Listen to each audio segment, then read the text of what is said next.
Chapter 431, His Body. At the scientific research base of the new Marine headquarters, Claudius was following a group of high-ranking Marine officials on a tour. To be honest, the technology here was impressive. Claudius had never visited Punk Hazard, but he imagined it had a similar technological feel, just far less advanced compared to this place. Large panels of high-strength, bulletproof glass lined the facility, revealing rooms filled with high-end equipment that Claudius didn't understand. Scientists in white lab coats bustled about, working on various experiments. Much of the facility had been automated, with security measures like keycard access controlling entry. Claudius took it all in and couldn't help but comment, as expected of the place where Dr. Vegapunk, who is said to be 500 years ahead of humanity, operates. Can this kind of technology be mass-produced? Sengoku, who was present, chuckled at the question and replied, "That would be quite difficult. For one, the outside world isn't ready to accept such advancements. On top of that, even something as small as this combination lock might seem simple, but supporting it requires an entire system of infrastructure. The costs are immense. Most importantly, there's no real necessity for it." Claudius laughed, nodding in agreement. That reasoning made perfect sense.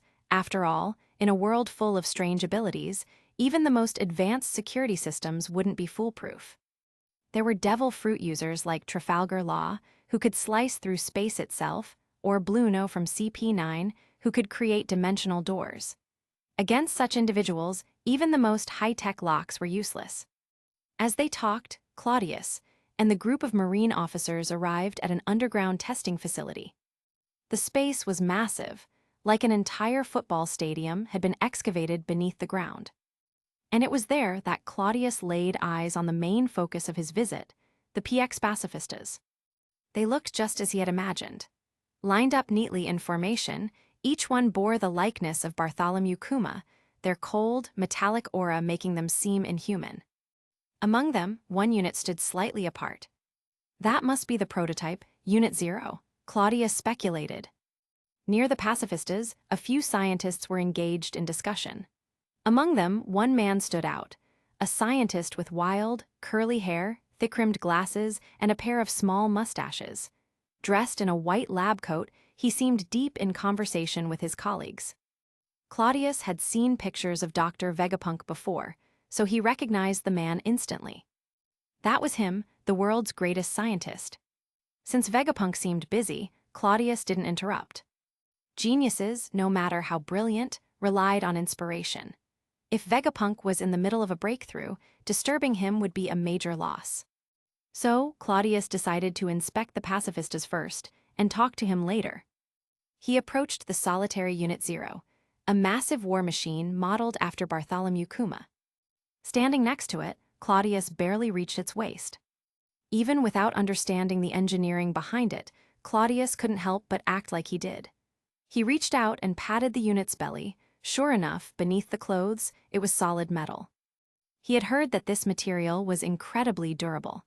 Supposedly, even powerful pirates couldn't destroy it. Running his hand over the unit, he mused, "The texture of the metal and the fabric, so much attention to detail.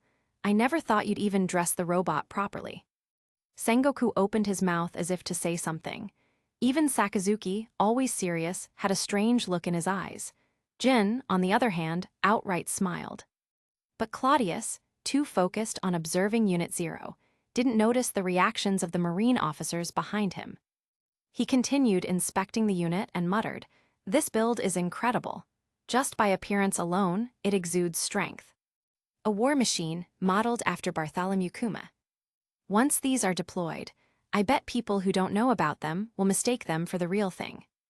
Imagine more than 7 warlords of the sea, charging out at once. That would terrify anyone." Muttering to himself, Claudius casually removed one of Unit 0's gloves. He opened its palm and examined it. "Wow, look at this bear paw. It even has the same details as Kuma's. This level of craftsmanship is insane." He poked the bear paw pad. "Huh." The texture was surprisingly soft, elastic even. It felt warm to the touch. "This is impressive. What material did you use to make this?" he asked aloud. Turning to the Marine officers, he grinned and added, "If there's enough of this stuff, how about making me a couple of sofas? Maybe even a seat cushion for my office chair. Seriously, sitting for too long really wears me out." However, the moment he turned around, he noticed something strange. Sengoku had an odd expression, his mouth slightly open as if unsure whether to speak. Sakazuki's face was stiff, but the corners of his lips twitched as if he was holding back laughter. Anjin, she was straight up looking at him like he was an idiot. Before Claudius could ask what was going on, the Unit 0 beside him suddenly spoke. "It's a pity, Your Highness, but that paw exists because of my ability." Claudius froze. Then he took a step back, startled. Slowly, he lifted his gaze to look up at the unit's face. Sure enough, Unit 0 was looking right back at him. "The hell, you're this advanced, facial recognition, artificial intelligence," Claudius exclaimed in shock. But the so-called Unit 0 sighed and corrected him. "This isn't high technology. I am Bartholomew Kuma." Claudius stiffened. "Motherfu. What the hell are you doing here? You didn't even greet me when I arrived, just stood there like an emotionless machine. Now I look like an idiot." Kuma then spoke again, his tone as calm as ever. "If possible, Your Highness, could you return my glove?" Claudius looked at the glove in his hand, the corners of his mouth twitching. Trying to act natural, he casually slipped the glove back onto Kuma's hand. "You know, you should really carry your Bible with you," Claudius said, as if nothing had happened. "That's usually how I tell you apart." The others didn't comment. After all, Claudius had clearly never seen a pacifista before, so what exactly was he identifying Kuma with? Only he knew that he was trying to cover for himself. Kuma, still calm, responded in his deep, slightly magnetic voice, "I came here to give Your Highness a tour today. Carrying the Bible would be inconvenient." "Well, be more careful next time," Claudius said quickly. "That book is important, you know, hold on to it properly." Then, changing the subject, he reached out and knocked on Kuma's belly. A metallic clang echoed in response. Claudius sighed. "So you really have been modified?" "Yes," Kuma confirmed. "How does it feel? Any regrets?" Claudius asked, his gaze subtly shifting downward. Kuma, unaware of Claudius' thoughts, answered naturally, "There's nothing to regret. I chose this path willingly. My physical capabilities have been greatly enhanced, and my strength has increased significantly." "It doesn't interfere with your haki?" Claudius asked, tapping Kuma's waist, again confirming it was all metal. "Metal waist, metal limbs, wonder how that works." Kuma suddenly clenched his fist. A second later, his entire arm was coated in a dense layer of armament haki. "Despite my modifications, thanks to Dr. Vegapunk's work, my haki remains unaffected," Kuma stated. Claudius stared at him, then nodded in genuine admiration. "That's incredible." Chapter 432, Are Robots a Man's Romance? After chatting with Kuma, Claudius turned his head and saw that Sengoku, Sakazuki, and the others had already returned to their usual expressions. Only Jin was still struggling to hold back her laughter, which annoyed Claudius greatly. "Are you seriously still laughing? You couldn't have given me a heads up earlier. Were you just waiting for me to embarrass myself?" Claudius said, clearly displeased. Hearing that, Jin could no longer hold back. She clutched her stomach and burst into laughter. "It's so rare to see you make a fool of yourself. Why would I spoil the moment? Ahahaha, details. Ingenuity, you're killing me." The Marines weren't exactly known for their craftsmanship. If anything, they were pure pragmatists. So long as something was powerful enough, the finer details didn't matter. But just now, Claudius had been acting like some kind of expert, speaking as if he knew all about their designs. The more Jin thought about it, the funnier it became. She could laugh about this for years. Sengoku and the others also started chuckling. After all, they were used to seeing Claudius always in control, always confident. It was rare to see him blunder like this, especially when he was trying to show off but completely missed the mark. That kind of awkward failure had its own unique charm, which was precisely why none of them had warned him earlier. "These Marines are ruthless." "You heartless woman, laugh one more time, I dare you," Claudius scolded in frustration. Jin, realizing that he was trying to save face, eventually slowed her laughter. However, her expression was still struggling between composure and amusement. Her big, watery eyes stared at him with an almost pitiful look as she fought back another laugh.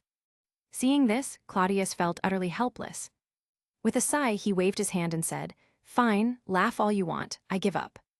The moment he said that, Sengoku and the others laughed even harder. Even Bartholomew Kuma, usually stone-faced, had the faintest smile on his lips. Speaking of Kuma, he was actually quite grateful to Claudius. If not for Claudius' quick intervention, he would have truly lost his humanity, becoming nothing more than an emotionless machine. But because Claudius had taken control of the world government before the full modifications could be completed, Kuma no longer had to pretend to be a government lackey. Now, he could openly acknowledge his identity as a revolutionary army officer. His name had been cleared, his past grievances had been rectified, and the celestial dragons who once persecuted him were dead. More importantly, he could now openly be with his daughter. At one point, Claudius had even asked him if he wanted to reclaim his throne as king, but Kuma had declined. He believed he could achieve more by staying within the world government. The sound of laughter must have reached Dr. Vegapunk as the scientist turned his head in their direction. His eyes brightened, and he suddenly spoke to the assistants around him. "That's a good idea. Keep developing along those lines. St. Claudius is here, I'm going to meet him. Keep working." With that, Vegapunk stopped what he was doing and walked toward Claudius and the others. Hearing the approaching footsteps, Claudius turned around and saw the scientist heading his way. This was their first time meeting. Although Vegapunk had heard plenty about Claudius, he had also been reminded by Sengoku and the others that Claudius was rather informal and didn't care for excessive formalities. However, Vegapunk still wanted to show respect. It was their first meeting, after all. Proper etiquette was important. Otherwise, Claudius might see him as arrogant, and what if that led to a cut in research funding? As he thought about this, Vegapunk stepped forward, ready to kneel in greeting. But before he could, Claudius quickly reached out and stopped him. He wasn't about to let this scientific genius kneel before him. "Are you kidding me? What if the guy threw out his back and couldn't work anymore? That would be a massive loss." Claudius had great respect for true talent. To him, science and technology were the key to progress. Look at the sea train, look at seastone ship technology. How much value had they brought to the world? Right now, Vegapunk was focused on military advancements, but once the Great Pirate Era was brought under control, Claudius might redirect his efforts towards civilian development. The potential benefits were unimaginable. So why would Claudius care about some outdated noble etiquette? He wasn't some groveling sycophant like Teach. "There's no need for that, Doctor," Claudius said with a smile. "You're an invaluable asset to the world government, no need for excessive formalities." Vegapunk felt a bit relieved upon hearing that. Sengoku and the others had been right. Claudius was pragmatic. "Vegapunk at your service, St. Claudius," Vegapunk said politely. "It's an honor to meet you." Claudius smiled and nodded. "I've heard of you for years, but government affairs kept me too busy to visit. I'm glad we finally get to meet." Vegapunk then glanced at the small pouch hanging from Claudius' waist and asked, "Your Highness, is your handbag still holding up well?" Claudius laughed, patting the pouch. "It's been years, and it's still going strong." Although they had never met in person before, Claudius and Vegapunk had crossed paths indirectly years ago, thanks to Garp's meddling. After some casual conversation, Sengoku guided Claudius toward the true highlight of the visit, the PX pacifistas. Vegapunk began explaining the finer details. For example, the high-strength alloy used in their construction made them incredibly durable. He also spoke about the inspiration behind the design. Claudius, of course, understood very little of the science, but that didn't stop him from nodding along as if he did. And naturally, no one dared to ask if he actually understood. Vegapunk then removed one of the pacifista's gloves and explained. The hands and mouth both house powerful laser weaponry. To be precise, the PX pacifistas aren't just based on Kuma's design, they also incorporate elements from Admiral Borsellino. Hearing this, Claudius grinned. I knew Borsellino wasn't cut out to be the head of the science unit. He was a test subject all along. Borsellino, who had been silent until now, simply smirked and said, It doesn't bother me. I get extra pay and allowances for this, so why would I refuse? Everyone burst into laughter. Claudius took a closer look at the pacifista's palm. Sure enough, instead of Kuma's signature paw pads, there was a black barrel-like opening, clearly the laser emitter. No intricate details, no craftsmanship.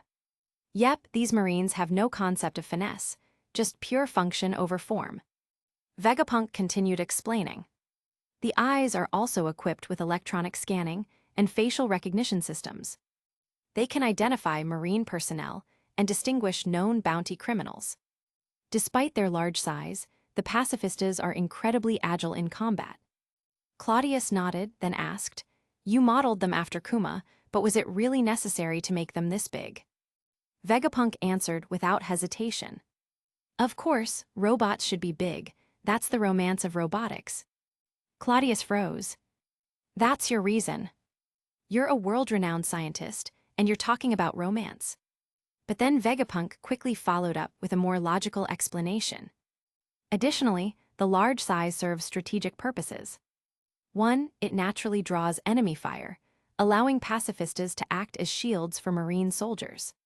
2, a larger frame makes it easier for troops to maneuver behind them, providing cover during assaults. Claudius nodded. Now that's the kind of reasoning I expect from a scientist. Vegapunk then smiled and said, Let's activate one. Your Highness should see its firepower firsthand. Chapter 433, PX Pacifista Cost Transfer. After the live demonstration, there were no major surprises for Claudius. The PX pacifistas performed exactly as he had expected. They fired laser beams, their defenses remained intact against cannon fire, and their speed was impressive. As war machines, once mass-produced, they could drastically alter the balance of power in the world. In the original timeline, the Marines had indeed managed to mass-produce them. However, due to their high cost and the corruption of the world government, full-scale production had been halted after only a few hundred units. While this elite force was powerful, it was not enough to fundamentally change the world. But now, things were different. If they tightened their budget, they could still afford large-scale production of PX pacifistas. And ultimately, investing in them would yield long-term benefits.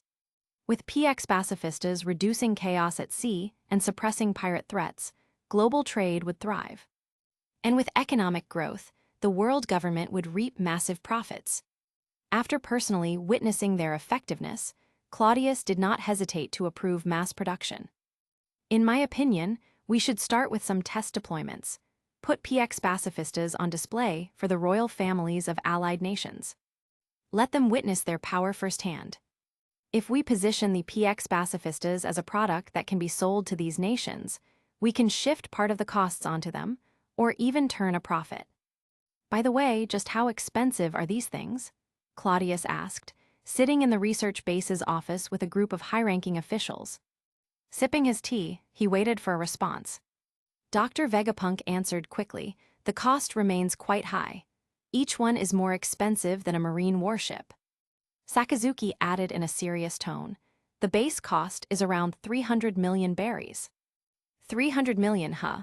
Claudius rubbed his chin in thought.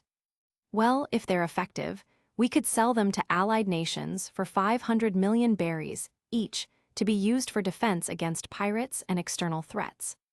Claudius had already cut down most of the heavenly tribute and significantly reduced taxes. There was no way he would gift these nations advanced war machines for free. If they wanted them, they'd have to pay up. Wouldn't it be risky to sell these weapons to allied nations? Sengoku asked hesitantly. What if they misuse them, say, to invade their neighbors? The others nodded. It was a valid concern. Dr. Vegapunk, however, had an immediate solution. We can program the PX pacifistas to only target enemies designated by the world government, such as pirates, criminals, and other marked threats. The core technology remains in our hands, meaning they won't be able to alter the programming. Hearing this, Claudius nodded. All right, then let's change the model, leasing instead of selling. 500 million berries for a 3-year lease. At the end of the term, the world government retains the right to reclaim them. If necessary, we can allow renewals. If we do take them back, we return part of the money. This way, it also strengthens the world government's hold over allied nations, he added. 500 million for 3 years, Jin blinked in surprise. She wasn't sure whether this was a fair deal or outright extortion. On one hand, it seemed worth it, but on the other, would these nations really accept such conditions? For larger countries, a single PX pacifista wouldn't be enough. Wouldn't they need at least 3 or more? At that rate, the cost per year didn't seem too outrageous. Then it hit her, the money wasn't the point. Cladius wasn't doing this for profit. He was creating dependence. By making these nations rely on the world government for security, their influence would deepen over time. The rental fees were just a side benefit, a way to recover costs and make a little extra on the side.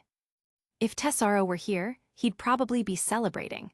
After all, this plan shifted some of the financial burden away from the world government while still generating revenue. Will they actually rent them? Sakazuki asked after a moment of silence. We'll start by conducting test deployments and quietly arranging for a few key allied nations, ones close to the world government, to lead the way, Cladius explained. Once they see the benefits, others will naturally follow. I don't foresee any major issues. Sengoku considered this and nodded. It made sense. The others had no further objections. With that, Cladius wrapped up the discussion. From here, it would be up to the Marines to work out the specifics. After all, if he micromanaged everything, what was the point of having subordinates? With that topic settled, he shifted his attention back to Dr. Vegapunk. While Cladius wasn't particularly interested in the technical aspects of science, he did want to establish a stronger relationship with Vegapunk. After all, in the past, the world government had essentially kidnapped the scientist and forced him into service. It was hard to say whether Vegapunk still held a grudge. And the last thing Cladius wanted was for his newly reformed government to inherit the sins of the old one. What he didn't know was that, back when Vegapunk was first brought in, he had resented the world government. However, he later came to realize the benefits of working for them. Before, when working independently, he had always been short on funding and manpower. But under the world government, he had unlimited resources. The only drawback was that he couldn't freely choose his research topics. Of course, he had made some secret connections with the Revolutionary Army, just in case. But ever since Cladius took power, he had noticed clear changes. The government had become far less oppressive. His personal freedom had increased, and he had more say in his research direction. This gave him hope that, in a few more years, he might have the freedom to choose his own projects entirely. And that was exactly what Cladius had in mind. Right now, given the state of the world, Vegapunk had to focus on strengthening the government's military power. But once the Great Pirate Era was dealt with and global stability was restored, then Vegapunk could pursue whatever he wanted. Not knowing what else to discuss, Cladius vaguely recalled something called lineage factors, something that sounded really advanced, so he casually brought it up. To his surprise, Vegapunk's eyes immediately lit up. The scientist launched into an enthusiastic lecture, talking about lineage factors and how they were the building blocks of all life. Cladius quickly realized he was in over his head. He barely understood a word. Still, he nodded along, pretending to listen. Meanwhile, Vegapunk passionately criticized Judge Vinsmoke. That fool completely misused lineage factors. He only grasped the surface-level applications, then wasted them on cloning and genetic modifications. That's not what science is about. Yeah, totally, Cladius agreed quickly. Then, shifting gears, Vegapunk suddenly said, "By the way, Your Highness, are you actually interested in this field? Because, to be honest, PX Pacifista development is nearly complete. I'm about to take on a new project." Now this caught Cladius' interest. Finally, something he could understand. "Oh, that's great news. What's the topic, Doctor?" Vegapunk smiled. "I understand that. given the current state of the world, my research must serve the government's needs. So I've chosen a project that aligns with both my duty and my passion, advancing our power systems. Our current energy technology is severely outdated. Claudius' eyes lit up. Energy was the foundation of technological progress. Of course, he understood its importance. He grinned. Well, doctor, that's perfect. Because there's actually something else I wanted to discuss with you. Chapter 434, The Donquixote Family's Capital Power. Hearing Claudius' words, Vegapunk looked slightly puzzled. Your Highness, please elaborate. It's simple. Now that PX pacifista research has reached a stable phase, and as the focus of the era shifts, your research will gradually expand beyond military applications, Claudius said casually. Sengoku nodded, as did Sakazuki. It was clear that the Marine High Command was already aware of Claudius' plans. Although Vegapunk had speculated something like this, hearing it directly from Claudius still pleased him. Yes, science should never be restricted, Vegapunk said enthusiastically. Exactly. But if you're moving beyond military research, then it's no longer appropriate for you to be under Marine headquarters, Doctor, Claudius continued, leading into the real topic. Vegapunk paused, momentarily unsure of what Claudius meant. At that moment, Sengoku stepped in. Doctor, what His Highness means is that you should establish a new, independent research division dedicated solely to scientific advancement. At the same time, this division would also train the next generation of scientists for the world government. Only then did Vegapunk fully grasp the proposal. His eyes lit up with excitement. A new research division, that sounds too good to be true. Hearing his enthusiasm, Sakazuki and Borsellino looked slightly awkward. The way Vegapunk said it, it almost sounded like he had been suffering under the Marines all these years. Claudius chuckled. That's right, Doctor. I plan to recruit you to lead this research division. And what exactly do you have in mind, Your Highness? Vegapunk asked eagerly. As you just said, science should not be restricted. So this new division will have far more research freedom, though naturally, there will still be oversight to ensure things don't get out of hand. Vegapunk nodded. That makes sense, but oversight should be handled by professionals. No offense, but most people simply aren't qualified for that responsibility. Agreed, Claudius said with a grin, which is why I want you to oversee it, Doctor. Vegapunk blinked in surprise. I would be in charge of my own oversight. That's right, I have full confidence in you. As the world's leading scientist, no one else is truly qualified to judge your work. Of course, you wouldn't just be reviewing your own research, you'd be managing the entire division. That's not a problem, Vegapunk said without hesitation. He had absolute confidence in his expertise, especially in the field of scientific research. After a brief pause, Vegapunk asked, and what about funding? Claudius smiled. Naturally, this will require a significant budget, right? Vegapunk didn't sugarcoat his response. Funding is directly proportional to the research being conducted. New fields of study are often bottomless pits. Projects can take years, sometimes decades, without yielding tangible results. Scientific research is a process of constant trial and error. We may have to sift through 10,000 failures just to find one correct answer. And even if a project doesn't bear fruit immediately, it still contributes to the scientific foundation. Your Highness, I hope you understand. This is a long-term, ongoing investment, and the return on investment isn't always immediate. The Marine officers nodded. The Marine Science Unit had devoured enormous amounts of funding over the years, often with few concrete results. The PX pacifistas were one of the few successful outcomes. If not for them, the science unit would have looked like a complete waste of resources. Claudius also nodded in understanding. Scientific progress wasn't linear. Even failed experiments contributed to the overall knowledge base, and no one could predict when a seemingly useless discovery might later lead to a breakthrough. This was how scientific foundations were built, through countless unseen possibilities. Claudius thought for a moment, then said with a smile, "It's true that this will be a costly endeavor, but I believe it's worth the investment." That said, the world government's budget is a bit tight right now. Of course, this was a blatant lie. Whether the government's finances were actually strained was irrelevant. Tesoro constantly complained about money issues, which gave the impression that funds were limited. In reality, the world government still had a significant surplus. But Claudius had no intention of making this a public research initiative. Or rather, he wasn't planning to make this a government-controlled project.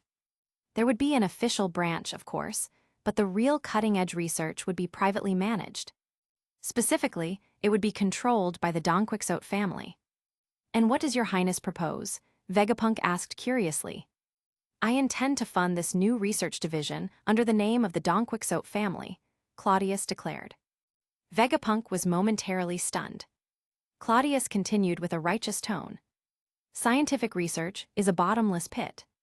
The world government's financial priorities must remain focused on public welfare, infrastructure, stabilizing the world after the Great Pirate Era, and ensuring economic growth. There simply aren't enough funds to also support this division at full capacity." After a brief pause, Claudius added, "But my Donquixote family is different. To be honest, we possess an enormous amount of wealth. If properly managed, this fortune can be used to benefit the world. As the ruling family, it is our duty to guide the world toward a brighter future. That is the new mission I have set for the Donquixote family. Therefore, I will invest in this research division under our name. And this new institution shall be called the Donquixote Institute of Science." The name sounded a bit over the top, but Claudius didn't care. The name wasn't important, the meaning behind it was. Eventually, Claudius planned to decentralize the power of the world government. That was an inevitable trend, and he had even agreed to Dragon's proposal on this matter. There was no point in going back on that now. But once the government's power was reduced, how would the Donquixote family maintain its influence? First, by maintaining prestige and public reputation. Claudius had already been working on this. His personal prestige was at an all-time high. The Donquixote name, once synonymous with celestial dragon corruption, was now associated with reform and leadership. To reinforce this, he had celestial dragons actively patrolling the world, monitoring the situation, and publicly interacting with the people to build goodwill. Second, and more importantly, they needed power. Not just political power, but economic power. Money was the true power behind the throne. And the Donquixote family had a lot of it. In fact, they might even be richer than the world government itself. The Com Belt project alone brought in massive profits. Beyond that, the family controlled vast trade networks, countless business investments, and early control over sea train infrastructure. While Water 7's railway had since become government-controlled, the original sea train network was still privately owned by the Donquixote family. Additionally, the military industry in Alabasta, the Golden City, shipping enterprises, and Tesoro's financial empire all fell under Donquixote influence. Tesoro was even planning to establish an international Donquixote bank, securing their foothold in the global financial system. In short, they had money. An absurd amount of money. Chapter 435, Capital, Scientific Research, and Power Unite. Having money is a good thing, no doubt about it. The Donquixote family is already wealthy enough, so they don't need to rely on excessive tributes or oppressive taxation. Instead, they only require a symbolic collection of the heavenly tribute, which is perfectly acceptable. But capital can't just sit idle forever, right? Massive amounts of wealth continue to accumulate, and there must be a way to circulate it. Otherwise, if all the world's money keeps flowing toward the Donquixote family unchecked, it will eventually destabilize the global economy. After considering this, Claudius realized he needed to find an outlet for this wealth. At the same time, the world is constantly changing. Right now, Claudius can predict trends because he has knowledge of the future, but he isn't an actual prophet, and one day, that foresight will fade. If he loses the ability to anticipate the future, he will miss opportunities. If he misses opportunities, he will fall behind. Take the shipbuilding industry, for example. Decades ago, it completely dominated maritime transportation. But now, With the emergence of the sea train, that monopoly has begun to weaken. Although the shipbuilding industry hasn't collapsed yet, as the sea train network expands, its influence will inevitably decline. And who's to say that even the sea train won't become obsolete in the future? Claudius has reason to believe that someday, technology might advance to the point where spacecraft or even portal technology become reality. Given that the Lunarians exist, he wouldn't be surprised if such innovations eventually rendered the sea train irrelevant. This is how the march of technology reshapes the times. If the Donquixote family's wealth fails to evolve alongside these changes, then decline will be inevitable. However, by making strategic investments, the risks can be minimized. By spreading capital and casting a wide net, one of the most powerful ways to maintain dominance is through cutting-edge scientific research. The Donquixote family has money. If they can establish control over an elite research institution, continuously drive innovation, and stay ahead of the times, then won't their influence reach unimaginable heights? Claudius believes that this type of investment is the safest. There's no such thing as a waste of money when it comes to scientific research. He has endless funds to pour into it. As long as it yields even the smallest results, the Donquixote family's position will be further secured.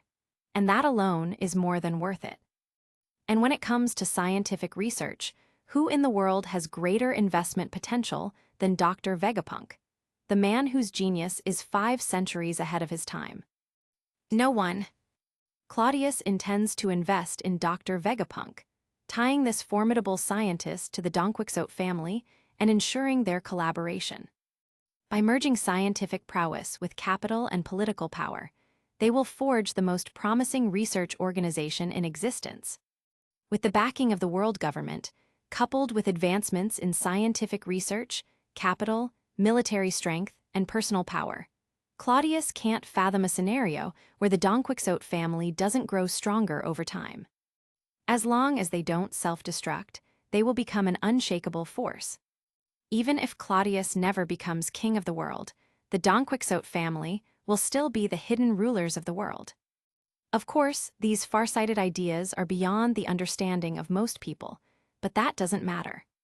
So, speaking in a tone filled with righteousness, Claudius declared, "The world government is under immense financial strain and can't allocate more funds to your research department. But that doesn't matter. I, Claudius, am willing to fund it myself." Look at that, what kind of spirit is this? A fearless, self-sacrificing leader who stands for the advancement of the world. How could anyone not want to follow such a person? Sengoku felt himself getting emotional, and even Sakazuki was silent. Meanwhile, Dr. Vegapunk was completely stunned. He never imagined that St. Claudius would be such an idealistic, ambitious, and forward-thinking person. He had already warned Claudius that investing in scientific research is a bottomless pit, where funding can disappear without producing results. And yet, His Highness still dared to invest without hesitation. For a moment, Vegapunk was deeply moved. With sincerity, he declared, "Your Highness, with such a grand vision, I, Vegapunk, am willing to serve as your pioneer." Vegapunk didn't overthink it. He simply saw St. Claudius as a good person. After all, this deal had no downsides for him. The Donquixote family had money to spare, and they were investing directly in his research. Why would he refuse? With adequate funding, he could finally bring his ideas to life. After all, dreams alone don't put food on the table. Someone has to fund them. Seeing that Dr. Vegapunk agreed, Claudius was extremely satisfied. As expected, my prestige is unmatched. Just one declaration from me, and the world's greatest scientist willingly pledges his allegiance. Thinking of this, Claudius smiled and said, "Excellent, I'll begin arranging the construction of your new research facility immediately. Doctor, where would you like it to be built? I think the Red Line is an ideal location. It's close to Mariewa. What do you think?" Vegapunk had no particular preference. As long as the equipment and funding were in place, he could conduct research anywhere. With that, the deal was set. Claudius would invest heavily to construct a state-of-the-art research base, where Vegapunk would take up his new position. Additionally, the world government needs to establish a new scientific research division. Although my Donquixote family is funding this endeavor, the world government must still play a role. It can't be entirely dependent on us." Claudius' words made sense, and the Marine higher-ups nodded in agreement. After all, this matter was outside the Marine's jurisdiction. Even Sengoku had no authority over it. Whatever St. Claudius decided, they would simply nod and comply. Thus, the world government would oversee a secondary research division, recruiting and training fresh talent. Meanwhile, the Donquixote family's scientific institution would serve as a higher-level research facility, selecting only the best minds for advanced training. This arrangement ensured mutual benefit and consolidated the hierarchy between the two organizations. After finalizing this matter, Claudius had nothing more to discuss with Vegapunk. His purpose for coming here was twofold: to inspect the PX Pacifista project and to recruit Vegapunk. Now that both goals were accomplished, there was no reason to linger. As a pragmatic scientist, Vegapunk was also eager to return to his work. With the meeting concluded, Claudius and the Marine top brass left the research facility, heading toward the Justice Building of the new Marine headquarters. There, they would discuss military strategies, particularly concerning the gathering of the 3 pirate emperors in the New World. The world government recognized that time was on their side, but the emperor's growing alliance was a significant concern. With the New World being the primary battlefield for the next era, both Marine headquarters and the world government needed a solid strategy. This was why Sengoku had accompanied Claudius, to ensure the Marines were prepared for what lay ahead. Additionally, since the new Marine headquarters had been established for some time now, it was about time for Claudius, as a top-ranking authority, to finally visit. Chapter 436, The Challenges of War, Do Pirates Have Honor? The new Marine headquarters was an imposing structure. The original Marineford, known as the Fortress of Justice, had a rigid, fortress-like design. However, the new Marine headquarters, which had undergone transformation under Jin's supervision, had a more innovative touch. The most notable feature was the enormous seagull-shaped rooftop, reflecting the Marine emblem and adding a sense of dynamism and personality. Not bad. Overall, the new Marine headquarters, built upon the former G1 base, was an impressive structure. Perhaps it would grow into another legendary stronghold, lasting for the next 800 years. As the Fleet Admiral, Sakazuki's office was situated at the top of the Fortress of Justice. Unlike Marineford, where Sengoku's office had a modern aesthetic, Sakazuki's office was a spacious, open-plan layout with a courtyard on the rooftop, creating a rather unique atmosphere. There were even potted plants, showing that despite his demanding work, Sakazuki hadn't abandoned his personal hobbies. Rumor had it that Sakazuki practically lived in this office, completely devoted to his work. Claudius was genuinely impressed. Overtime has become his way of life. Maybe I should give him an award, hardworking and reliable. Meanwhile, Borsellino strolled in like it was his own home, casually seating himself on the sofa, picking up a teacup, and pouring himself a drink.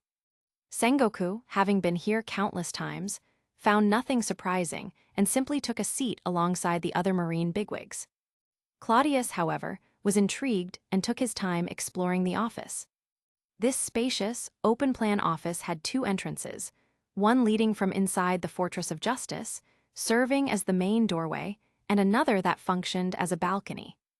The balcony featured a Wano-style sliding door, and when opened, it provided a breathtaking view of the entire Marine headquarters below, with the vast sky stretching endlessly above. However, the wind was quite strong, causing Claudius' golden hair to whip around wildly. At that moment, Claudius finally understood, why doesn't Sakazuki ever open this door? Most likely, when Sakazuki designed the office, he was focused on aesthetics rather than practicality. This place is built for height. Opening this kind of door, well, I guess it makes him happy. Not an issue for someone with short hair, but I just hope it doesn't blow away any classified documents. Casually fiddling with one of Sakazuki's meticulously trimmed potted plants, Claudius remarked, "Looks like we have a shared hobby. I've recently taken an interest in gardening myself. It's a great way to relax and relieve stress." Hearing this, Sakazuki smiled, leaned back in his fleet admiral's chair, and replied, "Indeed, there's a sense of satisfaction in keeping everything perfectly pruned." Claudius glanced at the overly precise, square-shaped plant, which didn't even have a stray branch out of place. "Wait a minute, maybe our interests aren't quite the same. This guy takes it way too seriously." With that thought, he lost interest in discussing the topic further. Clearing his throat, Claudius didn't bother sitting down. Instead, he went straight to the point. Not long ago, Sengoku and I analyzed some New World matters. However, we haven't had a chance to discuss strategies with Marine Headquarters yet. I'd like to know, what is Marine Headquarters' current plan for the New World? Do you have any ideas? After a moment of contemplation, Jin spoke up. The situation is constantly evolving. We originally developed separate strategies for each of the major pirate factions, but now that they've formed an alliance, those strategies are a bit problematic. Claudius nodded in understanding. After all, no one had expected these pirates to be so desperate that they would set aside their differences and unite against the Marines. "Do we have any new ideas?" Claudius asked again. They didn't need to come up with a fully formed battle plan right now, just some starting points to develop further. After some thought, Sakazuki spoke in a serious tone. "The best method is still the old strategy." As soon as he said this, both Sengoku and Claudius nodded in agreement. The Marines' long-standing tactic had always been decapitation strikes.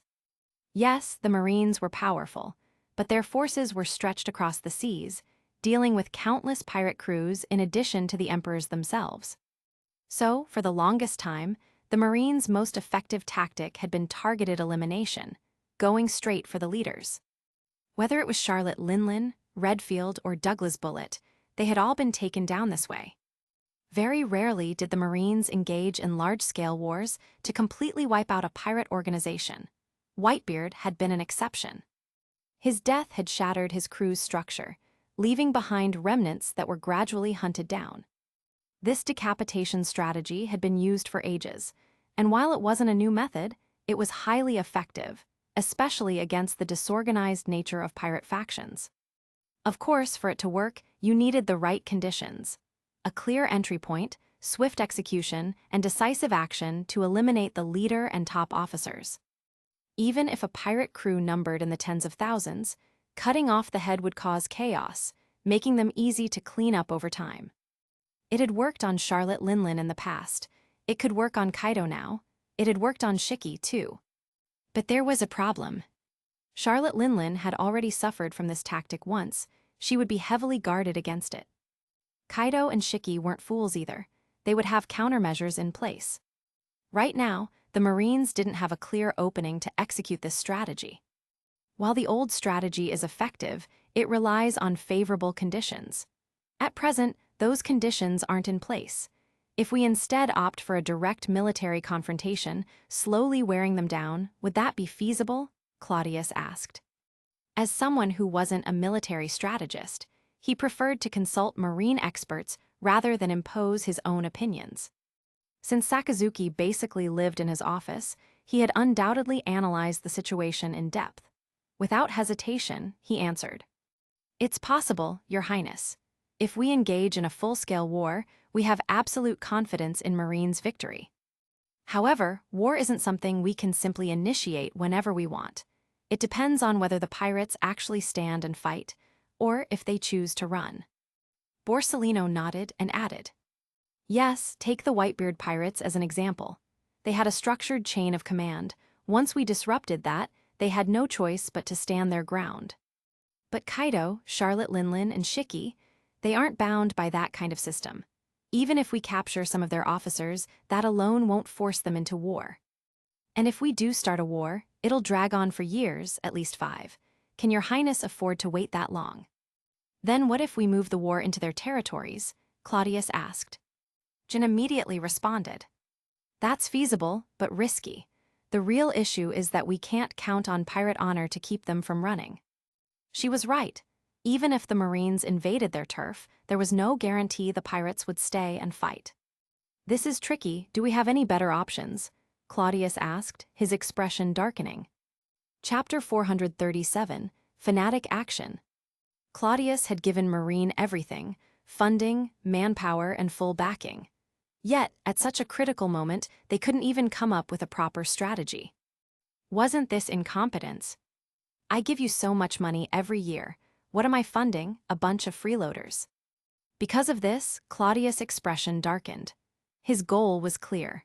By 1522 of the Sea Circle calendar, he wanted the New World completely pacified, wiping out the Great Pirate era entirely. Yet here they were, with no concrete solutions.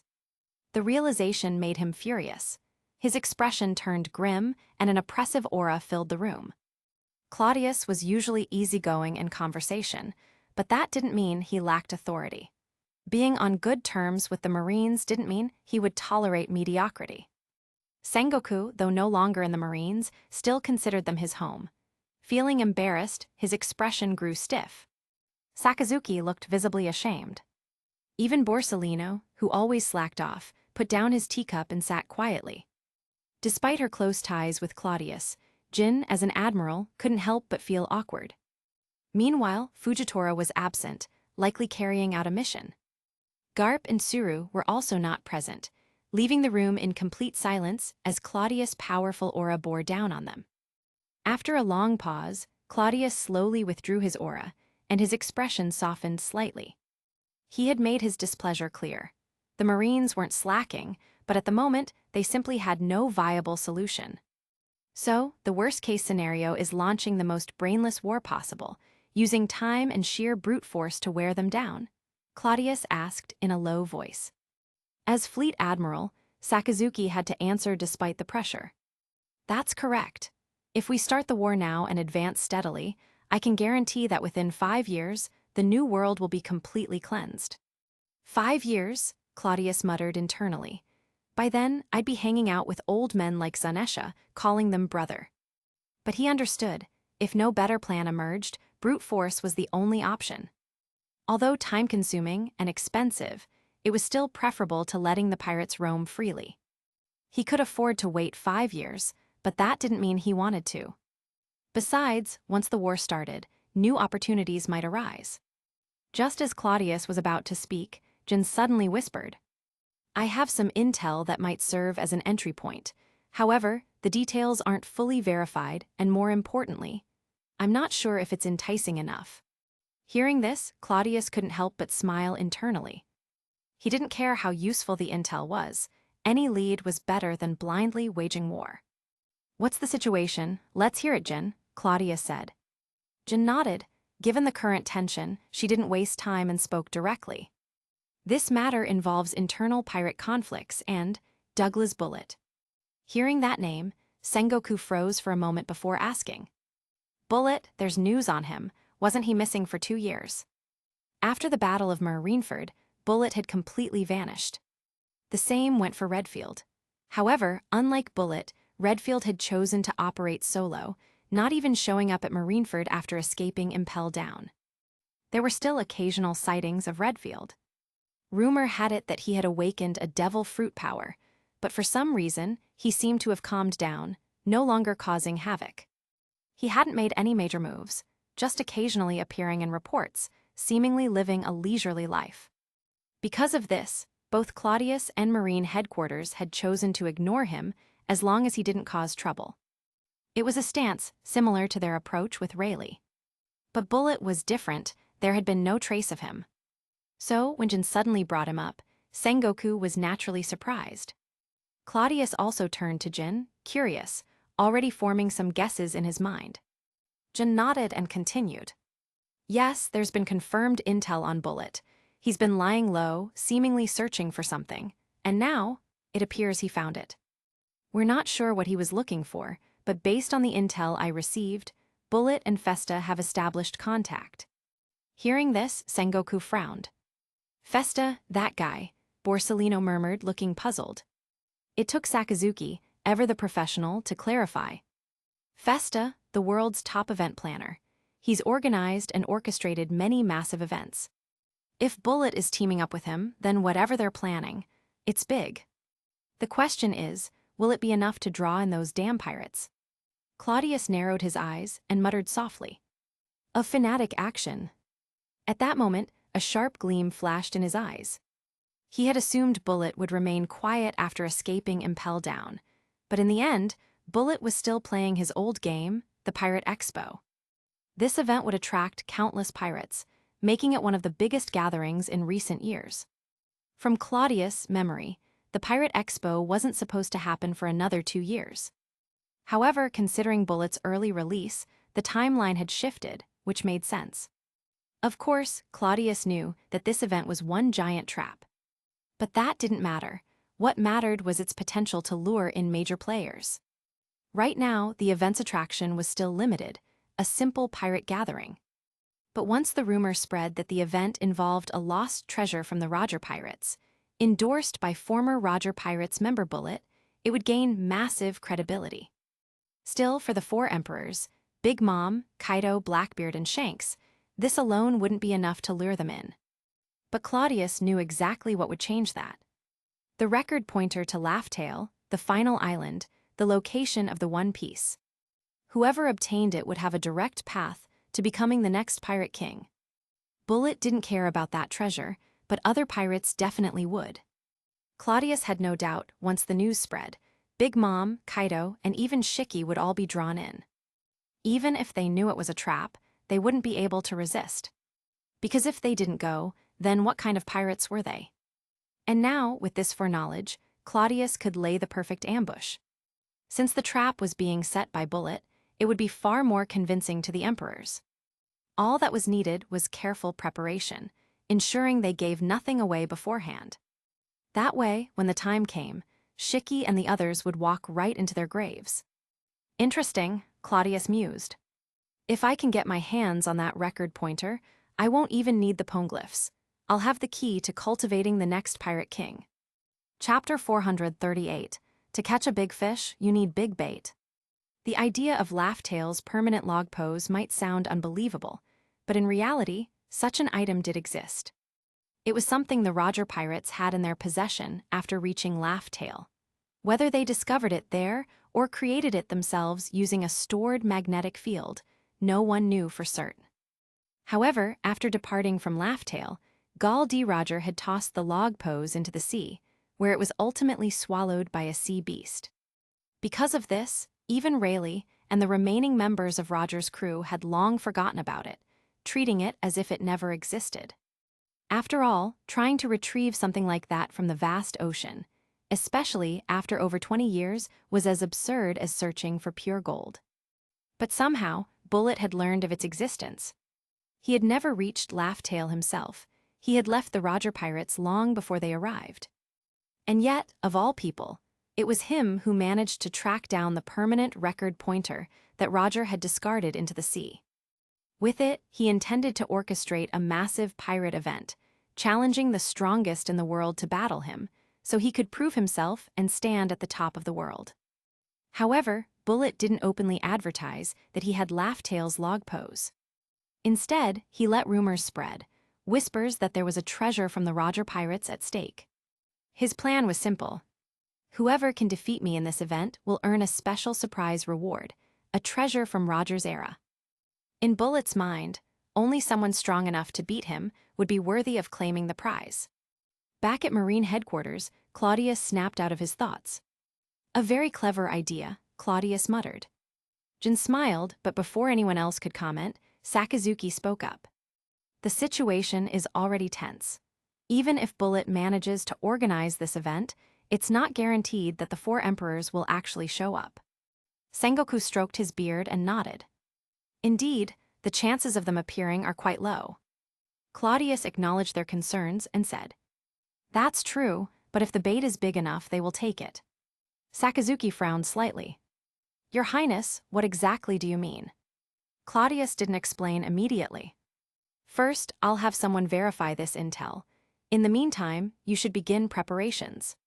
At this stage, Cladius wasn't entirely sure if Bullet had actually secured the log pose yet. A small shift in circumstances could mean major changes, and that was something he had to be cautious about. For now, he planned to have Spandine investigate Bullet's upcoming event. If the rumors already included mentions of a treasure from Roger's era, then great. he would subtly amplify those whispers and leak information about the laugh-tail log posed to lure in the big fish. But if Bullet wasn't promoting such a treasure, then Claudius would take matters into his own hands. He would ignite the hype himself, ensuring that this event became a legendary gathering of the world's most powerful pirates. Because he did have something that could bait the four emperors. Claudius' lips curled slightly. He had two powerful lures in his hands. The first was the road poneglyph that Big Mom had lost years ago. That precious stone tablet, which contained a key piece of the map to Laughtail, had been retrieved by Dragon, who had opportunistically fished it out amid the chaos. Later, out of honor, Dragon had gifted it to Claudius, and it had remained secured aboard the Prometheus ever since. Both Kaido and Shiki would desperately want it. As for Big Mom, she might not personally attend, but she certainly wouldn't allow such an important artifact to fall into someone else's hands. Even if she didn't show up herself, she would likely send forces to retrieve it. And if she didn't make a move, it wouldn't matter. As long as Kaido and Shiki were there and Marine headquarters eliminated them, then Big Mom would be left isolated. Without allies, she would be easy prey. Even if she warned them that the poneglyph was a trap, it wouldn't make much difference. Because in the world of pirates, trust was scarce. Would Kaido and Shiki really believe their competitors? Kind warning. No, if anything, they would suspect her of trying to trick them, to keep them away from the key to One Piece.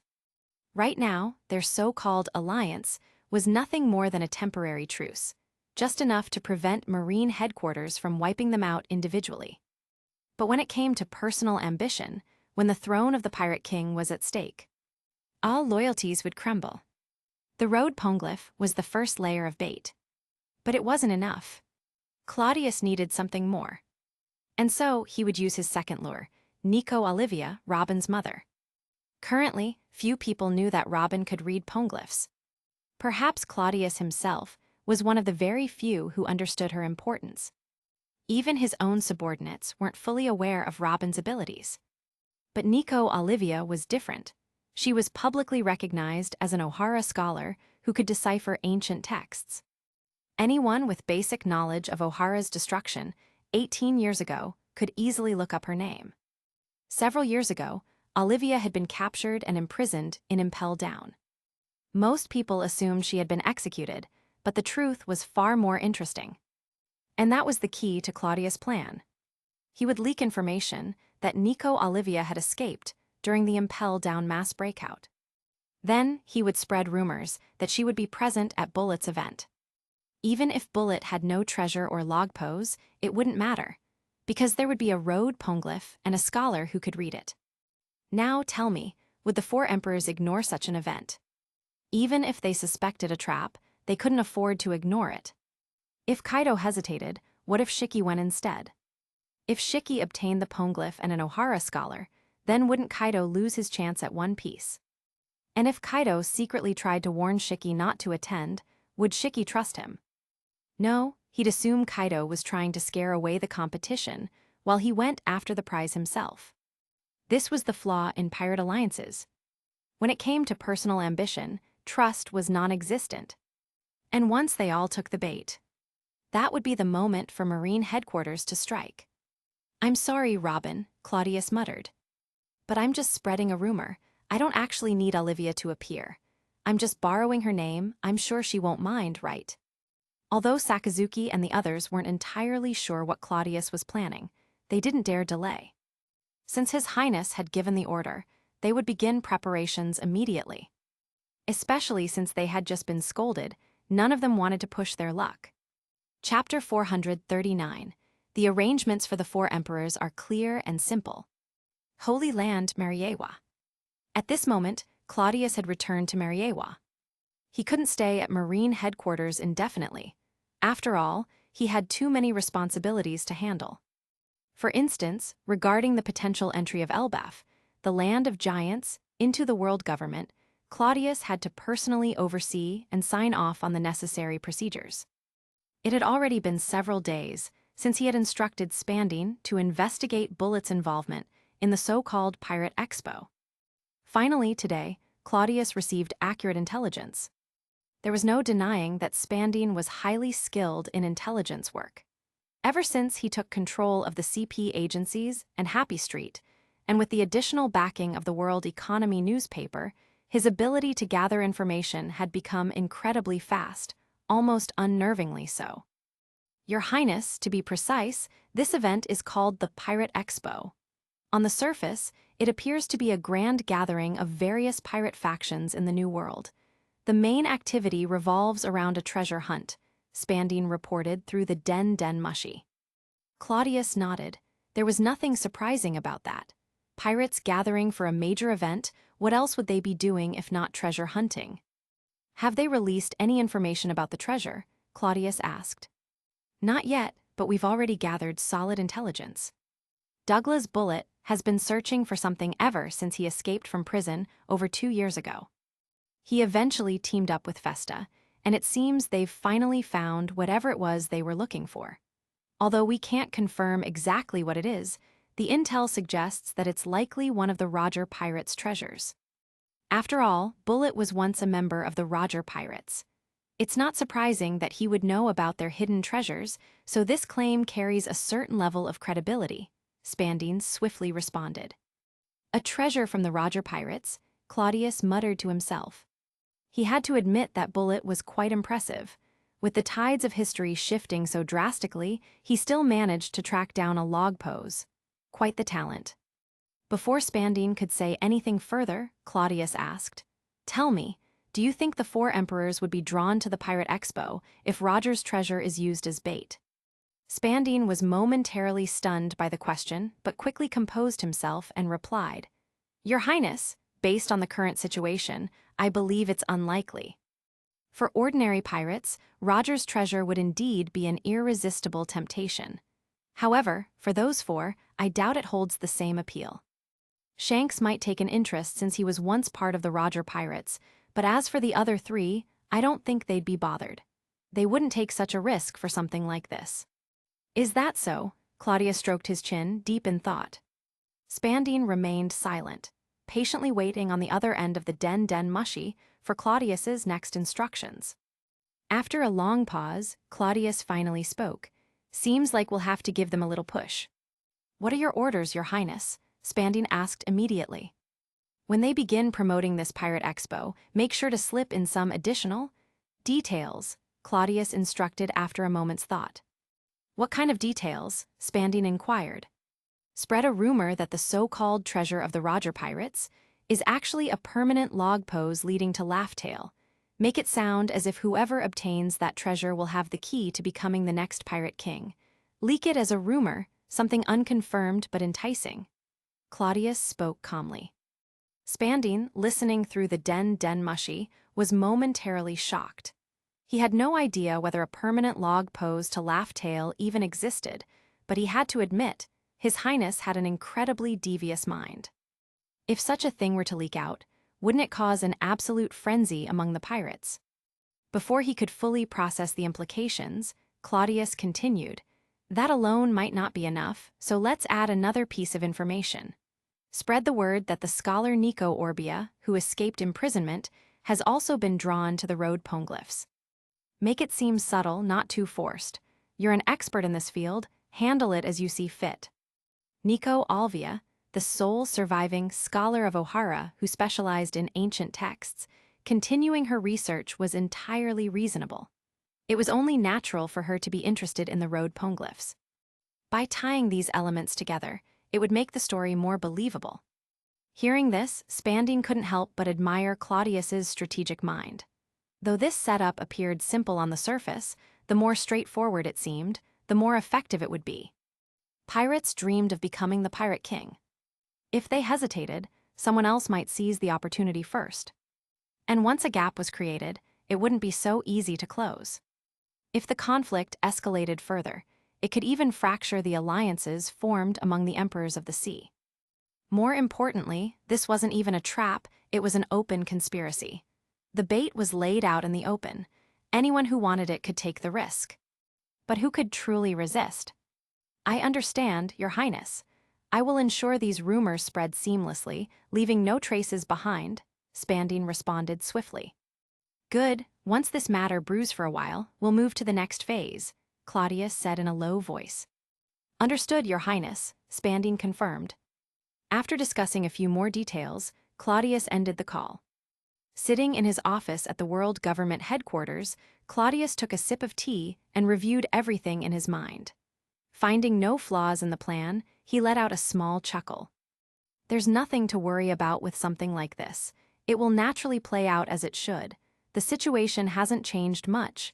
In fact, it's steadily improving. As Claudius was lost in thought, Robin walked in. She was dressed in a black business suit and wore a pair of plain glasses, further accentuating her scholarly demeanor.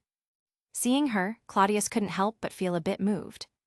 Robin placed a stack of documents on his desk and said, "These are the reports you need to review and approve today. They include matters related to Elbaf, as well as issues concerning several directly governed islands and the 7 jurisdictions. By the way, we still haven't appointed a direct leader for the last jurisdiction. Dragon hasn't been able to find a suitable candidate. Do you have any thoughts on this?" At this point, Robin was serving as Claudius's secretary, though their relationship had yet to develop beyond a professional capacity. Of the 7 jurisdictions, 5 were managed by the 5 elders. Claudius oversaw one himself, and the remaining one had been entrusted to former Fleet Admiral Kong at Dragon's request. That left just one final jurisdiction, without a designated overseer. Claudius rubbed his chin in thought before answering, "Let's hold off for now. Once Doflamingo is ready, he can take the position." Robin nodded without further inquiry. However, after a brief pause, she looked at Claudius with a complicated expression and asked, "Does a permanent log pose to Laugh Tale really exist?" Claudius was momentarily surprised by the question. Looking at Robin, he smirked and asked, "Why, are you interested, thinking of becoming a pirate?" Robin shook her head. "That's not it. It's just that, based on the poneglyphs brought down from Skypia, Roger was definitely there. He even left an inscription." Guiding the way to the final island, Claudius asked with a knowing smile. "Huh, you know about that?" Robin was surprised. "It's something along those lines. That's why I suspect Laughtale might contain a complete poneglyph inscription. You know, I'd be very interested in that. If the opportunity arises, we'll get our hands on the permanent log pose to Laughtale. Then, you can see it for yourself," Claudius said with a casual wave of his hand before returning to his work. Chapter 440, Rayleigh, I really didn't hide any stash of money. Sabiati Archipelago, Shacky's Ripoff Bar. At this moment, Rayleigh was leisurely drinking inside Shacky's tavern. There were no other customers around, but that didn't matter. Shacky never relied on the bar to make a living. Her real business was selling intelligence. As she sorted through the latest batch of information, something caught her eye. "The Pirate Expo," Shacky murmured, pulling out a piece of paper from the stack and reading it aloud. "Why, thinking about getting back into the pirate life. An expo, huh? Sounds interesting. Want to check it out? We don't have any business right now, and we're both free," Rayleigh said, swirling the sake in his bottle. Shacky glanced at him and scoffed.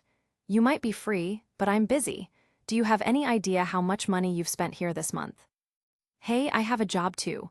All the money I make from coding ships, I spend it fairly," Rayleigh said, clearly dissatisfied. "Coding once a month? How much do you even earn from that? Enough to cover your drinking? Nearly all the alcohol in this bar is being consumed by you, you old drunk. Do you even keep track of it?" Shacky shot back, visibly annoyed. Rayleigh immediately deflated, raising his hands in surrender. All right, my bad. Can we just drop it?" "HMPH?" Shacky snorted, clearly unimpressed. She ignored Rayleigh's guilty look and continued reading through the intelligence reports. Rayleigh stopped talking and went back to sipping his drink. After a while, Shacky suddenly exclaimed, "Douglas Bullet." Rayleigh paused and looked over. "What? That guy disappeared for over 2 years. Has he popped up to cause trouble again?" "Trouble? Well, you could say that. But this time, it's a little different. Apparently, he's pulling the strings behind this pirate expo, and it involves a supposed treasure from your old crew, the Roger Pirates," Shacky explained in surprise. Rayleigh scratched his head and chuckled.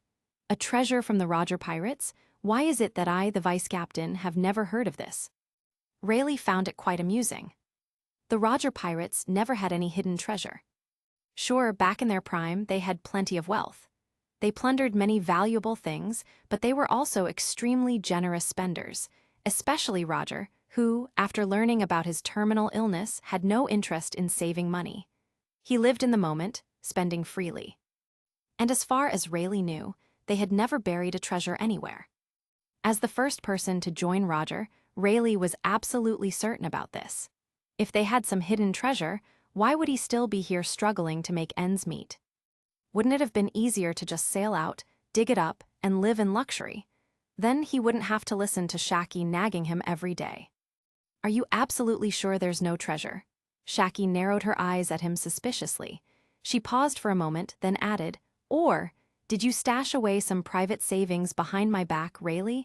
I'm warning you. Wait, I swear there's no treasure. Rayleigh hurriedly cut her off, raising his hands and swearing, at least not that I remember, and Bullet left the crew long before we reached Laughtail. Even if there was a treasure, he wouldn't know about it. My guess? This is just a publicity stunt. After all, he was on the crew for a while, so his claim has some credibility. There's definitely something fishy going on here. Shacky shot him a skeptical look before finally clicking her tongue. Fine, I'll believe you this time. With that, she returned to her intelligence reports. Rayleigh let out a sigh of relief.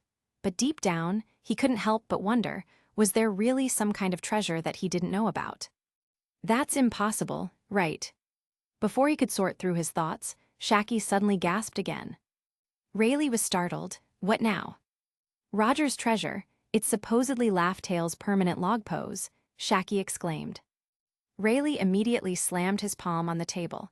Impossible. Shacky ignored his outburst and looked at him seriously. Rayleigh, does Laughtail really have a permanent log pose? Rayleigh's expression stiffened. He remained silent, but that silence alone was enough for Shacky to understand. Her eyes widened. Wait, it's real? You actually had a permanent log pose to Laughtail? Are you insane? If Rayleigh, a former member of the Roger Pirates, actually possessed such an item, then even in his retirement, it would draw endless trouble his way. However, Rayleigh quickly shook his head. I don't have it, and Bullet definitely doesn't either. He's never even been to Laughtail. After a brief pause, Rayleigh continued, but the permanent log pose to Laughtail does exist. That idiot Roger threw it into the ocean years ago. Since then, it's been lost to history. None of us ever went looking for it. And honestly, in an ocean this vast, who could even find it? It's a joke. Ha ha ha ha. Rayleigh laughed awkwardly, but when he noticed that Shacky wasn't laughing along, he slowly stopped his forced chuckle. The two sat in silence for a moment before Shacky asked, how credible do you think this is? Rayleigh hesitated for a moment before gritting his teeth and admitting, there's definitely a chance it's real. After all, Bullet was their former crewmate. He had never done anything to betray the Roger Pirates, and even though they had gone their separate ways, there was still some camaraderie left. Rayleigh had hidden himself in Sabyati, but Bullet might have sought out other former crewmates, asking about things from the past. It wasn't unreasonable for someone to have let slip some old rumors. Take Rayleigh himself. If Bullet had come to ask him, he wouldn't have hidden the truth. After all, the log pose had been swallowed by a sea king ages ago. If Bullet had asked, Rayleigh would have just treated it as an old anecdote to reminisce over. But who would have thought that Bullet actually managed to find the damn thing? Still, after some thought, Rayleigh added, but I still think this is more likely to be a scheme. Maybe Bullet got some old intel about the permanent log pose, but he couldn't actually find it. Instead, he's using it as bait, leveraging his status as a former Roger pirate to make it more convincing. Plenty of people out at sea would believe it, don't you think? Neither Rayleigh nor Shacky suspected that someone else might be pulling the strings. After all, even Shacky hadn't known about the permanent log pose, and Rayleigh had only ever mentioned it to his own crewmates. In reality, even Bullet was a bit dumbfounded at this moment. While he had spread rumors about a so-called Roger Pirate's treasure, he had never explicitly said it was Laughtail's log pose. Who the hell had leaked that information? But this wasn't a misunderstanding. Because Bullet had actually found the permanent log pose to Laughtail. Rayleigh took another sip of his drink and pondered for a moment before saying, "Should we check out this expo?" "You've already been to Laughtale, why would you care about some log pose?" Shacky asked, puzzled. "It's not about the log pose, I just want to see if it's real or fake." "If it's real, then we won't have to wait long for a new pirate king to emerge." "As a veteran of the last era, don't you think it'd be interesting to watch?" Rayleigh grinned. Shacky had to admit she was curious. Rayleigh was right, they weren't exactly busy. After a brief moment of thought, she smirked. "All right, let's take a little trip to the New World." "How are we getting there? Sailing by ourselves? It'll be exhausting with just 2 people." "Swim there," Rayleigh mused, stroking his chin. Shacky nearly smashed a bottle of sake over his head. She shot him a murderous glare. "Sailing it is." Chapter 441. Shicky, it can't all be fake news, right? Somewhere in the New World, a massive ship sailed across the sea. Atop this ship flew the flag of the infamous Golden Lion Shicky, one of the great pirates of the New World. At this moment, Shicky himself was aboard, deep in discussion with Shuryu. Shuryu held a piece of information in his hand, stroking his chin as he frowned and asked, "Boss Shicky, what exactly is a laugh-tail log pose?" Shicky's cheek twitched slightly. This kid sure knows how to ask the right questions. If I knew that, would I still be out here looking for it? Are you just messing with me? "I don't know," Shicky answered decisively, not even bothering to pretend otherwise. Sitting nearby, Lafitte took a sip of black tea with an air of elegance before speaking. The Roger Pirates were the only crew to ever reach Laugh-Tail. Wouldn't they have a Laugh-Tail log pose? "That's a fair point," Shuryu mused. "But didn't Douglas Bullet leave the crew halfway through? He never made it to Laugh-Tail. If such a thing existed, why wouldn't he have just used it to go there and become the Pirate King himself?" Hearing this, Shicky finally spoke up to explain. "Douglas Bullet, he's different from us. You can call him a pirate, but in truth, he's not really one, not in the way we are," Shicky said softly. "What do you mean?" Lafitte asked curiously. "Bullet was born a soldier. If he hadn't met Roger, he never would have become a pirate. On the contrary, he would have just become an unstoppable war machine," Shicky explained. "That's why he never cared about becoming Pirate King or reaching Laugh-Tail. It's not surprising that he left the crew." "Then what does he want?" Lafitte pressed. "To be the strongest in the world. He only believes in personal strength. My guess is that he just wants to defeat every powerful opponent out there until no one can stand against him," Shicky said with a smirk. Shuryu frowned again. "That makes it even stranger. Whether he cares about Laugh-Tail or not, if he left the crew halfway, how could he have gotten this log pose?" Shicky was just as puzzled. That was a good question. Douglas Bullet had never been to Laugh-Tail, so where could he have obtained a log pose leading there? Lafitte remained silent for a moment before speaking. Even though Bullet left the Roger Pirates, he never really had a falling out with them, did he? "No, not really," Shicky replied after thinking for a moment. "I don't know why he left, but there wasn't any bad blood. In fact, I remember hearing rumors that they stayed in touch from time to time." As an old veteran of the Rocks era, Shicky had a deep understanding of the past. Lafitte nodded. "Then that explains it. It's entirely possible that Bullet obtained the log pose from one of his former crewmates." Shicky thought it over and nodded. "That is a possibility." "Boss Shicky, should we attend this pirate expo?" Shuryu asked in a serious tone. "If we can get our hands on the log pose, we won't have to worry about anything else." Shicky was tempted. He had always believed that Roger must have left something valuable on Laugh-Tail. Did people really think he went all the way there just to dump a pile of meaningless treasure? In Shicky's mind, the most likely thing Roger left behind was information about the ancient weapons. Back in the day, Shicky had been interested in these weapons and had even proposed joining forces with Roger to rule the world. But Roger would rather die than agree. That disagreement had led to the legendary Battle of Ed War, where Shicky's ambitions were shattered. Thanks to bad luck and that bastard Cladius, Shicky had been captured, bringing his legendary pirate career to a temporary halt. So, in Shicky's eyes, Roger's greatest secret, the one thing worth leaving behind on Laugh-Tail, was an ancient weapon. And if Shicky could obtain the log pose to Laugh-Tail, reach the island, and claim an ancient weapon for himself, then what more would he need? At that point, alliances wouldn't matter. The only reason he had teamed up with Kaido and Big Mom was to keep the Marines at bay. He had no personal attachment to those two, certainly not out of some old friendship. No, his goal was purely strategic. He knew that if the Marines decided to take out the Yonko one by one, he would likely be their first target. Signs of this had already appeared, which was why he had called for a class meeting with Kaido and Charlotte Linlin. The results had proven effective. The Marines, who had been preparing to strike aggressively, had backed off somewhat after seeing the 3 Yonko join forces. They were undoubtedly still planning something, but for now, they were stuck figuring out how to deal with all 3 of them at once. Even so, Shiki knew that time was on the Marines' side. As the years passed, both sides would continue to grow stronger, but the Marines had more resources, more manpower. The longer they waited, the wider the gap would become.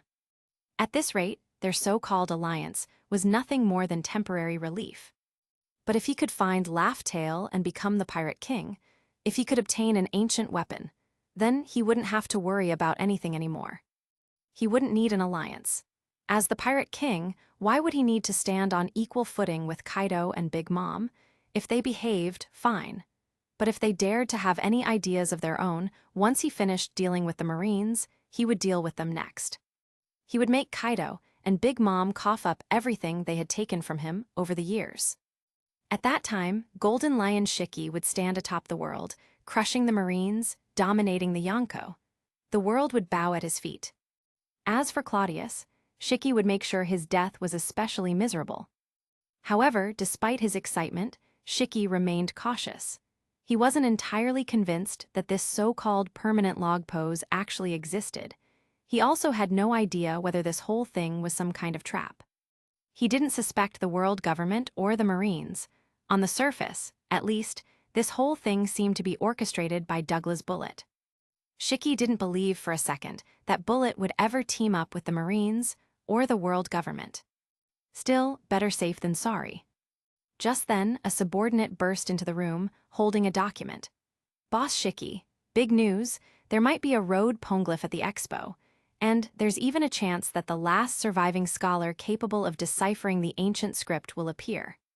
Shiki's expression changed instantly. He reached out, and the document flew into his hand as if drawn by an unseen force. Reading through the information carefully, Shiki murmured with uncertainty. 18 years ago, the last surviving Ohara scholar, Nico Alvia. She was in Impel Down. Damn if I had known back then. If Shiki had known about this earlier, he wouldn't have wasted time on Marineford or other battles. He would have gone straight to Impel Down to retrieve her himself. And now, a log posed to Laugh Tale, a legendary road poneglyph said to hold its coordinates, and an Ohara scholar who could decipher the ancient texts. All 3 were rumored to be at this pirate expo. Shiki's heart pounded wildly. Whether it was the path to Laugh Tale or the key to an ancient weapon, these 3 things were of paramount importance. Can this really all be fake news? Shiki hesitated for a moment, but then his gaze turned sharp. Even if there was a chance this was a trap, the potential rewards were too great to ignore. A ruthless glint flashed in his eyes. "This expo, we're going." Chapter 442, Shiki Linlin, Who Are You Calling a Puppy? Shiki had made his decision to go, and Shuryu and the others, equally ambitious, had no objections. "Then we should start preparing," Lafitte said after a moment of thought. "Boss Shiki, if even you are interested, there's no way Kaido and the others won't be as well. And with how widely this news has spread, there's no way the world government isn't aware of it. They might get involved too." "They probably will," Shiki said after some consideration. "But this happened so suddenly, they won't have had much time to prepare." In Shiki's mind, the idea that Bullet would actually cooperate with the world government to set them up was laughable. Even if the world government did show up, they wouldn't be fully prepared. If that were the case, wouldn't the risks be worth it? But what Shiki didn't realize was that the world government had already made its preparations. After all, how else had this information leaked in the first place? And as for Kaido and the others, they had to be going right. If he was tempted, then there was no way Kaido wouldn't be. The only reason for Kaido not to go would be if he didn't want to become the Pirate King or find Laugh-Tale. A battle between giants was inevitable, but so what? Shiki was the Golden Lion, renowned across the world. He never feared battle, nor did he believe he would lose.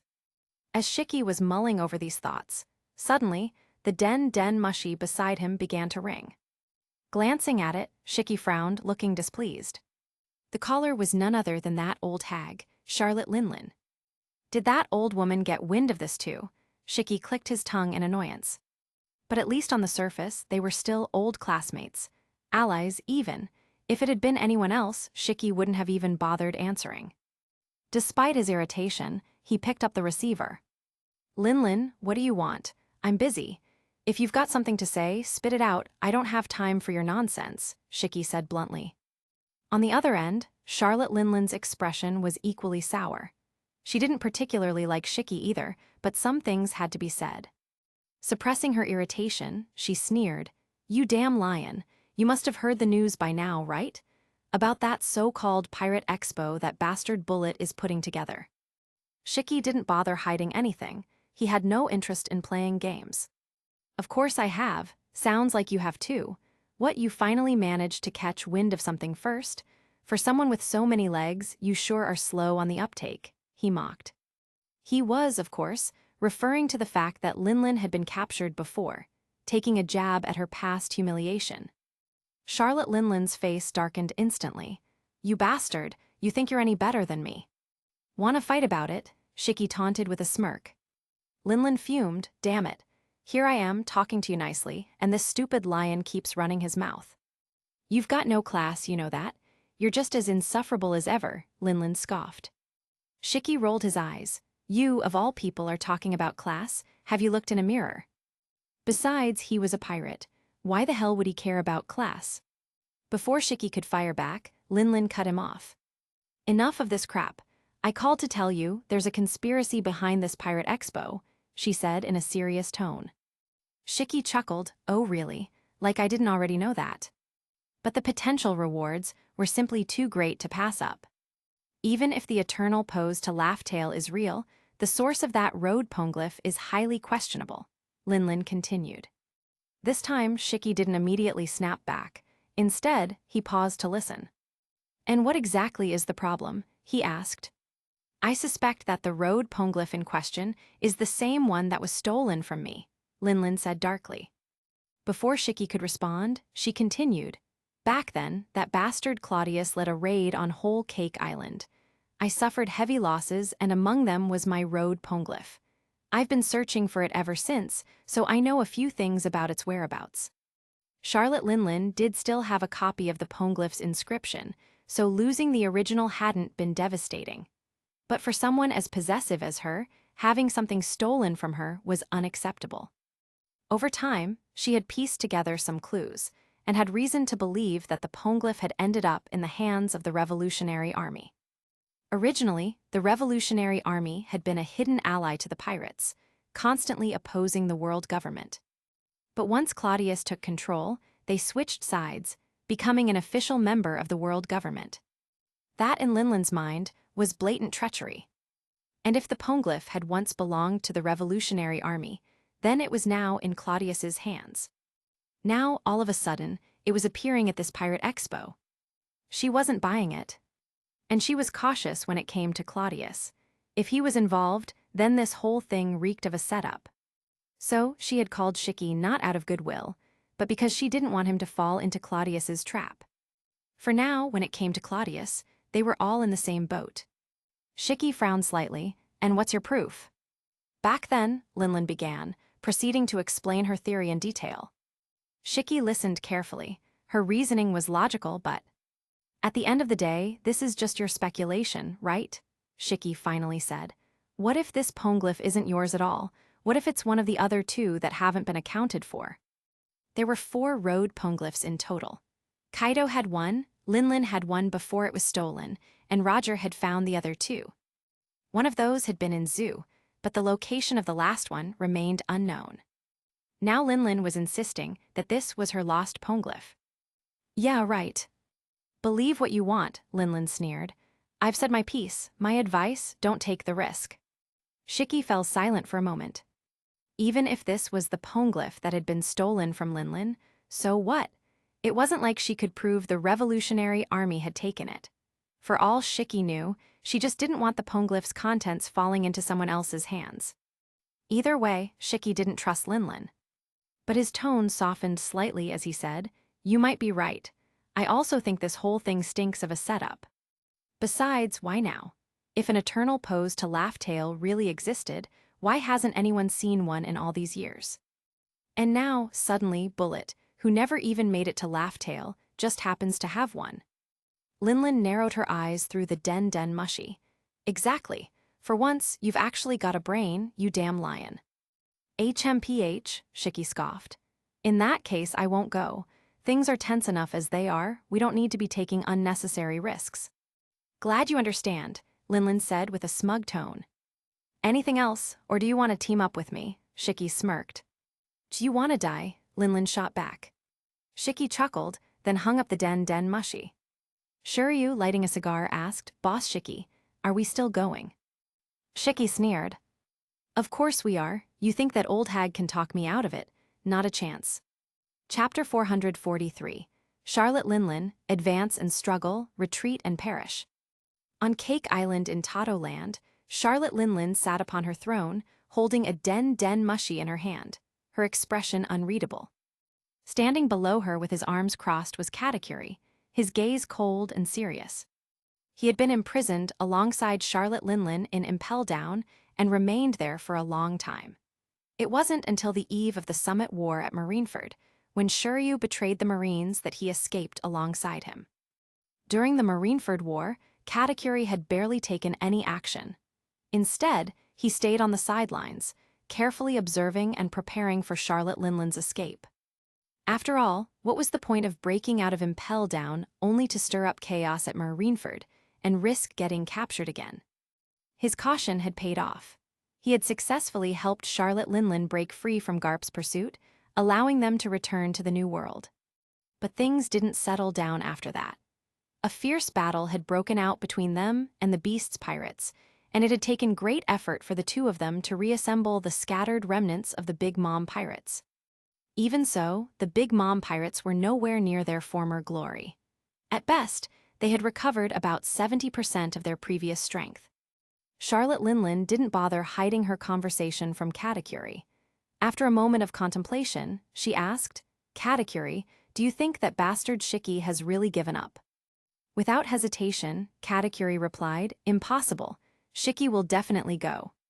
Charlotte Linlin was silent for a moment before nodding. "I think so too." She wasn't fooled by Shiki's words about avoiding unnecessary risks. If she, Charlotte Linlin, actually believed that nonsense, she'd have to be insane. Shiki had likely just been messing with her. If he had managed to dissuade her, then great, less competition for him. If he hadn't, then he hadn't lost anything. Charlotte Linlin mulled it over for a while before asking, "Katakuri, should we go? This road poneglyph, this scholar who can read ancient texts, this supposed eternal pose to Laugh Tale, how much of it do you think is real?" Katakuri fell into deep thought. Charlotte Linlin didn't rush him. She knew better than to interrupt when he was analyzing a situation. After a long silence, Katakuri finally spoke. "We shouldn't go," he said. But his reasoning wasn't because he doubted the credibility of the information. The road poneglyph's appearance is likely real. The world government might be involved, but there's still a chance that it's one of the two remaining poneglyphs. As for the scholar, they could very well be legitimate. As for the eternal pose, we can't say for certain. But at this point, it doesn't even matter if it's real or fake. If it's real, it's obviously invaluable. If it's fake, we lose nothing by ignoring it. That said, Katakuri's meaning was clear. Despite the overwhelming risks, the information was too important to ignore. Charlotte Linlin was deeply wary of Cladius. She had suffered too much at his hands to not be cautious. Her instincts told her this was his conspiracy. But she also knew that when it came to becoming Pirate King, there was no such thing as standing still. If she didn't advance, she would fall behind. If she didn't fight, she would lose. Unless she was content to rot away in obscurity, did she really have a choice? After some thought, she said softly, "Katakuri, give me a reason to take this risk."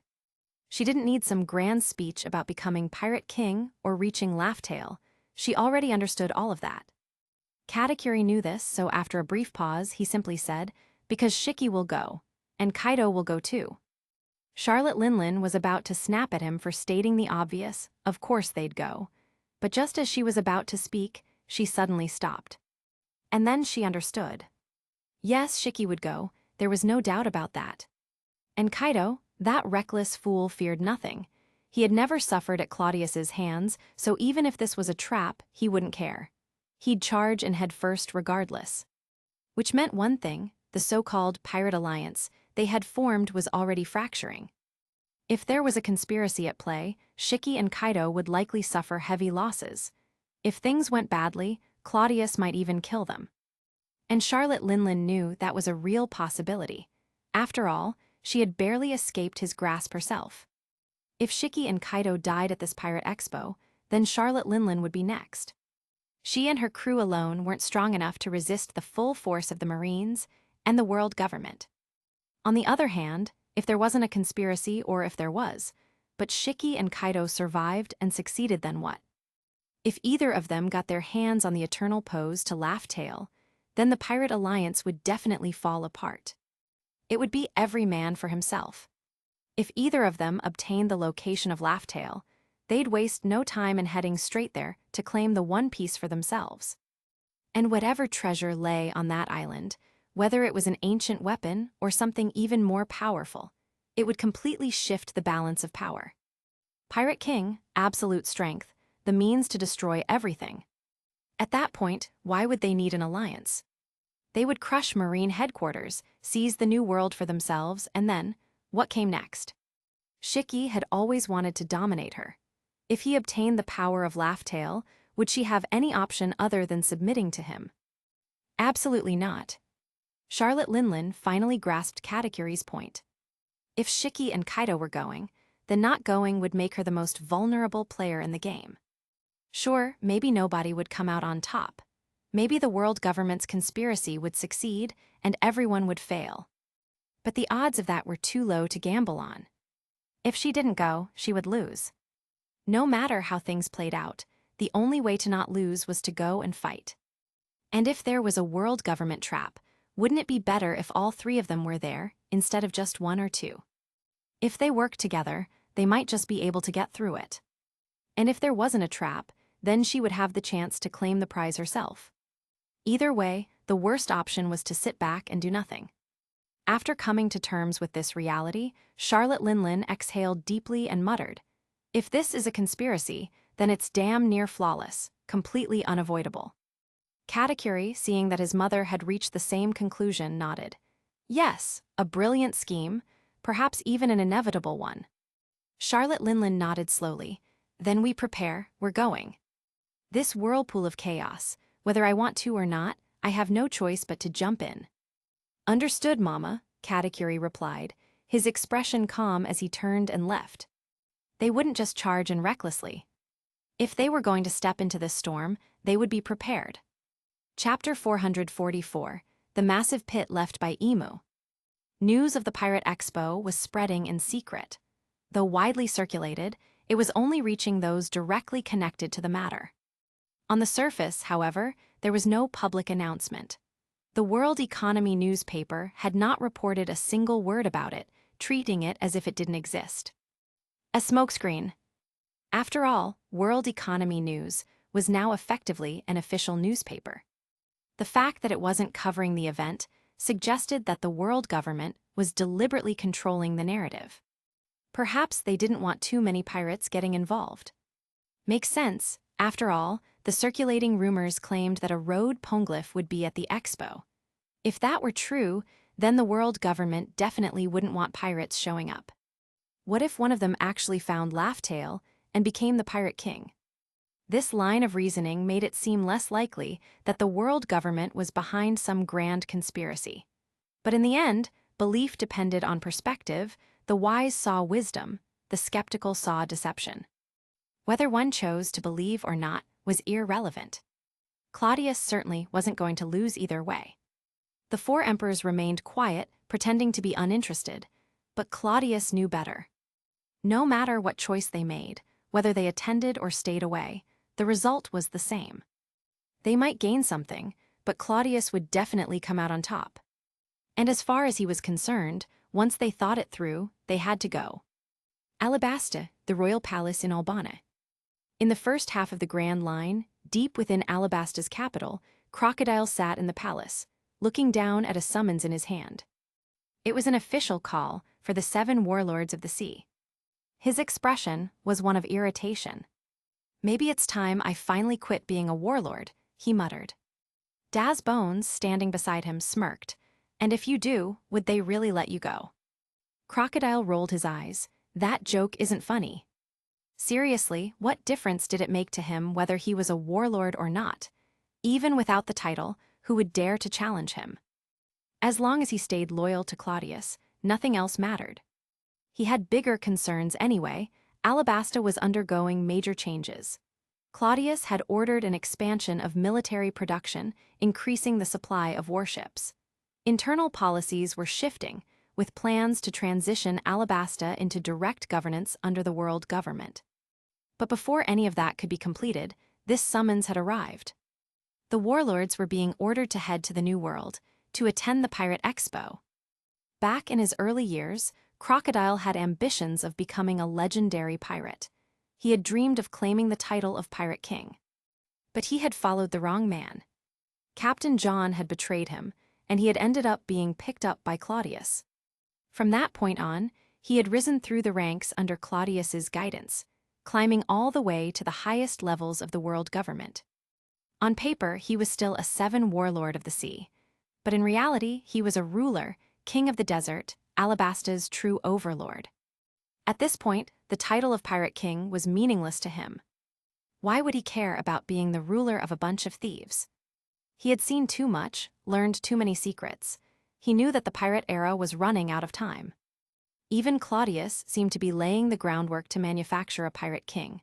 Perhaps someone like Ace, just like the warlords, had been a manufactured balance of power. Knowing this, why would Crocodile care about the eternal pose to Laughtail? Why would he be interested in deciphering ancient texts or road poneglyphs? And as for the rumor that an ancient weapon capable of conquering the world lay hidden on Laughtail, he scoffed. What a joke. Did these people even know what ancient weapons were? Crocodile did, because Claudius had told him. Poseidon's still alive. Uranus and Pluton, lost forever, unusable. Back in the day, Emu had planned everything. Claudius had taken advantage of that knowledge to ensure that no foolish, power-hungry upstart would ever dream of using an ancient weapon to overthrow the world government. And yet, the rumors persisted. Thinking about it now, Roger must have known that ancient weapons were just bait. But instead of saying anything, he let everyone believe in the myth, digging a massive hole for every pirate chasing after his legacy. Including Sheki. Crocodile clicked his tongue. That bastard Roger, he played the whole world for fools. The end of the warlords. This might be the last time, boss. Just bear with it a little longer, Bones said with a smirk. Crocodile was silent for a moment. Then, with a sigh, he said, "Yeah, this might be the last time the warlords are called together." He knew what this was really about. Claudius had orchestrated this entire event, using Bullet as bait to lure in Shiki, Charlotte Linlin, and Kaido. Then, in one decisive strike, they would all be eliminated. With the 3 of them gone, the new world would fall into chaos. Marine headquarters, backed by overwhelming military power, would sweep through the region unchallenged. Even if Shanks tried to step in, he wouldn't be able to hold the balance alone. The Great Pirate Era would be finished. And once it was over, the 7 warlords of the sea would become obsolete. There would be no need to call them together ever again. Maybe I can retire after this, Crocodile mused, laughing bitterly to himself. For a moment he thought back to his time in Mariewa, a life without stress, no real responsibilities. Back then, he had always dreamed of challenging Claudius, regaining his freedom. But as time passed, that ambition had faded. How long had it been since he had even thought about it? Once this is over, maybe I should challenge that guy again, Crocodile muttered to himself. The so-called king of the world. Then, shaking his head, he sighed. Enough thinking. Daz, get the ship ready. We leave for the new world tomorrow. Daz nodded, understood. He found it amusing, his boss complained, but when it came down to it, he was always the first to act. Elsewhere, Eustace Kid and the other supernovas had finally caught wind of the Pirate Expo. Unlike the Emperors, they had no solid footing in the new world yet. They had charged in recklessly, without any real strategy. Their information network was weak, so they had only learned about the expo much later than the major players.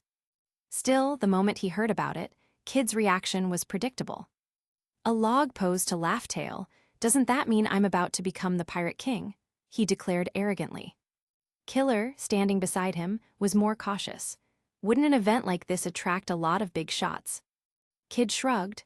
Good. This new world hasn't been nearly as intense as I expected. I've been here all this time and still haven't met a real challenge. If there are some big names at this thing, I'll just crush them and take the Pirate King's throne. As he spoke, Kid clenched his fist. A dark layer of armament haki-coated his hand. Faint sparks flickered around him, a sign of Conqueror's haki. Kid had made huge progress since entering the new world. But his arrogance was blinding him. He thought he was ready to conquer the sea. What he didn't realize was that the only reason the new world seemed calm was because the Emperors and the Marines were holding back for now. But soon, that restraint would be gone. And when the chaos erupted, Kid and the other supernovas were about to learn the hard way what it really meant to survive in the new world. Chapter 445, Stussy, in this field I'm a professional. In the holy land of Mariewa, within Claudius's palace. At that moment, Claudius was having his hair washed. His butler, Nia, stood beside him, holding a warm showerhead, carefully rinsing the foam from his head. Once his hair was clean, Claudius casually grabbed a towel, wiping it dry with ease. His toned upper body was fully exposed, causing Nia to blush involuntarily. Nearby, Stussy was tidying up the dressing table, arranging various items before pulling a chair in front of it. So, how's Marine's operation going, making a big spectacle of themselves? Claudius asked with a smirk. Stussy, still organizing the table, responded, Your Highness, do you have to worry about that? Marines run countless covert operations, at least 1,000, probably more. They have their own channels. As long as they don't send out distress signals, they can handle things themselves. Marine headquarters was a well-oiled military machine. Claudius was simply too carefree. This time, their operation was meant to be discreet. Well, not too discreet, but at least subtle enough to infiltrate the Pirate Expo without drawing too much attention. Am I worrying? No, I'm just being a considerate leader, Claudius replied with exaggerated exasperation. It's a shame how, in this era, people don't appreciate good intentions. With his hair half dry, he reached up to rub his ear, feigning dissatisfaction. Yes, Your Highness, Stussy said with an amused smile. You're a very considerate leader. Claudius nodded in satisfaction. Good that you know it. Once Stussy had finished tidying up, Claudius walked over and sat down at the dressing table. Looking into the mirror, he smirked. Damn, I really am handsome. His golden hair fell neatly past his ears, his sharp eyes gleamed, and his smile showcased perfect teeth. His face was simply too good-looking. Ha, now I get why you all like me so much, Claudius said shamelessly. If I were a woman, I wouldn't be able to resist someone as handsome and charming as myself either. Nia rolled her eyes, laying out a fresh white towel at his feet. Stussy chuckled. Your Highness, have you noticed something? What? Claudius asked, confused. That you've become even more shameless than before, Stussy replied playfully. What are you talking about? I, Claudius, am an honest and reliable young man. A pear blossom pressing against a begonia, do you understand? Claudius said, feigning indignation. I don't quite get those phrases from the land of flowers, Stussy teased. Just then, the door swung open, without the slightest hesitation. A figure waltzed in, arms full of various items.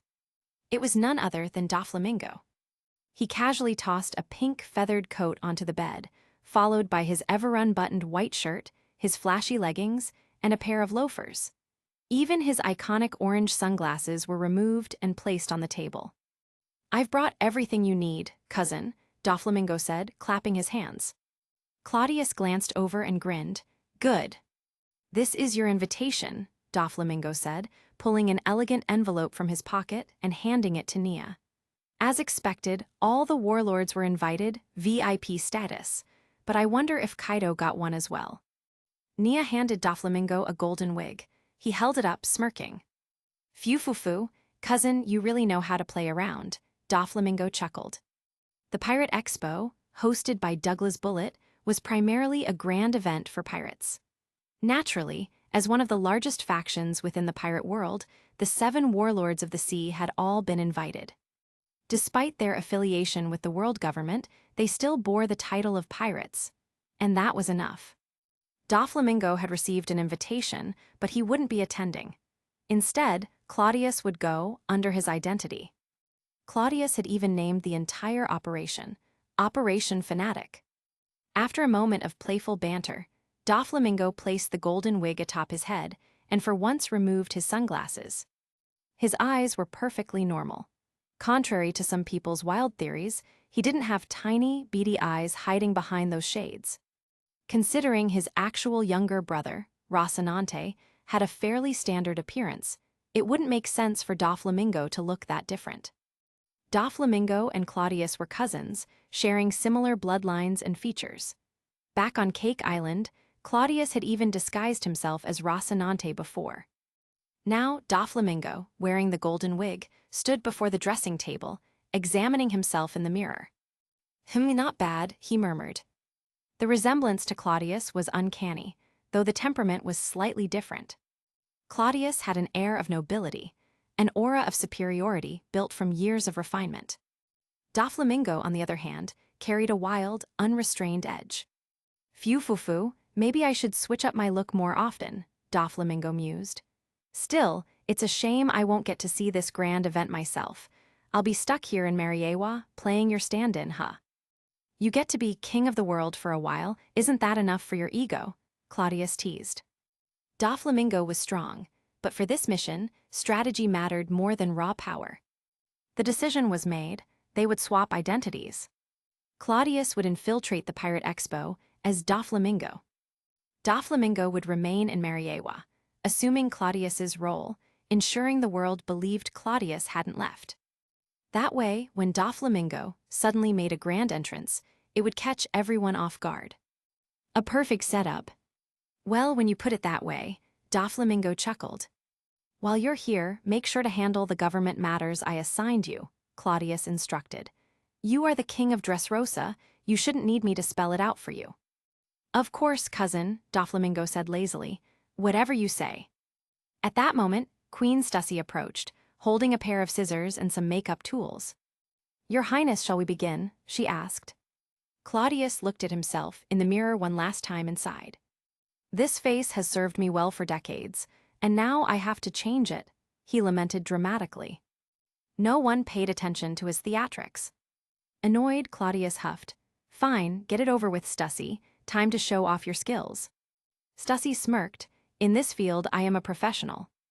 As the queen of the Happy Street, Stussy was an expert in makeup, disguises, and all things related to beauty and presentation. Without hesitation, she picked up an electric razor and began cutting away Claudius's golden locks. His long, neat hair was soon chopped into a messy, tousled style, closely resembling Doflamingo's signature look. The hair was the easy part. Once that was done, Stussy grabbed a set of cosmetics and got to work. Though they were cousins, Claudius had a slightly younger-looking face compared to Doflamingo.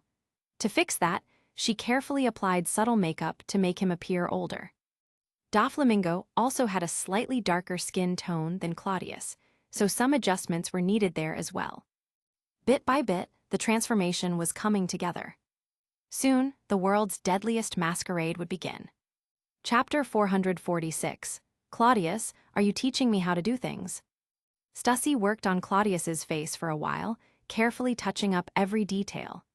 Once she was done, she used a blower to clear away the stray hair and stubble from his face. Then, clapping her hands in satisfaction, she said, "Perfect."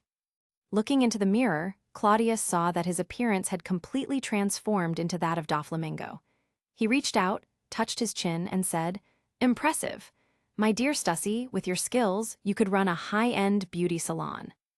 Stussy raised her chin proudly and replied with a smirk, "Of course. Who do you think I am?" "Ha ha ha, you sure know how to flatter yourself," Claudius laughed. Doflamingo, observing the transformation in the mirror, was equally astonished. "I've always known, cousin, that you look quite similar to me, but this is like looking into a mirror." Claudius pushed Doflamingo's face away and scoffed, "Get lost. It's not that I look like you, it's you who looks like me. Remember, I'm your elder cousin. I was born 2 years before you. If there were a copyright on this face, I would have registered it first." With that, Claudius got up from the seat, making room for Doflamingo. "All right, go ahead and make your old face look younger." Doflamingo sat down with a slight grimace and muttered, "This is weird. You're obviously older than me, so why do I look older?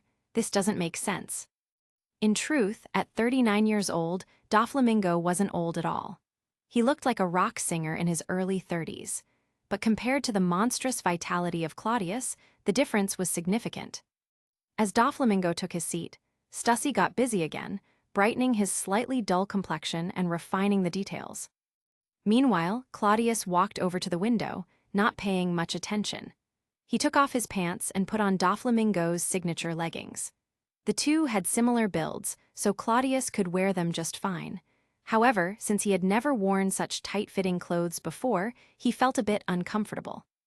After struggling with the leggings, Claudius put on a white shirt that was slightly too small, making it impossible to button up. Then, he draped the pink flamingo feather coat over his shoulders and stepped into Doflamingo's signature pointed-toe shoes. As the saying goes, clothes make the man. Once Claudius donned the flamboyant outfit, his entire aura changed. He looked less like a responsible figure and more like someone with an unrestrained, flamboyant nature.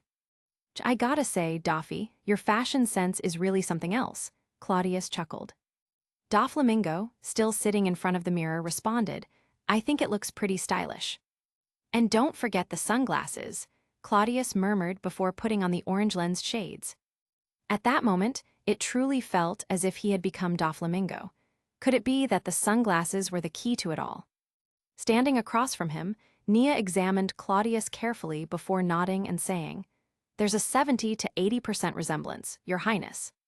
70 or 80% isn't good enough. "We should aim for perfection," Claudius said, taking a few steps side to side as if testing the look. After thinking for a moment, Nia suggested, "Your posture is slightly off. Young master usually hunches forward a little." Doflamingo grinned and admitted, "That's intentional, it matches my stride." Claudius smirked, leaned forward slightly, extended his neck, and slouched his shoulders a bit. Instantly, his demeanor shifted into a more roguish and unruly look. "This is much closer, but something still feels off," Nia hesitated. Claudius's eyes lit up. "Oh, what about this?" Then he imitated Doflamingo's signature stride, hands in his pockets, legs rolling outward in an exaggerated gait. With just 2 steps, he had perfectly replicated Doflamingo's arrogant, loose, and domineering presence. Seeing this, Nia's eyes brightened, and she nodded approvingly.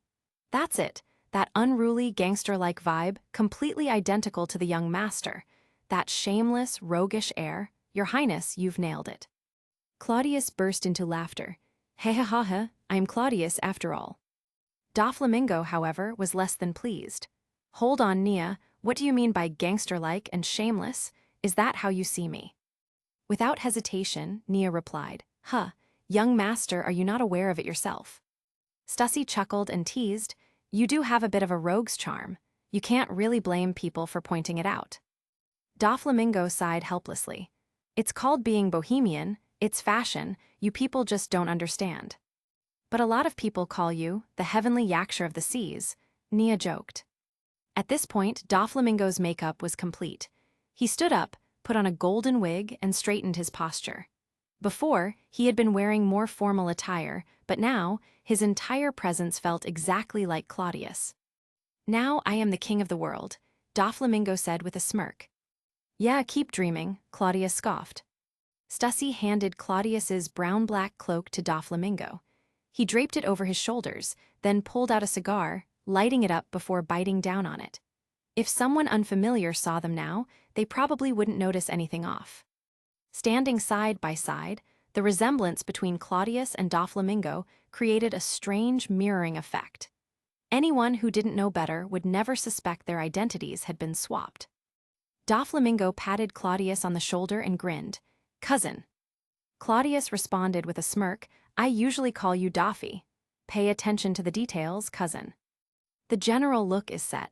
"Young master, you should find someone you trust to handle any necessary touch-ups," Stussy advised. "No problem," Doflamingo replied with confidence. Claudius then cleared his throat and began adjusting his voice. "Fura fura fura? No, fur fur fur, fur fur fur fur." After some fine-tuning, Claudius finally nailed it. When he spoke again, it was in Doflamingo's deep, raspy voice. "Fur fur fur, I am the heavenly yaksha, Donquixote Doflamingo. Nice to meet you." Claudius grinned, perfectly mimicking Doflamingo's signature smirk. It was uncanny.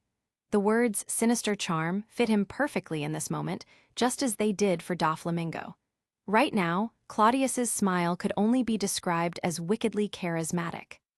Doflamingo was dumbfounded. Is he seriously a natural-born actor? If he had to imitate Claudius's voice, the best he could do was make slight adjustments. But Claudius? He had copied him flawlessly. "Phew fur fur fur, who do you think I am?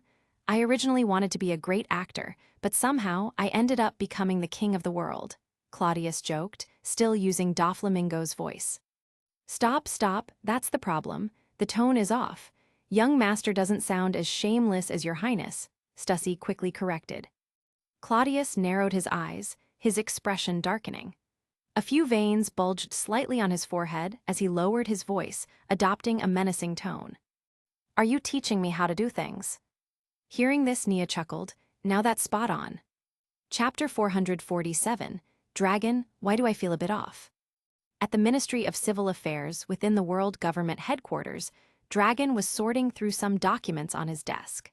Sabo, formerly the second-in-command of the Revolutionary Army, now held the same position in the Ministry of Civil Affairs. "Take these documents and head to the New World," Dragon instructed, handing over a stack of papers to Sabo. Sabo accepted the documents and asked, "The archives?" "Yeah, categorize them properly so we can find them later," Dragon nodded. Speaking of the New World, Sabo asked curiously, "Aren't you coming with us, Mr. Dragon?" "I still have some work to finish here. No rush for now, just follow Claudius," Dragon replied without looking up. "His Highness is going too.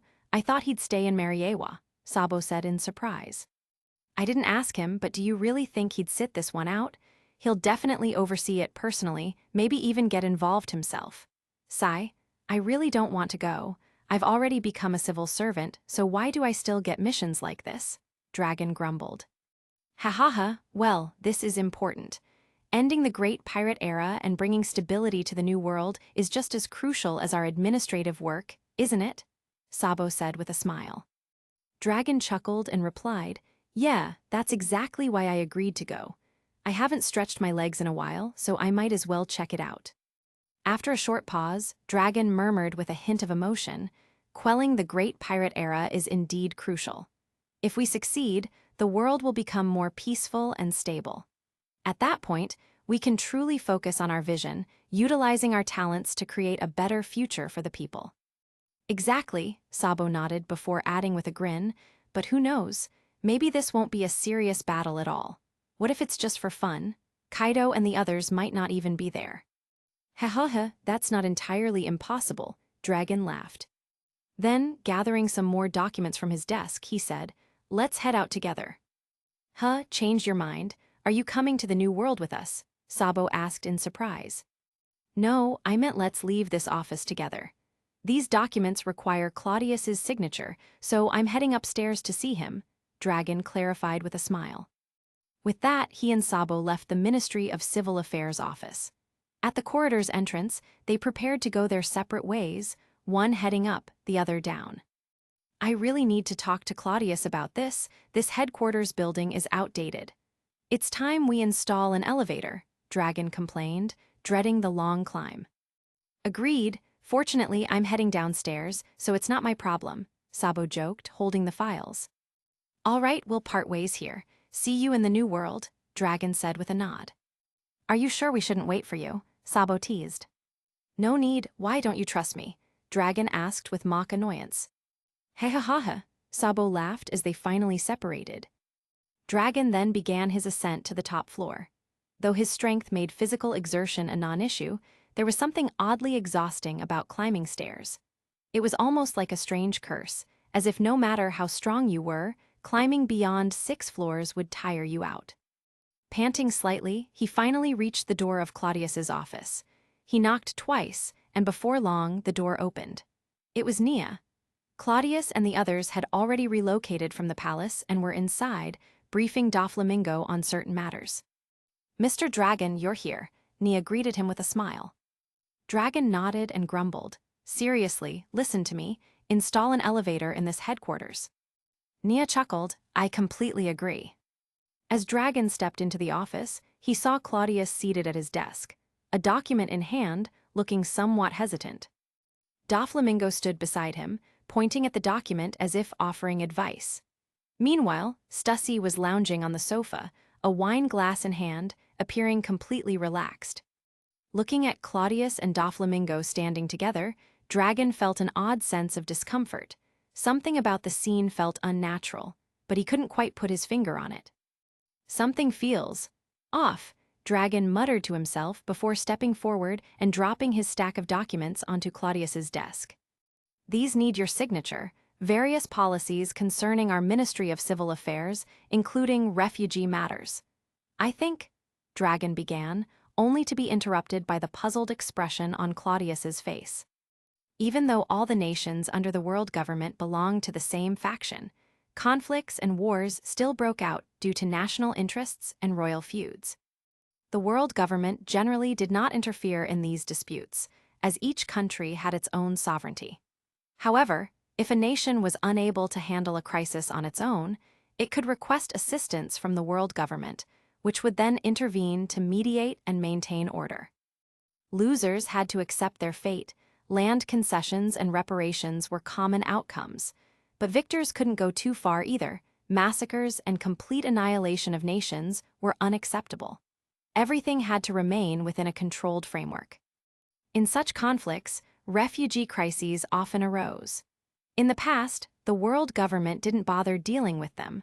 Refugees were left to fend for themselves or seek aid from their own nobility. But now, under the Ministry of Civil Affairs, new policies had been introduced. Refugees would be relocated and provided with opportunities to work, whether it was mining in the Comm Belt or participating in infrastructure projects. Jobs came with 5 insurances and 1 pension, ensuring a stable livelihood. Though these might not be glamorous jobs, they were a lifeline for refugees who had lost everything. Wasn't it enough to provide them with stable employment? What more could they expect? Royal treatment.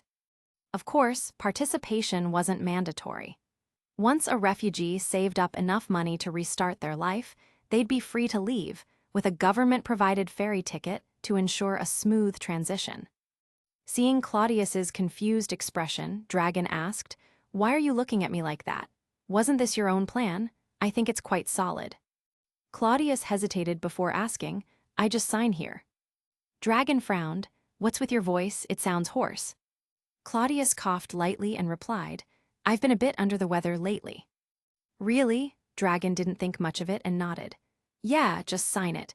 I've already handled all the arrangements. This is just the final approval." Once the paperwork was sorted, Dragon asked, "So when are you leaving for the new world? I'll be going with you." Claudius froze for a moment before hesitantly replying, "I'm not going. This time, I'll be staying in Mariewa." "You're not going?" Dragon asked in shock. He never expected Claudius to willingly sit out a major event like this. Just then, Doflamingo grinned and said, "Furifurfur. Dragon, I'll be heading to the new world this time. If you don't mind, how about traveling together?" Although something still felt off about Claudius, Doflamingo himself seemed normal enough, so Dragon wasn't particularly surprised. After a brief moment of hesitation, Dragon glanced at Doflamingo and said, "Since you're offering, I'd be happy to." Still, Dragon couldn't shake the feeling that something was amiss. He and Doflamingo weren't exactly close. Doflamingo was usually indifferent toward him. Why the sudden warmth? Was something going on? However, since Doflamingo was Claudius's cousin and a trusted figure, Dragon decided not to overthink it. If Doflamingo wanted to foster closer ties, there was no reason to refuse. Chapter 448, I would like to call you the strongest. As soon as Dragon finished speaking, Stussy, who had been lounging on the sofa in silence, suddenly chuckled. "It seems my skills are quite impressive," she said with a smile. "Furfur. No, it should be my acting skills that are impressive," Claudius, who was currently disguised as Doflamingo, laughed. Nia also laughed, leaving Dragon somewhat confused. Dragon frowned slightly and asked, "What are you all laughing at? What do you mean by acting?" "Ha ha ha ha, Dragon, you really didn't see it coming, did you?" Claudius suddenly switched back to his own voice and laughed. Dragon's expression changed instantly. He stared at Doflamingo in shock and blurted out, "Claudius." "It's me, ha ha ha, well, how do I look?" Claudius grinned. Then, with a cocky air, he mimicked Doflamingo's signature swagger, walking forward with exaggerated confidence. Dragon was dumbfounded. If not for the voice change, he would have mistaken Claudius for Doflamingo without question. Regaining his composure, Dragon turned his head to look at Claudius, who was still seated at the desk. Sure enough, Claudius had also reverted to his original voice, smiling as he said, "Furfur. Mr. Dragon, I didn't mean to trick you on purpose." "Doflamingo?" Dragon asked hesitantly before realization dawned on him. "So that's it. No wonder I felt something was off for so long. You guys are seriously good. Even I was fooled." "That's a good thing, isn't it? If even you were deceived, then the others won't suspect a thing. When the time comes, it'll be a real surprise," Claudius said with a smirk. However, hearing these words from someone who looked exactly like Doflamingo made Dragon feel even weirder. After thinking it over for a moment, Dragon nodded. "So, you two have swapped identities. Doflamingo will stay in Mariewa to make it seem like you haven't left, lowering the pirate's guard. Meanwhile, you'll appear at the Pirate Expo as Doflamingo. If this works, it'll definitely be unexpected." Then Dragon glanced at Claudius with a look of mild disdain. "Still, you really do love playing dirty, don't you? Don't you feel even a little ashamed?" "Ashamed? Why would I be?" Claudius looked genuinely confused. "Why should I, Claudius, ever feel ashamed when dealing with pirates? If anything, I'm quite proud of it. I've fought many top-tier pirates and have countless victories to my name, never lost once. But funny enough, I've never actually won a fair one-on-one fight. Jin's spars with me don't count, they were just training. As for Shiki, that one was half a win at best. The guy was already in bad shape after fighting Roger, and then he got a ship's rudder lodged in his head." Dragon was speechless. Was this really something to be proud of? Didn't this just make him seem even more underhanded? After a moment, Dragon sighed and patted Claudius on the shoulder. "Honestly, you really shouldn't be proud of this. There's nothing admirable about it." "What? This isn't something to be proud of. Doesn't it prove my intelligence?" Claudius asked in mock surprise. "No, it just proves you're shameless, cunning, and downright unscrupulous," Dragon said seriously. Claudius sighed theatrically. "You're too rigid, Dragon, and you're supposed to be the leader of a revolutionary army? Let me teach you something valuable. When facing an enemy, there's no such thing as fairness. If you can kill them outright, do it. If you can poison them, do it. If you can sneak attack them from behind, do it." "That's the law of the strong," Claudius said, patting Dragon's shoulder with an air of wisdom. Dragon nodded thoughtfully, then looked Claudius in the eyes and said, "You know, sometimes I think if you had become a pirate, you'd probably be even more terrifying than you are now." Claudius laughed and patted Dragon on the shoulder. "You've got a good eye. Back in the day, that bastard Roger actually invited me to become a pirate and join his crew, but I turned him down. Otherwise, do you think the title of Pirate King would have belonged to him?" Dragon let out a long sigh, massaging his temples as if dealing with a headache. "I've met all kinds of people in my life, but when it comes to sheer shamelessness, Claudius, I'd like to call you the strongest." "Ha ha ha ha, right back at you," Cladius replied, completely unbothered. Meanwhile, in the calm belt. At this moment, the red-haired pirates were sailing through the calm belt. The ship's external paddles rotated steadily, compensating for the lack of wind and propelling them forward. Not far from the Red Force, a massive sea king floated lifelessly, its head cleanly severed. The blood from the wound stained a large area of the sea, drawing countless carnivorous sea creatures that hungrily tore into its corpse. The wound was perfectly smooth, clearly the work of a master swordsman, someone who had killed the giant sea king in a single stroke. Despite its dangers, the calm belt wasn't much of a threat if there were powerful individuals on board. Rayleigh once swam all the way from Sabyati Archipelago to Amazon Lily. Shanks himself could probably freestyle his way across it if he wanted. Because of this, most sightings of red-haired pirates in the calm belt weren't widely reported. Unlike the fishmen, who frequently traveled in and out of their island via the calm belt, Shanks and his crew simply passed through unnoticed. Up on the Red Force's lookout, Yassop stood with a spyglass in hand, scanning the horizon. Lowering it slightly, he sighed, "The calm belt sure is getting busy." Below him, Ben Beckman sat under the mast, casually flipping through a newspaper with a cigarette hanging from his lips. Hearing Yassop, he smirked and said, "Yeah, things sure are lively these days. We used to only see the occasional big shot daring to sail through here. But now, there are mining operations all over the place. That guy Cladius is really something else. The world government was falling apart, and yet he's almost completely fixed it," Yassop chuckled. Beckman nodded. "Yeah, he really is something." Not far away, Shanks was speaking into a den mushy, his expression somewhat serious. After a while, he hung up and turned toward Beckman. Beckman glanced up and asked, "What's wrong?" Shanks exhaled and said, "While we were away, something happened in the New World. Douglas Bullet is organizing a pirate expo." "A pirate expo?" Beckman raised an eyebrow before chuckling. "Really? With the Marines breathing down everyone's necks, someone actually wants to pull this off. No way it gets any traction, right?" Shanks shook his head. "No, on the contrary. I think Kaido, Shiki, and even that old hag will be there." Beckman was genuinely surprised this time. "Why?" "Because rumors are spreading that the expo will feature a legendary treasure once owned by Captain Roger. Supposedly, it includes an eternal pose to Laugh Tale, road poneglyphs, and even scholars who can decipher the ancient text," Shanks said grimly. Beckman's gaze darkened. "That reeks of a setup." "Yeah," Shanks nodded. Yassop, still watching from the lookout, asked, "Shanks, did the Roger pirates really have an eternal pose to Laugh Tale?" Shanks scoffed. "Of course not. If we had one, we wouldn't have needed to steal the poneglyphs or rely on Odin." Beckman exhaled smoke and asked, "So, do we check it out?" Shanks hesitated for a moment, then smirked. "Well, we've got nothing better to do. Why not?" Chapter 449. Heated Discussions Among Onlookers. Delta Island, a well-known banquet island in the New World and a neutral territory. Both pirates and Marines could come here freely. However, in practice, pirates dominated the island. The Marines, having little foothold in the New World, rarely visited, let alone spent time partying here.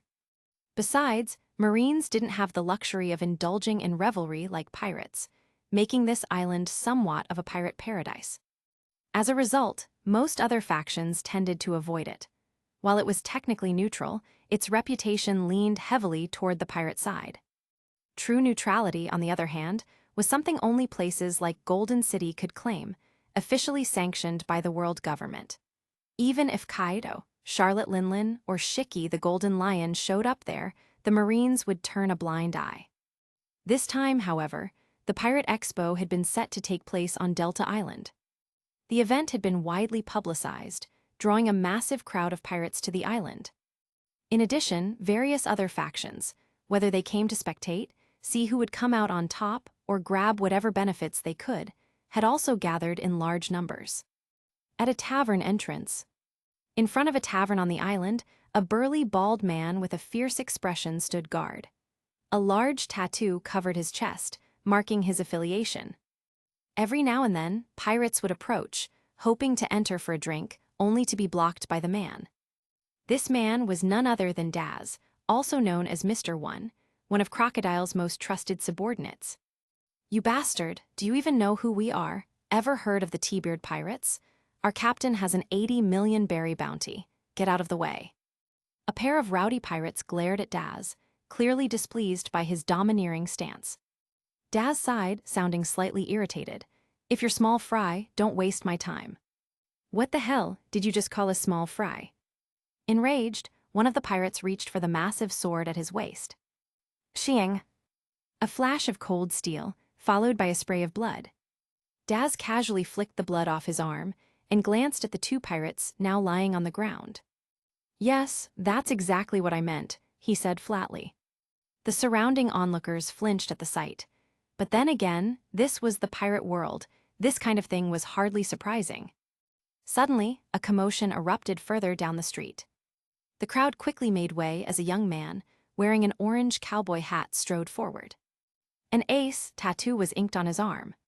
His face, undeniably handsome, bore a few scars that only added to his rugged charm. He walked confidently, shirtless, a string of red beads hanging around his neck. A few companions followed closely behind. "This guy's a big deal. A warlord of the sea." "Yeah, a warlord of the sea. I recognize him, that's Fire Fist Portga's D-Ace. And that clown next to him, isn't he a former Roger Pirates crew member, or is that just a rumor? If it were fake, why would he be with a warlord of the sea?" "True. Hey, what about that green-haired guy?" "What about him?" "I heard he's really strong. A three-sword style swordsman who's challenged and defeated several masters in the New World. Some say he's the next Dracul Mihawk." "The next Mihawk?"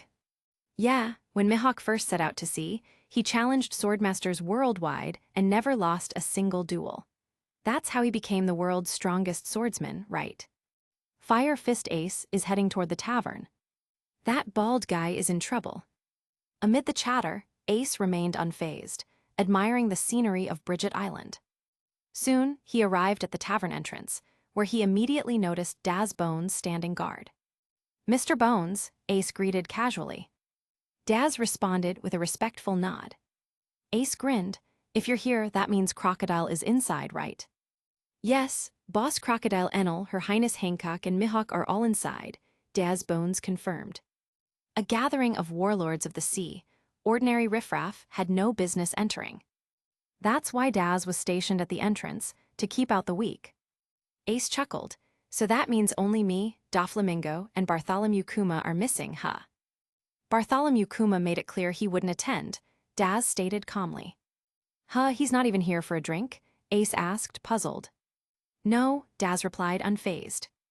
That meant Kuma wasn't coming to the tavern, but he would still participate in the upcoming operation. Ace sighed in relief. "That's good. I thought he had completely dropped out.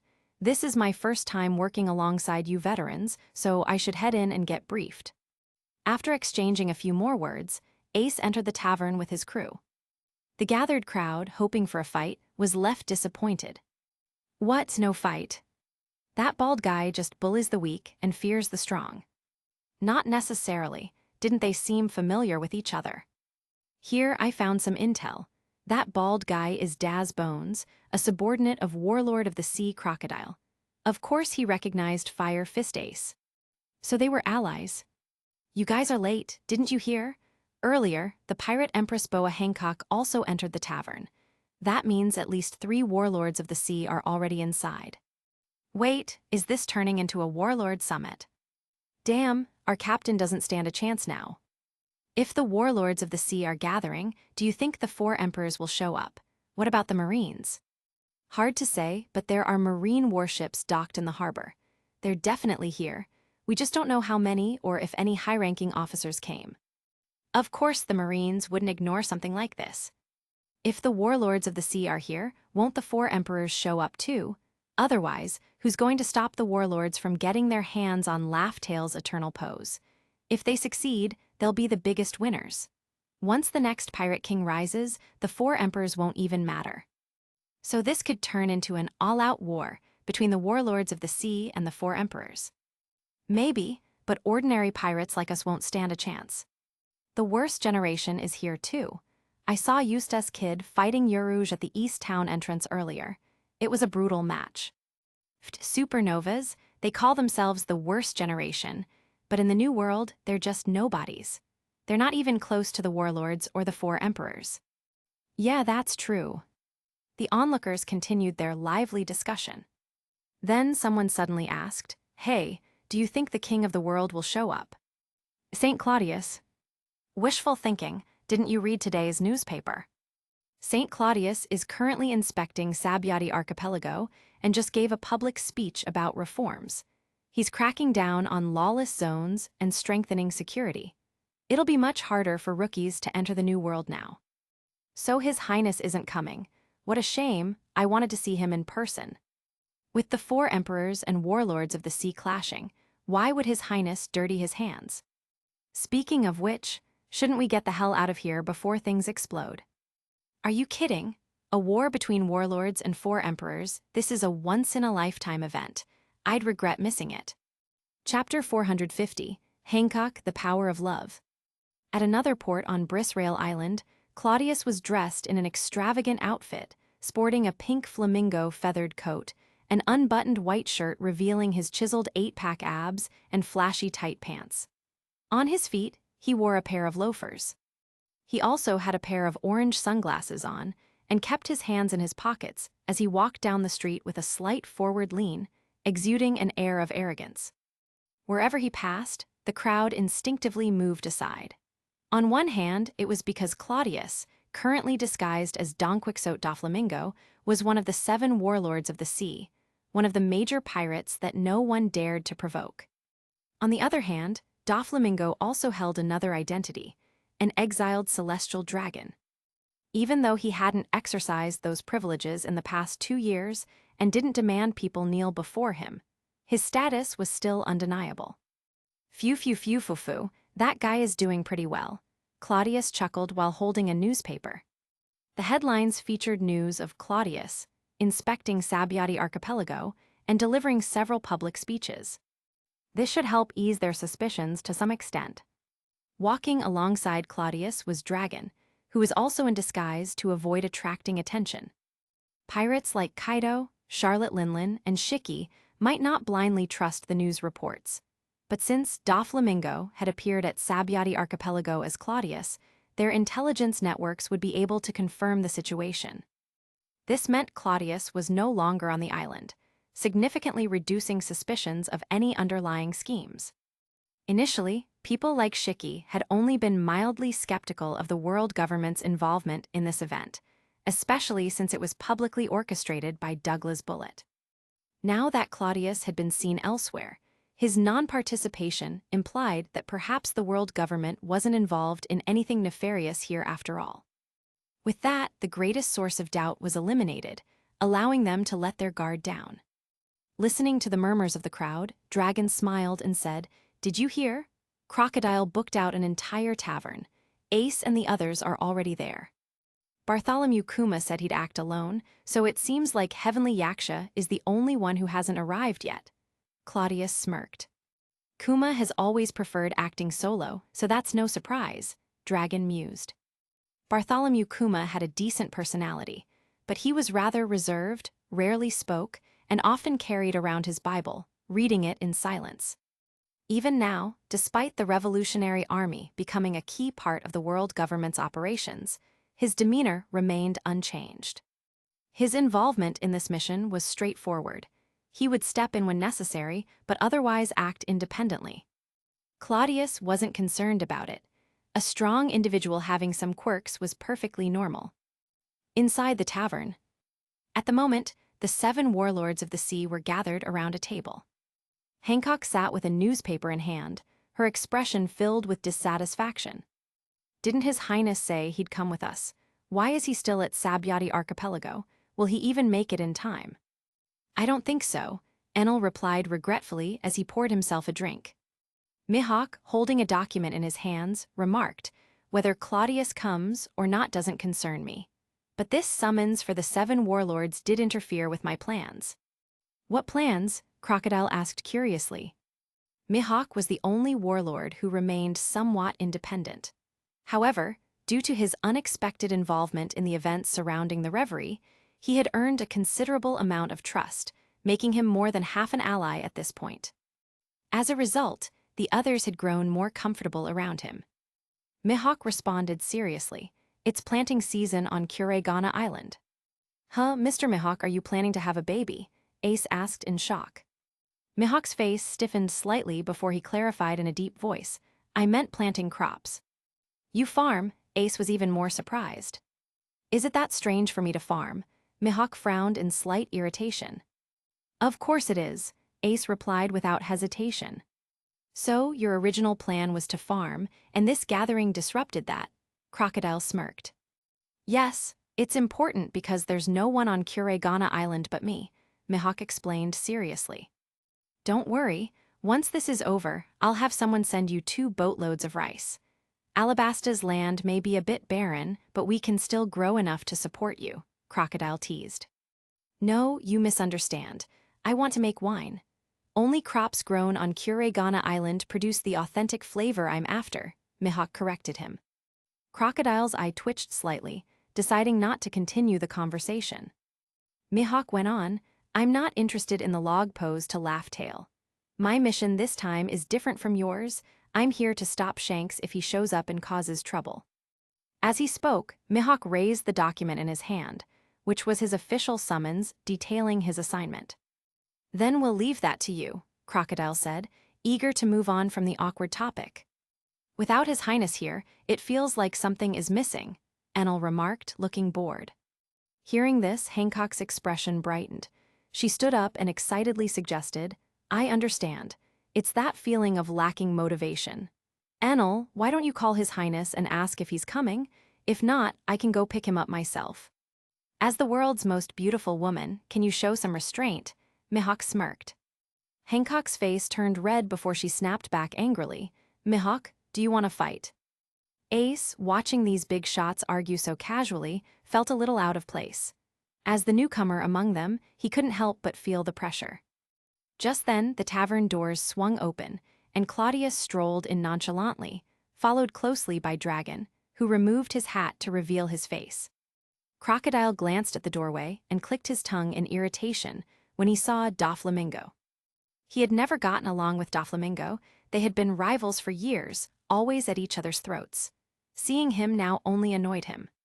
Cladius grinned and said, Phew, phew, phew, phew, phew. Am I being hated? Without a doubt, Dragon teased. So cold, Crocodile, no warm welcome, not even a hug. Cladius opened his arms mockingly. His tone, expression, and mannerisms were a perfect imitation of Doflamingo's usual way of teasing Crocodile. If you want to die, just say so, Doflamingo, Crocodile responded impatiently, his tone ice-cold. Just as Cladius was about to retort, Hancock's eyes suddenly lit up. Without hesitation, she leaped from her seat and flung herself at him with a look of pure joy. Your Highness Tilda, I knew you'd come, Hancock exclaimed, wrapping her arms around him in a tight embrace. Everyone else was stunned. What the hell, Hancock? Are the tavern lights too dim? That's not Cladius, it's Doflamingo. Even Dragon was taken aback. After a moment, he muttered under his breath, Is this the power of love? Incredible, I lost. As everyone else remained in shock, Cladius sighed and wrapped an arm around Hancock, murmuring, Did I really disguise myself that well? You saw through it instantly. This time, he had reverted to his real voice. Crocodile's expression immediately darkened as he gritted his teeth. Cladius, you bastard, were you trying to starve me? Dad, Ace blurted out in surprise. Chapter 451. The undercurrent surges from all directions.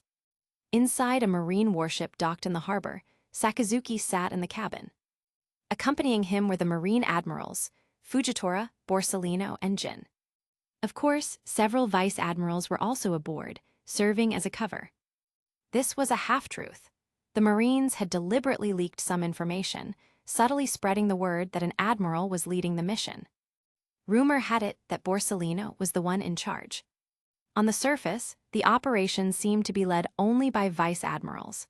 But secretly, with whispers circulating that Borsellino was present, the information appeared somewhat credible. This was a routine tactic of the Marines. Although not particularly sophisticated, it was better than nothing. Given the current situation, Claudius was performing at the Sabyati archipelago, while Douglas Bullitt was hosting the Pirate Expo. As a result, it seemed reasonable that the Marines couldn't spare enough time or resources to properly respond. As a veteran powerhouse, Borsellino represented the highest combat force of the Marines lurking here. His presence seemed more credible than dispatching all 3 admirals or even the fleet admiral himself.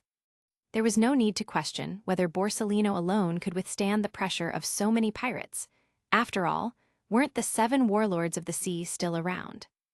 Besides, perhaps the Marines only wanted to cause trouble, destroy the log pose, and retreat. With Borsellino's abilities, this seemed entirely feasible. Setting aside these tactical maneuvers, Jin held a newspaper in her hand, while Borsellino was carefully trimming his nails, as if afraid he might accidentally cut off his own fingers. Fujitora sat quietly, rolling 2 dice in his hands, playing with them absent-mindedly. Garp and Sengoku have both appeared at the Sabyati archipelago, and St. Claudius is there too. Are we really enough for this mission? There's only the 4 of us, Jin asked, still holding the newspaper. It wasn't just Claudius who had shown up at the Sabyati archipelago. To further lower enemy vigilance, Garp and Sengoku had made an appearance alongside him. In reality, this mission had intentionally excluded them. Garp aside, Sengoku was no longer part of the Marines. Besides, they were both too old to always be charging into battle. How else would the newer generation get their chance? Sakazuki flicked the ash off his cigar and spoke in a deep voice. Garp and Sengoku didn't come, but St. Claudius should already be on the island. What? Jin exclaimed in shock.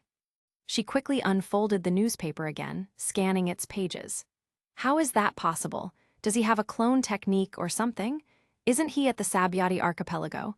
Even if the Prometheus is fast, there's no way he could get here in just 1 day. That's Doflamingo, Sakazuki said calmly. Jin froze for a moment. The Claudius at the Sabyati archipelago was actually Doflamingo. Then who was the Doflamingo on this island? Did that even need to be asked? He had that kind of trick up his sleeve. Impressive, Fujitora remarked with a smile. Sakazuki exhaled a slow puff of smoke and continued. I just received this information myself. I didn't know earlier. This operation wasn't meant to be flashy. Otherwise, they'd alert their enemies. With the current forces assembled, 7 warlords of the sea, the full might of Marine headquarters, including 3 admirals and the fleet admiral himself, along with Cypher Paul agents, and even Dragon and his people, there was more than enough strength. Quite the elite force. Maybe even too much, Borsellino said in his usual lazy tone. In terms of a decapitation operation, the combat power is sufficient. Jin nodded in agreement. Sakazuki didn't respond immediately. Instead, he turned to Fujitora and instructed, Issho, you and Jin are responsible for keeping an eye on Shiki. If he doesn't show up, you 2 stay hidden. But if he does, eliminate him immediately. Fujitora smiled and nodded. If it were just me, dealing with Shiki would be troublesome. But with Admiral Jin's assistance, I'm confident. Jin cracked her knuckles, set the newspaper aside, and smirked. No problem, I'll go all out. Sakazuki gave a firm nod, then turned his gaze to Borsellino. You're on standby for now. If Kaido appears, you'll be responsible for dealing with him. Borsellino raised an eyebrow and asked, By myself. That's a bit too much pressure, isn't it? It's just a fight. If the big mom pirates show up, I'll back you up, Sakazuki replied matter-of-factly. Handling Kaido alone was a difficult task. Maybe Borsellino wouldn't lose, but actually winning would be a different matter. A battle with Kaido wouldn't be decided in mere hours, it would drag on for days.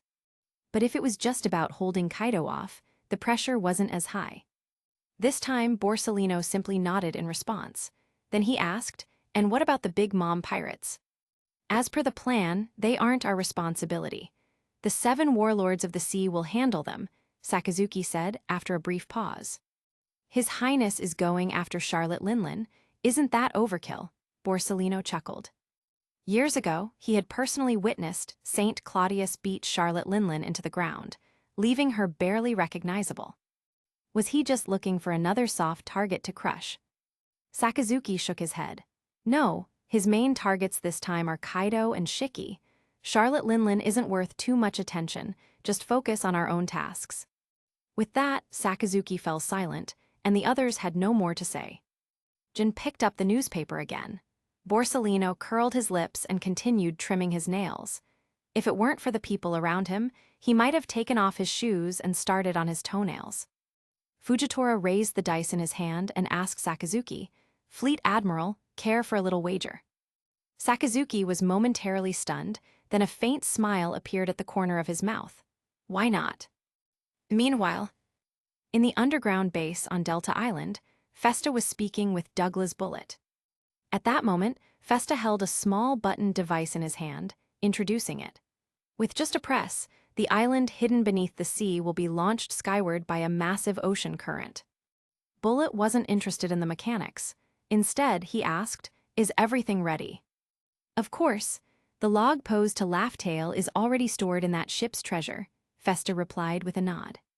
After a brief pause, he added with some curiosity, "I'm not a pirate, so I don't care about this. But Bullet, why are you doing this? Aren't you even a little curious about Laughtail?" "I have no curiosity and it doesn't matter. Even if someone finds Laughtail and becomes Pirate King, so what? Roger was the strongest and he still died. The only absolute truth is strength. Pirate King? HMPH, I only want to be the strongest," Bullet declared. "But you do realize things have gotten out of hand, right?" Festa asked again. Bullet's gaze darkened slightly. He was aware of that. He hadn't expected things to escalate so much. Some information had clearly been leaked. Now the 4 emperors or even the Marines might show up. All the 7 warlords of the sea were here, except for Bartholomew Kuma. Bullet knew all of this. But soon, a grin spread across his face. "It doesn't matter. In fact, this is exactly what I wanted. A banquet should be lively, after all." Festa stared at him for a moment before curling his lips into a smirk. "Well, as long as you don't mind. For me, this is great. More big shots showing up only makes my event more exciting, right?" Chapter 452. The flying pirates are already in position. Above Delta Island, a cloud floated slowly and stopped in the sky. This wasn't anything unusual. There were plenty of clouds in the sky, and this one didn't stand out. No one even noticed its presence. But hidden within that cloud was the airborne ship of the Golden Lion, Shiki. Seated firmly on his throne inside the cabin, Shiki held a den mushi in his hand, speaking to someone. "So, all the 7 warlords of the sea are here except for that mechanical freak, Bartholomew Kuma? That's a bit troublesome," Shiki muttered into the receiver. "There are also some rumors. It said that Marine headquarters didn't just send those vice admirals playing watchdog. Apparently, Borsellino is leading the team, but he hasn't shown himself yet. Their warships are still anchored at the port," came Lafitte's voice through the den mushi. At that moment, Lafitte had already infiltrated Delta Island unnoticed. Despite being one of Shiki's subordinates, Lafitte always carried himself as a strategist and rarely made public appearances. The flying pirates were indeed shrouded in mystery. Apart from the power they displayed during their battles with Kaido and Charlotte Linlin, they spent most of their time flying high above the world, their movements difficult to track. Because of this, in the eyes of the world, Lafitte was practically invisible, so much so that he might as well have been a model citizen. He didn't even have a bounty. Thanks to that, slipping onto the island had been a breeze. Even Cladius himself hadn't noticed his presence. "Borsellino?" Shiki raised an eyebrow before chuckling. "If it's just him for now, it's not too big of a concern. As long as Fujitora stays out of my way, there's not much of a threat. But don't let your guard down, those marine bastards are always scheming." "I'll continue gathering intelligence," Lafitte said with a sly grin. Shiki glanced at the newspaper in his hand and sneered. "That bastard Claudius isn't at the Sabyati archipelago, and neither are Sengoku or Garp. Maybe we're overthinking this.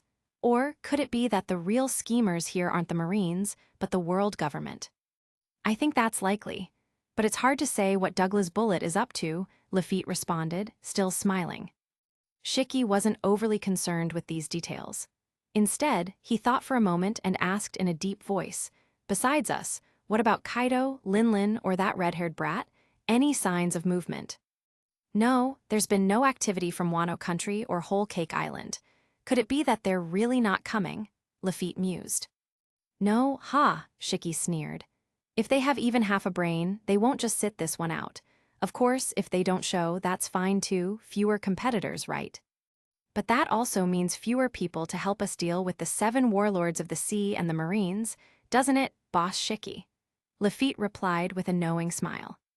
They're just a bunch of nobodies. Who the hell do you think I am? I'm the Golden Lion. Once I get my hands on that log pose, I'll sink this whole damn island. Let's see what they can do about it, Shiki declared, full of confidence. Meanwhile, in the deep waters near Delta Island, a massive, coated ship had silently come to a halt beneath the sea. This ship was the flagship of the Big Mom Pirates, the Queen Mama Chanter, infamous for its ability to belt out off-key songs. For once, the ship was silent. Aboard were Charlotte Linlin herself and several key officers of the Big Mom Pirates. Like Marine Headquarters, the Big Mom Pirates, Kaido's Beasts Pirates, and Shiki's Flying Pirates couldn't afford to send their entire forces in secret. Thus, the main figures present were Katakuri, Oven, and Cracker. Other high-ranking officers, such as Smoothie, remained back on Whole Cake Island. The Big Mom Pirates prided themselves on having the best intelligence network among the Yonko. Even though Charlotte Linlin had spent years imprisoned in Impel Down, causing her empire to weaken, she had wasted no time rebuilding her information network upon her return. And now, it was as formidable as ever. Have you confirmed that Borsellino is there? Are there any other possibilities? Charlotte Linlin asked through a den mushy. The voice on the other end quickly responded, Yes, Mama, we even suspect that there could be 2 admirals. This kind of deception is one of the Marines' usual tactics, but for now, it's only speculation. I see. What about the rest of the intel? Charlotte Linlin asked in a deep voice. A few of the so-called worst generation have shown up, the intelligence officer continued. Charlotte Linlin let out an annoyed snort and cut him off. I don't give a damn about those small fries. Don't waste my time with them. What about Shiki, or Kaido? Has that nosy brat Shanks shown up? Mama, none of those 3 factions have made any moves. Shanks' red hair pirates haven't been sighted. There's been no movement from Kaido's base, nor from Shiki's. This might tell us something, the intelligence officer reported. Charlotte Linlin's brow furrowed slightly. From an outsider's perspective, Whole Cake Island had also been quiet. And yet, here she was, far from home. That in itself was suspicious. If she was here in secret, was it possible that Shiki was hiding in the sky? And what about Kaido? Where was he? Charlotte Linlin couldn't say for sure, but the idea that Kaido would simply ignore all of this, that was impossible. Now that she thought about it, she hadn't even contacted Kaido yet. Let's just assume they're all here, she muttered. Has that bastard Bullet done anything? Have you found out where the log pose to Laugh Tale is hidden? Apologies, Mama, but not yet. Right now, everything is proceeding as advertised. The 7 warlords of the sea have gathered, and Marine Headquarters has sent at least 1 admiral. But Douglas Bullet hasn't shown himself yet. All the events preparations are still following the schedule. We likely won't know where the treasure is hidden until tomorrow, the intelligence officer stammered, clearly nervous. Useless garbage, Charlotte Linlin snapped. She slammed the den mushy down, then turned to Katakuri. Katakuri, once we get our hands on that thing, you'll hide it in your body and retreat immediately. Katakuri didn't hesitate, understood Mama. For a moment, he had the strange feeling that his mother was anxious. Indeed, while Charlotte Linlin was still strong and held the title of an Emperor of the Sea, she seemed somewhat less aggressive than before, especially compared to Shiki and Kaido, who radiated unshakable confidence. Even though Shiki had also been imprisoned in Impel Down, he remained the proud Golden Lion. But Charlotte Linlin, she had actually been afraid. Her face darkened. Then, as if realizing something, her expression shifted. That bastard Cladius wasn't here. He was at the Sabyeti archipelago. For some reason, that thought made her feel relieved. The very idea infuriated her. With a loud slap, she struck the armrest of her chair, seething in anger at herself. How could she have such a thought? Chapter 453, Operation Mania, begin. Over a certain sea in the New World, a massive dragon weaved through the clouds, Kaido. Flying beside him was a figure with outstretched wings, his body exuding a faint fiery aura. This was King, one of the three calamities of the Beast's pirates, also known as the Conflagration. King could fly on his own, that was nothing special. What was noteworthy was the fact that he carried a certain unfortunate soul in his claws, Jack. Meanwhile, atop Kaido's enormous dragon body sat Queen, looking like some kind of bizarre dragon rider. "Boss Kaido, shouldn't we pick up the pace? We're running out of time. Today's the opening day of the Pirate Expo," Queen suggested, clutching Kaido's massive dragon head. Kaido, clearly a little drunk, frowned. "Queen, you got a problem with me." "How could I?" Queen quickly denied. But under his breath, he muttered, "If Boss Kaido hadn't drunk so much while we were resting on the last island, we wouldn't be in such a rush now." Before he could finish, Kaido abruptly shook his massive head, sending Queen flying. "Aahhh!" Queen screamed as he plummeted toward the ocean below. Unlike Kaido, he wasn't indestructible. If he fell from this height, he'd be reduced to mincemeat. Luckily, King was fast. Without hesitation, he tossed Jack into the air and in the next moment, flapped his wings and swooped down, catching Queen before he hit the water. "Damn, I thought I was gonna die," Queen gasped, patting his chest. "If you don't shut that big mouth of yours, you will die," King muttered, clearly annoyed. Now their positions had shifted. Jack nervously clung to Kaido's dragon head while Queen dangled in King's grip. That's right, despite how important this event was, Kaido had still gotten wasted. During their last stop, he had drunk himself into a stupor and slept for an entire day. Based on the information they had received, the Pirate Expo on Bringut Island had likely already begun. Perhaps feeling a little embarrassed, Kaido muttered, "What do you know? The big shots always make their entrance last." Having seen what happened to Queen, Jack, ever the loyal subordinate, wisely kept his mouth shut and simply nodded in agreement. Meanwhile, the Pirate Expo had indeed begun on Delta Island. The atmosphere was electric. On stage, Festa spoke passionately, hyping up the crowd. The pirates below cheered and roared in excitement. Cladius, casually smoking a cigar, paid no mind to the festivities. As for whether Doflamingo was known to smoke, well, just assume that he had picked up the habit, who cared about such details. At this moment, all 7 warlords of the sea stood together, a large space around them. No one dared approach too closely, it would be suicide. Cladius exhaled a slow puff of smoke before asking, "No news on Shiki and his crew?" Enel closed his eyes, seemingly activating one of his abilities. Moments later, he opened them and replied, "No, but according to our surveillance on the island, the Red Hair Pirates have already arrived. They're the only Emperor's crew confirmed to be here so far." "Shanks," Claudius murmured in surprise. He had expected Shanks to join in eventually, but he hadn't thought he'd be the first Yonko to show up. With that in mind, Claudius turned his gaze toward Mihawk, who stood nearby, casually observing the festivities with his massive sword on his back. "That guy's your problem," Claudius said. Mihawk responded nonchalantly. "I was planning to have a little swordplay with him anyway." He wasn't particularly concerned. Since he and Shanks were close, he assumed Shanks had simply come to enjoy the event. Saying hello was only natural. Claudius then turned his eyes skyward. He had every reason to believe that Shiki was already here. The problem was, he couldn't just sweep the area with observation haki. Doing so would immediately give away his intentions. No need to stir the pot just yet.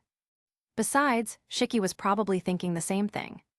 Lost in thought, Claudius ignored Festa's speech. But soon, Hancock whispered, "It's starting." Claudius snapped back to attention. A bell rang throughout the island, signaling that it was now noon. With a flourish, Festa pressed a button on a device. Immediately, the massive lake at the center of Bringut Island began to churn violently. That's right, Delta Island was an island built around a lake. And that lake, in turn, was connected to the deep sea. As the water surged, a powerful upward current burst forth. Claudius's eyes widened slightly in genuine surprise. Even though he had already foreseen this event, witnessing it in person was still astonishing. Rising with the current was an entire island, wrapped in a protective bubble, ascending into the sky. The grand event has begun. The great treasure of the Roger pirates is on that island. Go forth and claim it, all you fearless sailors of the sea, Festa declared passionately. The moment those words left his lips, the entire island erupted in excitement. Countless pirate ships set sail at once, racing toward the central lake to ride the powerful rising current. Pirates who had come to witness the event now scrambled to their own ships, eager to join the chase. For a moment, the sea was filled with chaos, hundreds of sails unfurling, ships competing to be the first to reach the treasure. Cladius took another deep drag of his cigar before exhaling slowly. What a grand spectacle! At the head of the pack is Eustace Kid, this year's most notorious supernova, Ace said with a grin. Enel, ever the treasure hunter, was already growing impatient.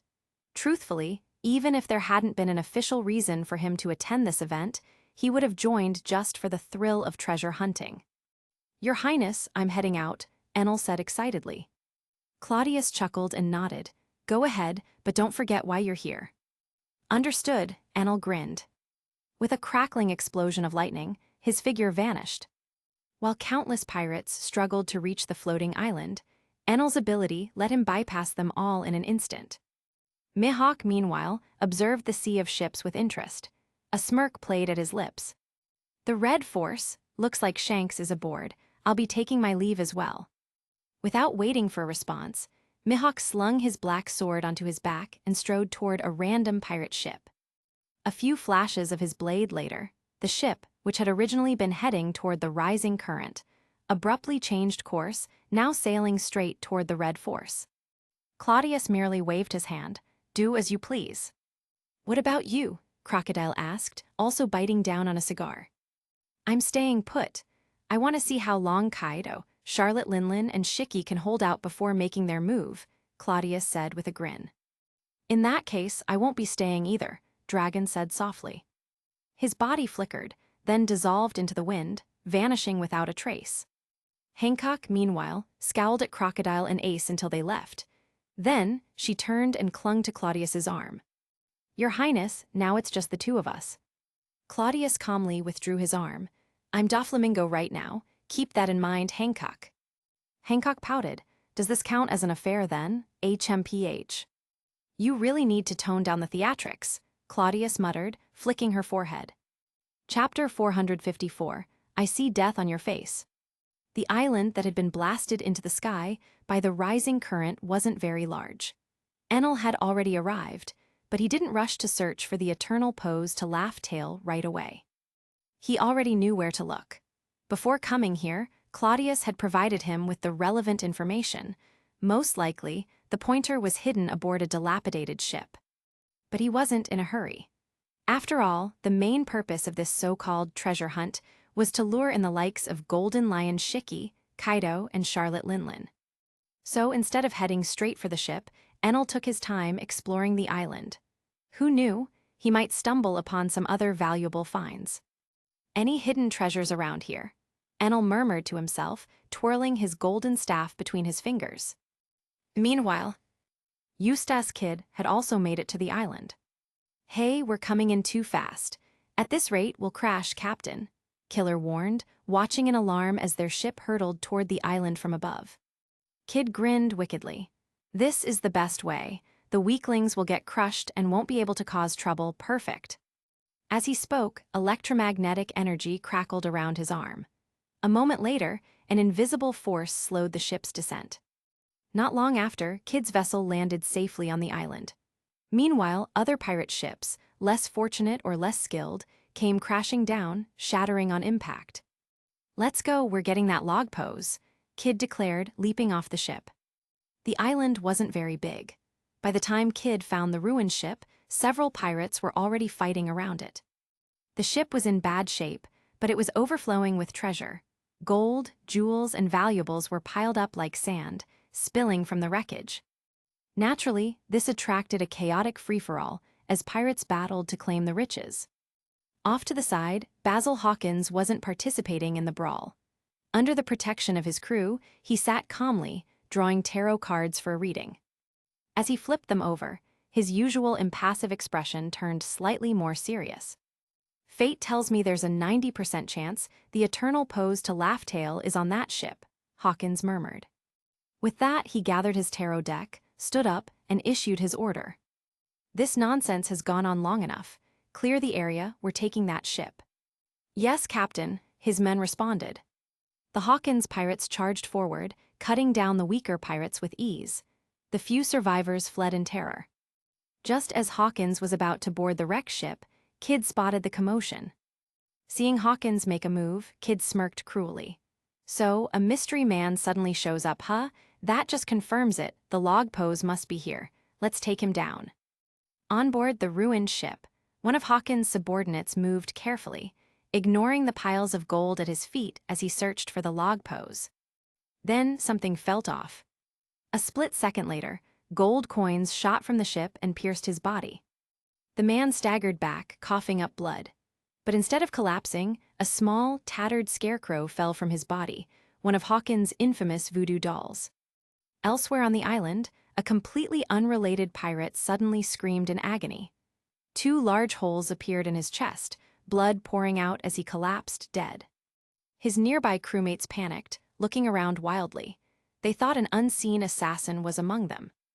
Meanwhile, Hawkins calmly plucked a coin from the air and turned toward the approaching Kid. "We meet again, Hawkins," Kid sneered. "Have you predicted your own death today?" Hawkins remained expressionless. "Eustace, Kid, compared to me, you're the one drowning in misfortune. I see death hanging over you. If you turn back now and leave this island, you might be able to escape your fate." His words weren't meant as a taunt or a curse. It was simply what he had foreseen. In fact, had he taken the time to do a deeper reading, he might have noticed something even more unsettling. Not just Kid, but he himself bore the same ominous sign of impending death. In truth, at least 7 or 8 people on this island had that same grim fate. Kid, however, didn't take him seriously. To him, Hawkins was just trying to rattle him. With a wild grin, Kid scoffed, "Then let's find out which of us dies first." Without hesitation, he launched himself at Hawkins, arcs of electricity crackling around his arm. Hawkins remained unfazed. As Kid charged forward, gold coins and other metallic objects around him flew into the air, instantly forming a massive golden arm. "Die," Kid roared, swinging his enormous metal fist at Hawkins. Still calm, Hawkins didn't dodge. Instead, his body shifted. "Strawman's voodoo," he murmured. In an instant, he transformed, his human form twisting into a towering straw effigy. He crossed his arms, blocking Kid's attack. Several thick straw tendrils shot from his body, reaching out to ensnare Kid. Before they could make contact, however, a strange cry rang out. Killer suddenly appeared, his twin scythes slashing through the straw tendrils before they could wrap around Kid. Kid, undeterred, took the opening, his eyes flashed with ferocity. "Repel." The gold that made up his giant arms suddenly trembled, reversing direction and launching toward Hawkins. Hawkins didn't panic. More straw tendrils burst from his body, rapidly weaving together into a massive shield. Just as Kid's attack was about to connect, a flash of lightning cut between them. Lightning metallurgy. In an instant, all the gold in midair melted into liquid, dripping harmlessly to the ground. Both Hawkins and Kid instinctively stepped back, eyes darting toward the source of the interference. A figure floated above them, a long golden staff in his hand, electric arcs still crackling around it. A sigh escaped his lips. "Not that I care about your little squabble, but could you not destroy the treasure? There might be something I need on this ship," Enel said casually, pointing his staff at Kid. Kid was never the type to back down. His temper flared instantly. Even though he recognized Enel, after all, the man was one of the infamous 7 warlords of the sea, he didn't care. A warlord, the so-called invincible thunder god. Only because he hadn't met Kid. Without a word, Kid activated his devil fruit ability. The golden staff in Enel's hand trembled, as if trying to break free from his grip. Enel raised an eyebrow in mild surprise. Then a smirk played at the corner of his lips. "Now this is interesting." Chapter 455, Enel, Am I Too Strong? Hawkins' expression changed abruptly. The moment Enel finished speaking, his figure vanished, leaving only arcs of electricity crackling in place. Kid was equally shocked, as a leg suddenly filled his vision. Fortunately, Kid's reaction speed was fast. He instinctively activated armament Haki to cover his head. But it was still useless. A sharp pain struck his skull, and the powerful impact lifted him off the ground, sending him flying backward. "Lightning speed," Enel said softly. At the same time, he landed precisely where Kid had been standing, while Kid was sent hurtling into the dense forest, crashing headfirst and kicking up a cloud of dust. Seeing his captain kicked aside right in front of him, Killer was stunned. However, his reflexes were quick. His twin scimitars were instantly coated with armament Haki, and after a brief moment of preparation, he lunged at Enel. Enel didn't move. He simply raised a finger in Killer's direction and murmured, 50 million volt, lightning serpent. With that, a bright flash of electricity surged from his fingertip. The next second, a giant serpent made of pure lightning materialized and lunged straight at Killer. Burnt smoke immediately rose from Killer's body. The once ferocious fighter lost all momentum and collapsed midair, crashing to the ground. Killer. Emerging from the dust, Kid's eyes widened in rage. Kid was an arrogant man, known for his violent and authoritarian rule over the Kid Pirates, hence his title, Captain. In truth, within the Kid Pirates, almost no one could be considered his true companion. They were more like subordinates. Only Killer was different. He was the one person Kid could genuinely trust, the only partner he could rely on. The two were like brothers, and even in his most furious moments, Kid would still listen to Killer's advice. But now, seeing his closest comrade struck down in an instant, his body smoking and his fate uncertain, Kid was completely enraged. He let out a furious roar, pulled a dagger from his waist, and charged straight at Enel. "Die, you bastard," Kid roared. Enel raised an eyebrow, clearly unimpressed by such an unrefined attack. Once again, he extended his arm, arcs of electricity crackling at his fingertip. Just as he was about to strike, another person made their move, Hawkins. Though previously hostile toward Kid, Hawkins now had no choice but to intervene. After all, there was an unspoken rule among pirates, even among those who despised each other. When faced with an overwhelmingly powerful enemy, they would sometimes join forces. The 7 warlords of the sea had often demonstrated this kind of tactical cooperation. Even the 4 emperors had moments when they put aside hostilities in the face of marine pressure. For the members of the worst generation, it was no different. They may have clashed and even killed each other in the past, but when confronted with an opponent as terrifying as Enel, they instinctively banded together for survival. Just as they had against Douglas Bullet, just as they had against Marine Admiral Borsellino at Sabiati Archipelago. Hawkins understood this well. He and Kid may be on equal footing, but against Enel, he knew he was nothing more than an ant. If Enel were to kill Kid now, it wouldn't just be a question of whether Hawkins would be targeted next. More importantly, the log posed to Laugh Tale that Kid possessed would be lost. If that happened, Hawkins' entire trip here would be for nothing. Which meant, regardless of past grudges, he had to act now. "The wind of Wano," Hawkins muttered. Gripping his massive straw longsword, he leaped into the air, his demonic face mask gleaming as he slashed toward Enel's head. Should I call this a wise choice or a foolish one? Enel smirked. He didn't move, his fingers still crackled with electricity, but with his other hand, he lifted his golden staff to block Hawkins' attack. In the next instant, Enel's lightning shot forward, streaking straight toward Kid. However, Kid's eyes gleamed, his devil fruit ability activated in an instant. Rather than dodge, he threw his dagger to the side. As it flew, the blade sparked with arcs of electricity. The lightning that had been heading straight for Kid suddenly veered off course, drawn toward the dagger instead. "Haha, as you said, my ability is pretty interesting, isn't it?"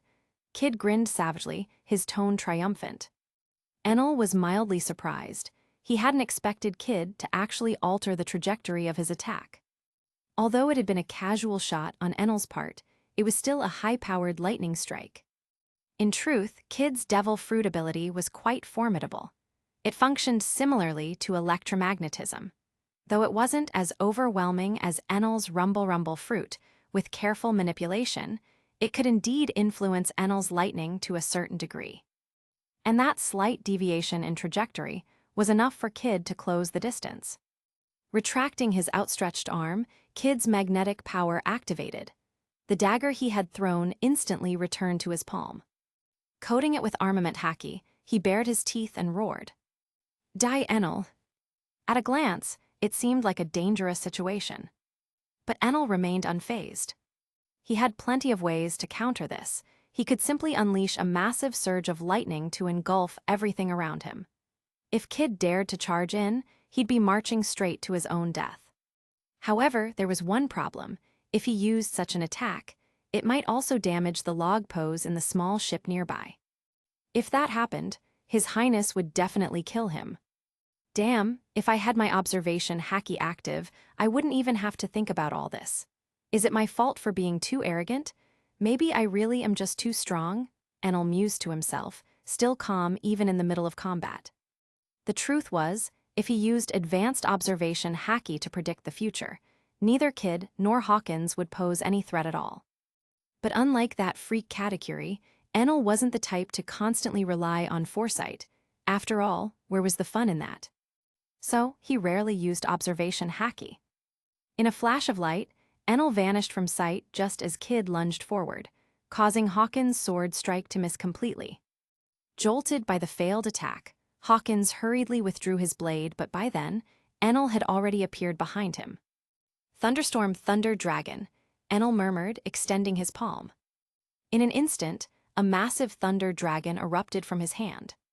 As it soared forward, it expanded into a colossal serpent of lightning, completely swallowing Hawkins' straw form.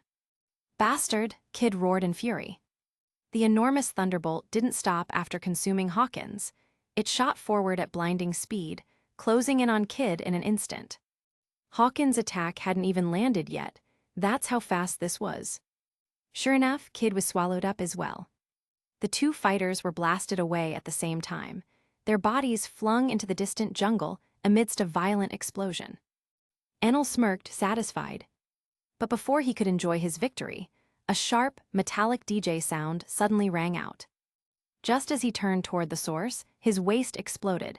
His body was split clean in half. It was Scratchman Apu. This guy didn't waste time with any taunts. The moment he struck Enel, he immediately bolted toward the ship. Earlier, Kid's magnetic ability had drawn in a massive pile of gold coins, revealing a small, battered chest in the process. Apu grabbed the box, flipped it open. And inside was a log pose to Laugh Tale. No way, Apu's eyes lit up with excitement. Chapter 456, One Sword Style. When Apu obtained the eternal pose to Laugh Tale, Enel had already restored his elemental form. Seeing this, Enel raised an eyebrow and smirked before activating his observation haki. The bait had been set, and now he wanted to see what kind of fish would take the bite. The moment he activated observation haki, Enel's expression showed slight surprise, but he didn't dwell on it. In the blink of an eye, his figure turned into a flash of lightning and vanished. Originally, after seeing Enel recover, Apu panicked, trying to figure out how to deal with him and escape with the eternal pose. But unexpectedly, in just an instant, Enel withdrew on his own. How bizarre, Apu muttered. However, as soon as he spoke, the ground beneath him suddenly shifted. The soil twisted around his legs and in moments completely engulfed him, leaving only his two arms struggling, clutching the treasure chest that held the eternal pose. At the same time, Golden Lion Shiki's figure abruptly emerged from underground. No one had expected that Shiki, who was assumed to be attacking from the sky, would appear from underground instead. Could the float fruit even be used like this? Upon rising, Shiki glanced at the spot where Enel had been.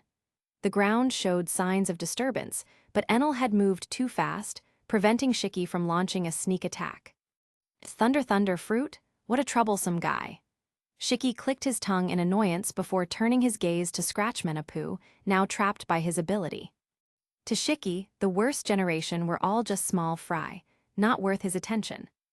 By this point, Apu was already buried up to his neck, his breathing labored, and his struggling growing weaker. A sinister grin curled on Shiki's lips as he suddenly clenched his fist, tightening his grip further.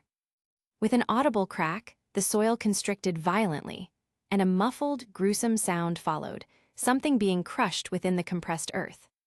Then streaks of bright red seeped from the compacted dirt.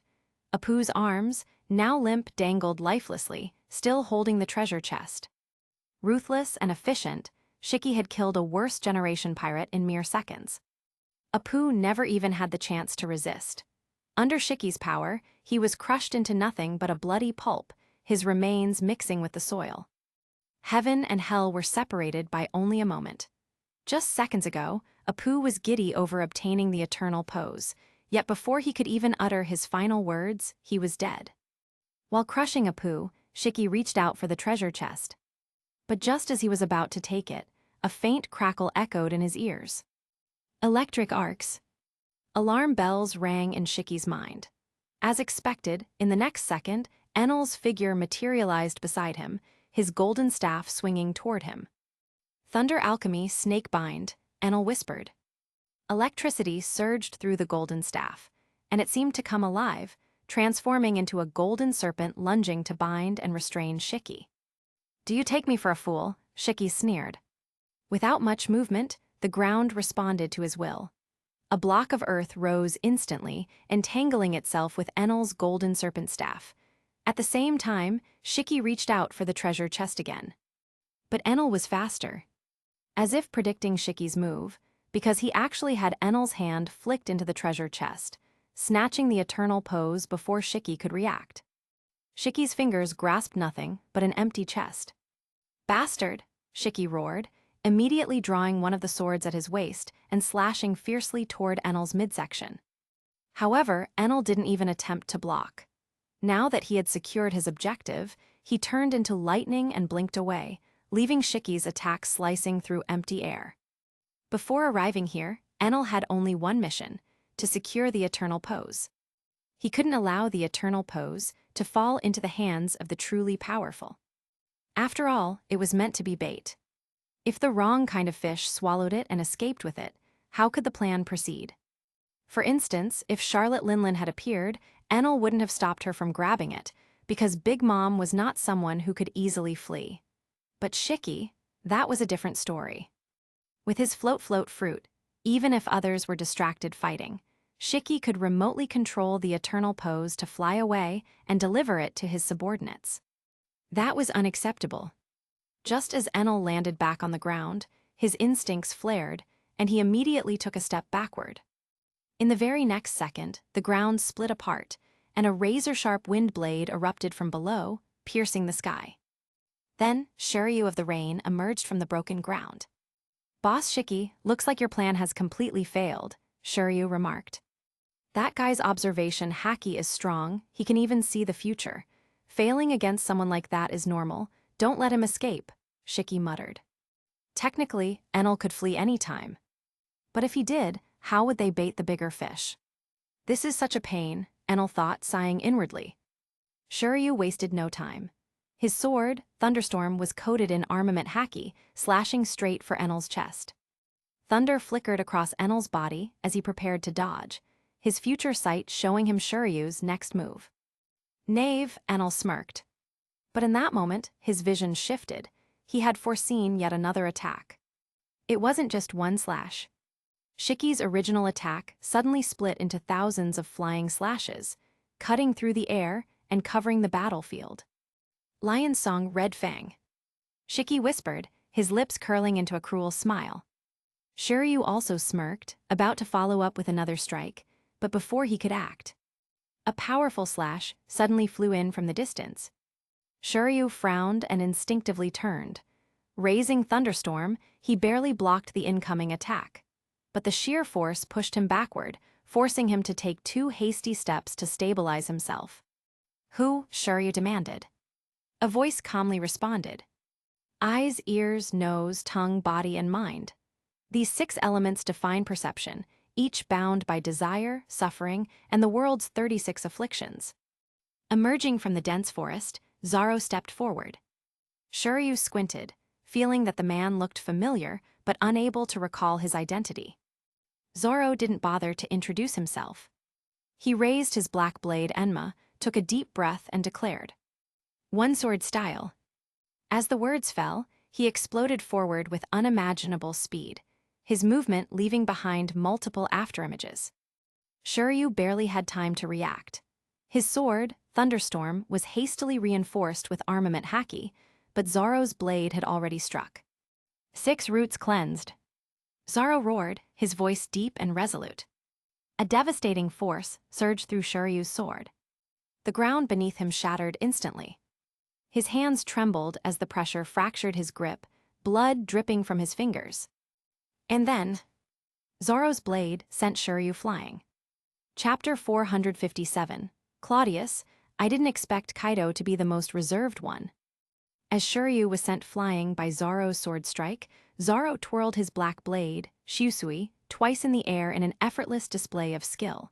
He then smirked and said, "The so-called legendary swordsman of hell, the traitor of Impel Down, doesn't seem all that impressive." "You've improved a lot," Enel commented with a grin. Zoro, however, responded with a serious expression. "I have people I must surpass and ambitions I must fulfill. That is what drives me forward." Shiryu had just managed to steady himself. Although his hands were bleeding, he still gripped Thunderstorm, his cursed blade, firmly. Even as his blood dripped onto the sword, Thunderstorm seemed to tremble with excitement, resonating with its wielder's killing intent. "Who the hell are you?" Shiryu asked. He found Zoro familiar but couldn't quite place him. Ever since Claudius had recruited Zoro into Ace's pirate crew, Zoro had been relentlessly honing his skills in the New World. He trained with the same relentless drive that Mihawk once had, challenging swordsmen everywhere, improving his technique, and preparing for his ultimate goal, defeating Kuina. And yet, even now, Kuina remained a step ahead of him. He had never once bested her. But that wasn't because Zoro was weak, rather, it was because Kuina was too strong. Over 2 years ago, Kuina had already risen to the rank of Vice Admiral in the Marines. But her title didn't reflect her true power. She was only a Vice Admiral because there was no open position above. Kuina was, without a doubt, among the world's top swordsmen, standing shoulder to shoulder with the strongest fighters in the world. Evenjin had begun considering whether to push Kuina toward becoming an admiral candidate. Zoro himself had entered the realm of the strongest, but in that vast arena, he was still a newcomer, far from reaching his full potential. "Me," Zoro murmured before responding, "my name is Roronoa Zoro. You don't need to remember it because one day my name will echo through both heaven and hell. And then you'll understand who it was that killed you." "What a big mouth," Shiryu muttered, his eyes darkening. Meanwhile, Shiki and Enel resumed their battle, their clashes shaking the battlefield. Shiryu tightened his grip on Thunderstorm. He had been too hasty in his initial exchange with Zoro, but that didn't mean he was inferior.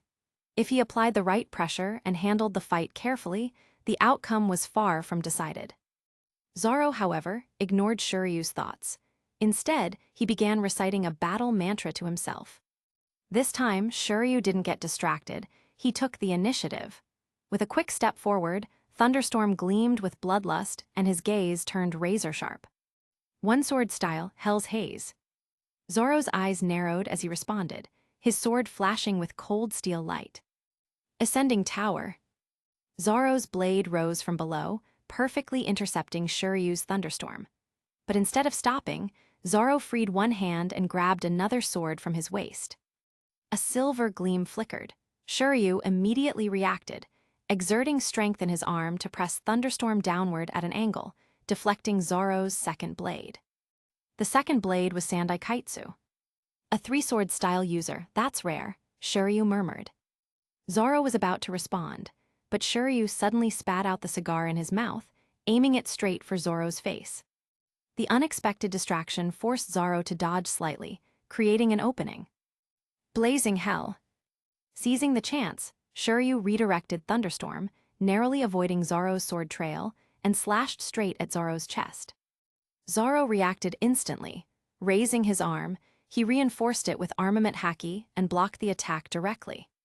Even with haki's protection, The force of the blow shattered the muscle fibers in his forearm, causing blood to spill out in a red arc. But that brief moment was enough. Zoro planted his foot down, pushed off, and leapt back, barely avoiding a fatal strike. Disgusting. You're not a swordsman at all. Zoro frowned as he glanced at the half-smoked cigar on the ground, his tone filled with disdain. A wicked grin spread across Shiryu's face. Don't misunderstand, Roronoa Zoro, I've never called myself a swordsman. You people call me that just because I use a sword. It means nothing to me. If I had the chance to eat a devil fruit, I'd take it without hesitation. So don't measure me using your swordsman's code, it doesn't apply to me. Is that so? Zoro mused, his expression unreadable. He wasn't the kind of person to force his ideals onto others. If Shiryu didn't see himself as a swordsman, then there was no point applying swordsmanship standards to him. Zoro silently placed Sandaikaitsu between his teeth, freeing his hands. Then he grabbed the final sword at his waist, Shusui, his cursed black blade. In that case, I don't need to hold back against you, do I? Zoro said softly. Shiryu's eyes darkened, his grip tightening on Thunderstorm. Of course not. Zoro took a deep breath, his body settling into a perfect stance. I was born into this world to carve my name into history. A swordsman's path is eternal, three-sword style, upright fire cleave. With a thunderous step, Zoro lunged forward, all three swords dancing as he unleashed a devastating attack toward Shiryu. Shiryu's eyes gleamed with cruelty. A beacon of swordsmanship. If that's what you are, then I'll snuff out that light right here. The two swordsmen clashed once more, their blades ringing through the battlefield. Meanwhile, on the island in the sky, the sheer intensity of battle did not go unnoticed. Many powerful warriors could feel it. There were top-level fighters clashing on the island. Those with strong observation haki immediately focused their senses. As expected, there were monsters fighting up there. Something major was happening. Could it be, the eternal pose to Laugh-Tale has appeared? That single thought sent shockwaves through the battlefield. And once the idea took root, no one could sit still. Shiki! A fierce voice rang out. Charlotte Linlin snapped her eyes open. At this moment, Shiki had already revealed himself. Shanks was still engaged in battle with the world's strongest swordsman, Mihawk, not even setting foot on the island. But Kaido... Why hadn't Kaido made a move yet? Shiki was here. That meant the eternal pose was most likely here, too. Normally, there was no way Kaido would just sit back and do nothing. Big Mom had originally planned to wait for the right moment before making her move. But now, was Kaido playing an even longer game than she was? Or had that damn drunkard not even shown up at all? If she kept waiting any longer, she'd just be wasting her time like a fool. Her expression turned icy. If Shiki got his hands on the eternal pose, even she might not be able to stop him. Big Mom slammed her hand against the throne's armrest, her power surging. The Queen Mama Chanter suddenly rose from the sea and began flying. Below the ship, a homey cloud carried it toward the island in the sky. The sight sent shockwaves through the battlefield. Cladius watched from afar, a smirk forming on his lips. Shanks, Shiki, Big Mom, everyone's here, but what really surprises me, Kaido's the one staying quiet. Beside him, Hancock straightened her posture. Her usual infatuated expression vanished, replaced by a warrior's resolve.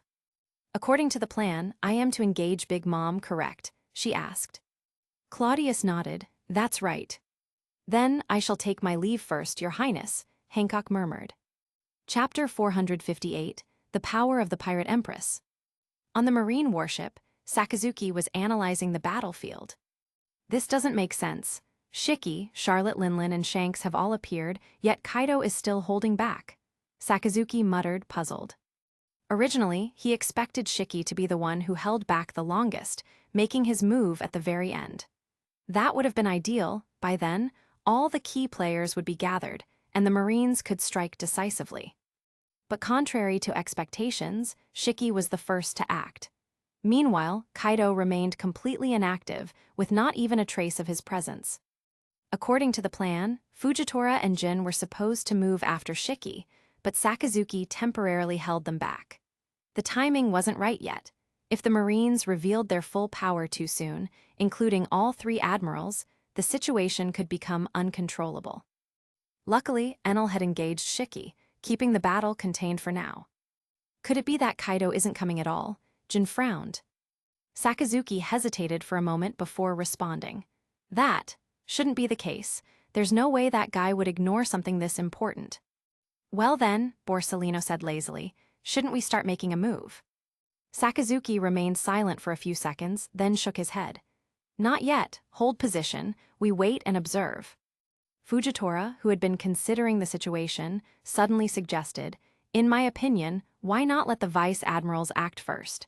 If we stay completely still, it might look suspicious. Sakazuki thought it over. With all these major pirates making moves, the Marines doing nothing at all would indeed seem strange. All right, Borsellino, you go to the island first. Don't act, just observe. Once you're in position, the vice admirals will follow. Sakazuki ordered. Borsellino sighed as he stood up. Oh dear, and here I thought I'd be the last to join the fight, but it turns out I'm the first.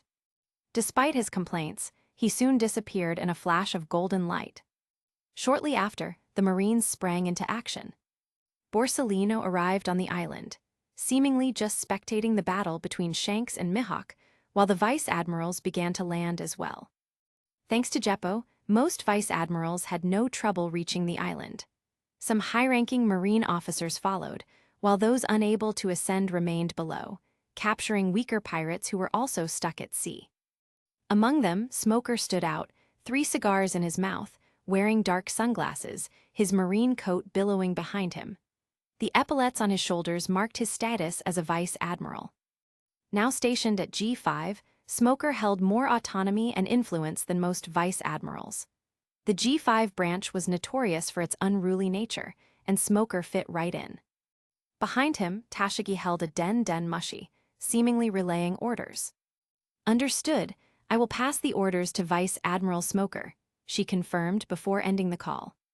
Turning to Smoker, she reported, Vice Admiral, we are to coordinate with the Pirate Empress, Boa Hancock, and Fire Fist, Portgas D. Ace. Our target is Big Mom Charlotte Linlin. Smoker exhaled a puff of smoke. Fine by me. His gaze shifted to a nearby vice admiral, a woman with a katana hanging from her waist. She looked exactly like Tashigi, enough to be mistaken for her twin sister. But Smoker knew better. This woman was no ordinary Marine, she was leagues beyond Tashigi in strength. She was Kuina, Zoro's lifelong rival, the opponent who had dominated his early years. She was also a direct disciple of Vice Admiral Jin, a true master swordsman. In fact, Smoker even suspected that he himself might not be able to defeat her. Vice Admiral Kuina, Smoker called out, are you coming with us? We're targeting Charlotte Linlin. Kuina glanced at the Vivre card in her hand and smiled brightly. No, Vice Admiral Smoker, I'm not here to join the fun. I wasn't given a specific mission, so I plan to find myself an interesting opponent. Smoker didn't argue. Sure, if Kuina helped, their mission would be easier, but forcing her wasn't his style. Fair enough, then I wish you victory in battle, Smoker nodded. Much appreciated, Kuina replied, before vanishing into the dense forest. Meanwhile, Smoker, Tashigi, and their teams set off to intercept Big Mom.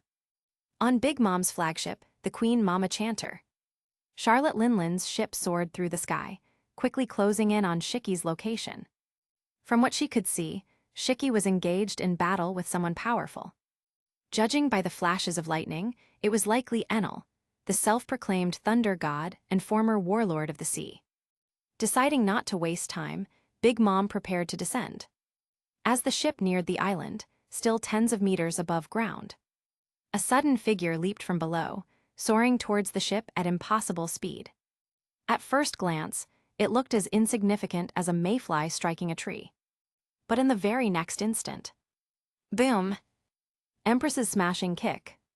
Hancock launched a devastating flying kick, her long leg smashing into the bow of the Queen Mama Chanter. The impact was explosive not only from Hancock's raw strength, but also from the power of the Love Fruit. The figurehead of the ship, a homie named Chemiz, which had been grinning and singing, instantly turned to stone upon contact. A second later, it crumbled into dust, raining debris from the sky. Charlotte Linland's eyes widened in shock. What the hell just happened? The massive ship, which had been heading straight toward Shiki, was knocked completely off course, nearly tipping over. For a brief moment, even Big Mom almost lost her balance. "Who is that?" she roared, furious. A moment later, the sound of heels tapping against the deck filled the air. Boa Hancock stepped forward, her red cheongsam flowing behind her, chin raised with arrogant confidence. Her alluring gaze swept across the cabin as she tucked a strand of hair behind her ear, before speaking in a haughty tone. "It is I, the Pirate Empress.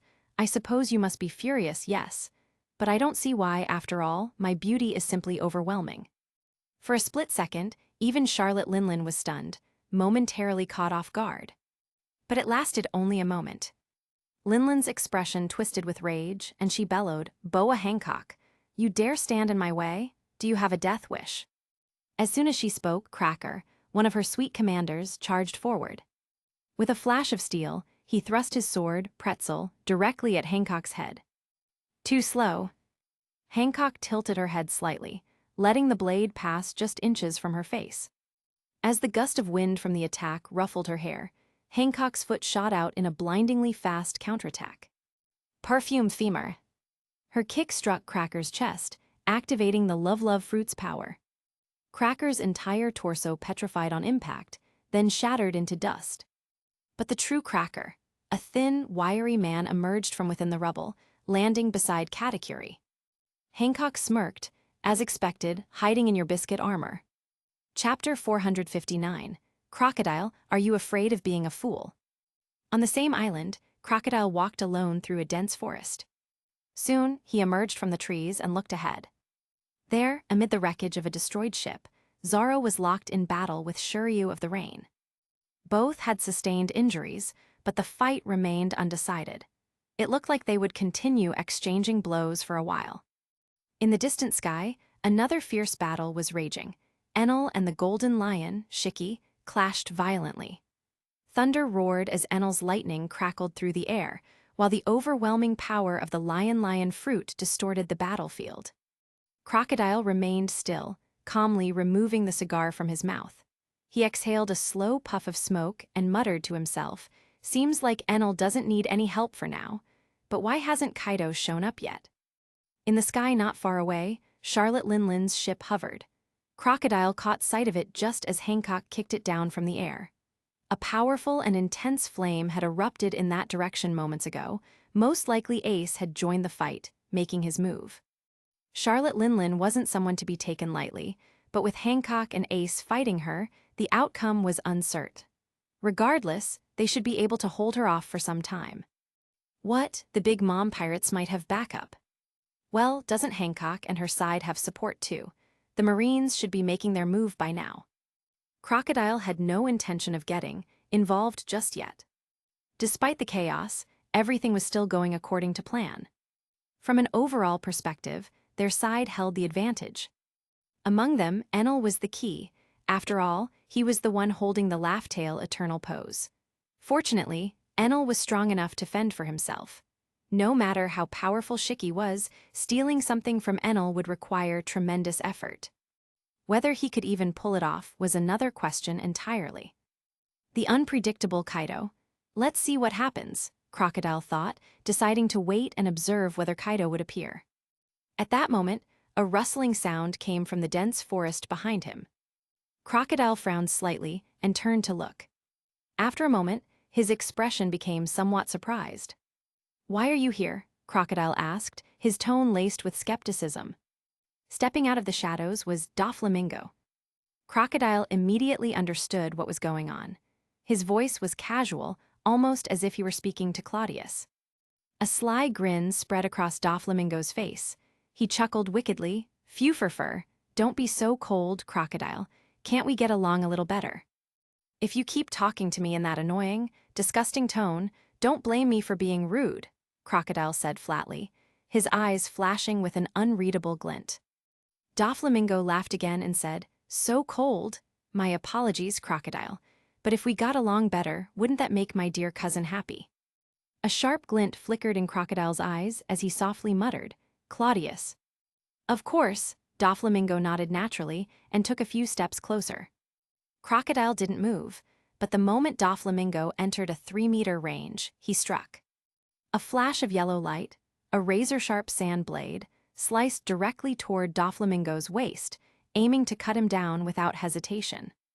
Doflamingo's eyes widened in shock. He instantly twisted his body backward, narrowly dodging the deadly strike.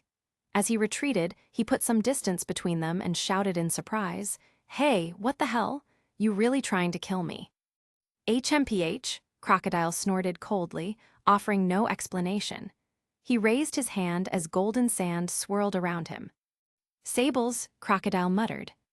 Doflamingo's expression changed. He cursed, "What the hell are you doing, you damn crocodile?" Frustration was evident in his voice, but Crocodile merely sneered. "You look like him, but you're not." As Crocodile activated his ability, the ground beneath him rapidly dried up. The once lush forest withered instantly. Any trees that Doflamingo brushed against crumbled into dust, evidence of Crocodile's devastating power.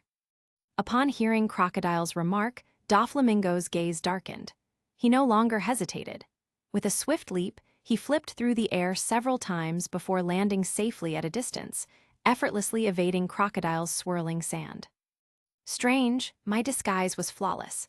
Whether in tone, mannerisms, or my knowledge of you, I shouldn't have been exposed so easily, Doflamingo muttered in an unfamiliar voice.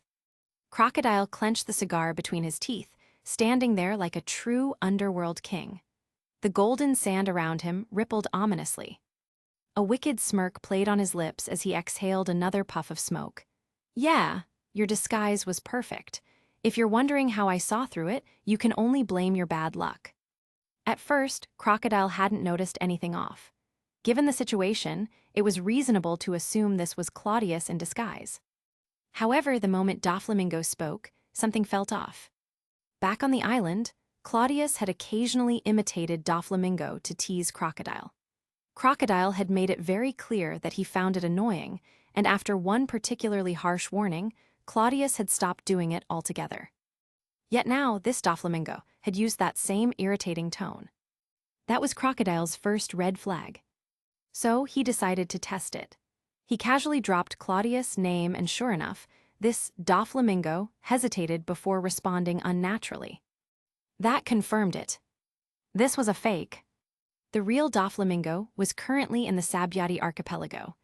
The one who had come with them was Cladius, disguised as Doflamingo.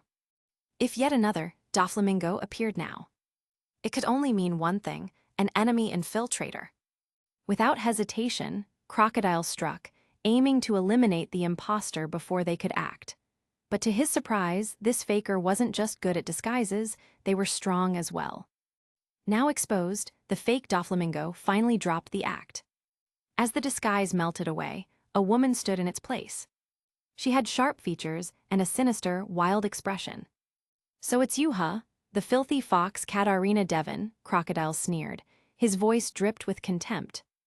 "Mhuhu, Aratilda. Such terrible manners, Crocodile," Katarina Devon cackled mockingly. Katarina Devon was one of the infamous criminals who had escaped from Impel Down during the Marineford War. Afterward, she had thrown her lot in with the Golden Lion, Shiki. Spotting Crocodile alone, she had stealthily followed him, contemplating her options. Among the 7 warlords of the sea, only Doflamingo and Bartholomew Kuma had yet to make a move. Kuma was too enigmatic. There wasn't enough reliable information about him, making him a poor choice for impersonation. Additionally, he had no particular connection to Crocodile. So, Katarina Devon chose Doflamingo, hoping to get close and catch Crocodile off guard with a surprise attack. Yet despite her seemingly flawless disguise, she had been exposed. Why? What kind of ridiculous bad luck was this? How had Crocodile seen through her? Truth be told, had she chosen to mimic Bartholomew Kuma instead, she might have actually fooled Crocodile. But she chose Doflamingo. Was it just that Doflamingo's presence was so unique that everyone wanted to imitate him? Especially that arrogant way he walks. Chapter 460. Despicable is my motto, Crocodile. Crocodile thought to himself, "You're acting all high and mighty. What kind of dignity do you expect me to show? Maybe if you were Hancock, sure. Rolling his shoulders slightly, Crocodile said, "Well, since I have time to kill, why don't I just get rid of you now? Consider it a warm-up." Katarina Devon sneered. "Pretty confident, aren't you, Crocodile?" "Am I? Maybe." Crocodile's voice remained as cold as ever. As soon as he finished speaking, his body turned into swirling yellow sand, surging straight toward Katarina. A flicker of surprise crossed Katarina's eyes before her 9 tails shimmered, and her figure vanished into thin air. A mythical Zoan, Crocodile's attack struck nothing but air, yet he remained unfazed, calm as ever, as if he carried an aura of absolute composure. Katarina Devon was undoubtedly formidable, and her devil fruit ability was particularly troublesome. She possessed the canine fruit, model, 9-tailed fox, a mythical Zoan. To this day, no one had fully deciphered the true extent of her abilities. First, she could use her power to perform some kind of sorcery. Second, like all Zoan users, her physical abilities were greatly enhanced. And third, she possessed an array of bizarre techniques, none of which seemed to follow a clear pattern. Foxfire. Katarina suddenly reappeared beside Crocodile, conjuring several blue flames in her hands before hurling them toward him. Crocodile didn't even flinch. He casually removed his cigar from his mouth, exhaling a slow puff of smoke. "Are you intangible, or is it real intangibility, or perhaps just an illusion?" He muttered to himself, unbothered, while the sand beneath his feet surged up of its own accord, forming a solid barrier that effortlessly blocked the foxfire. "Tail strike," Katarina whispered. Her 9 tails shot forward like whips, lashing out with incredible force. They slammed into Crocodile's sand barrier, tearing through it instantly. Yet Crocodile didn't react. Instead, he allowed his body to fully transform into sand, letting the tails pass harmlessly through him.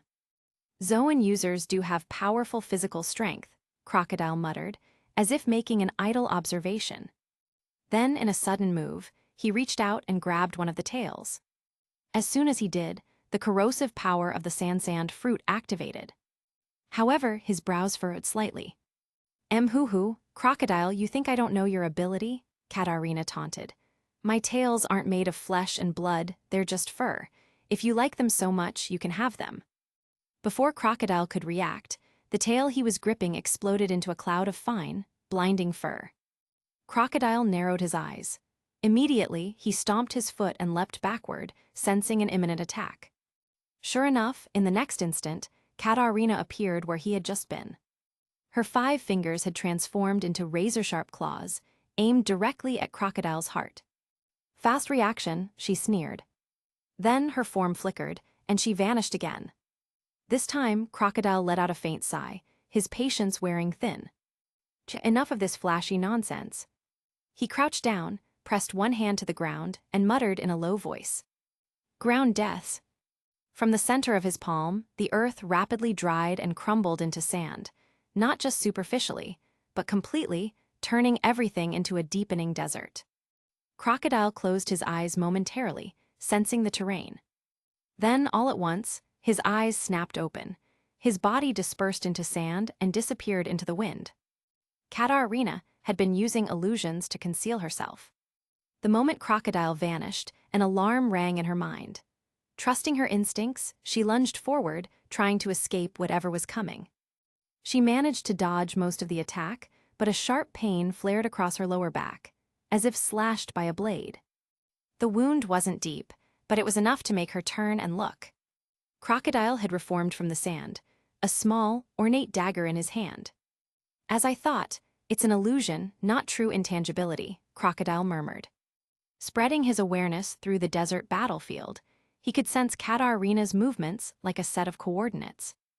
This confirmed it. Her ability wasn't true phasing, but rather a high-level illusion technique. It worked similarly to invisibility, but not exactly. "Pretty tricky, Crocodile," Katarina said, unfazed, "but this is just one of my abilities. Even if you see through it, so what?" Crocodile made no move to attack. Instead, he started chatting. "Nothing much, just curious," he said, taking a drag from his cigar. "Since you're a 9-tailed fox, does that mean you have 9 lives, like in the legends?" Katarina frowned slightly. What are you getting at? Crocodile exhaled a slow stream of smoke. I don't think that's quite it. If you actually had 9 lives, you'd be invincible. But maybe you can survive fatal injuries, something like a pseudo-9 lives state. What are you trying to say? You scared? Katarina asked in a low voice. No, Crocodile said, his lips curling into a sinister grin.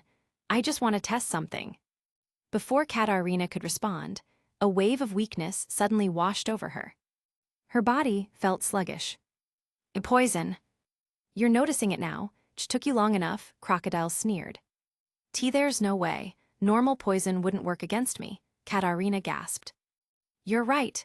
Regular poison wouldn't affect a Zoan user, especially not an awakened mythical Zoan like you, Crocodile admitted, twirling the dagger in his hand. But I didn't use just any poison. Katarina's eyes widened in horror. You see, Crocodile continued, I'm a warlord of the sea, the right-hand man of Cladius, a high-ranking figure in the world government, and the king of the desert. I hold many titles. And with those titles, I have access to Impel Down's finest poisons, courtesy of Magellan. Poisons specifically designed to neutralize awakened Zoan users like you. You bastard, Katarina cursed. Maybe, Crocodile said indifferently. But at the end of the day, I'm a pirate, and as a pirate... His voice turned ice cold. Being despicable is normal, don't you think? Before long, Katarina Devon's eyes rolled back, and she collapsed not dead, but completely paralyzed by the poison. Magellan's poisons weren't instantly lethal. They were meant for capturing rather than killing.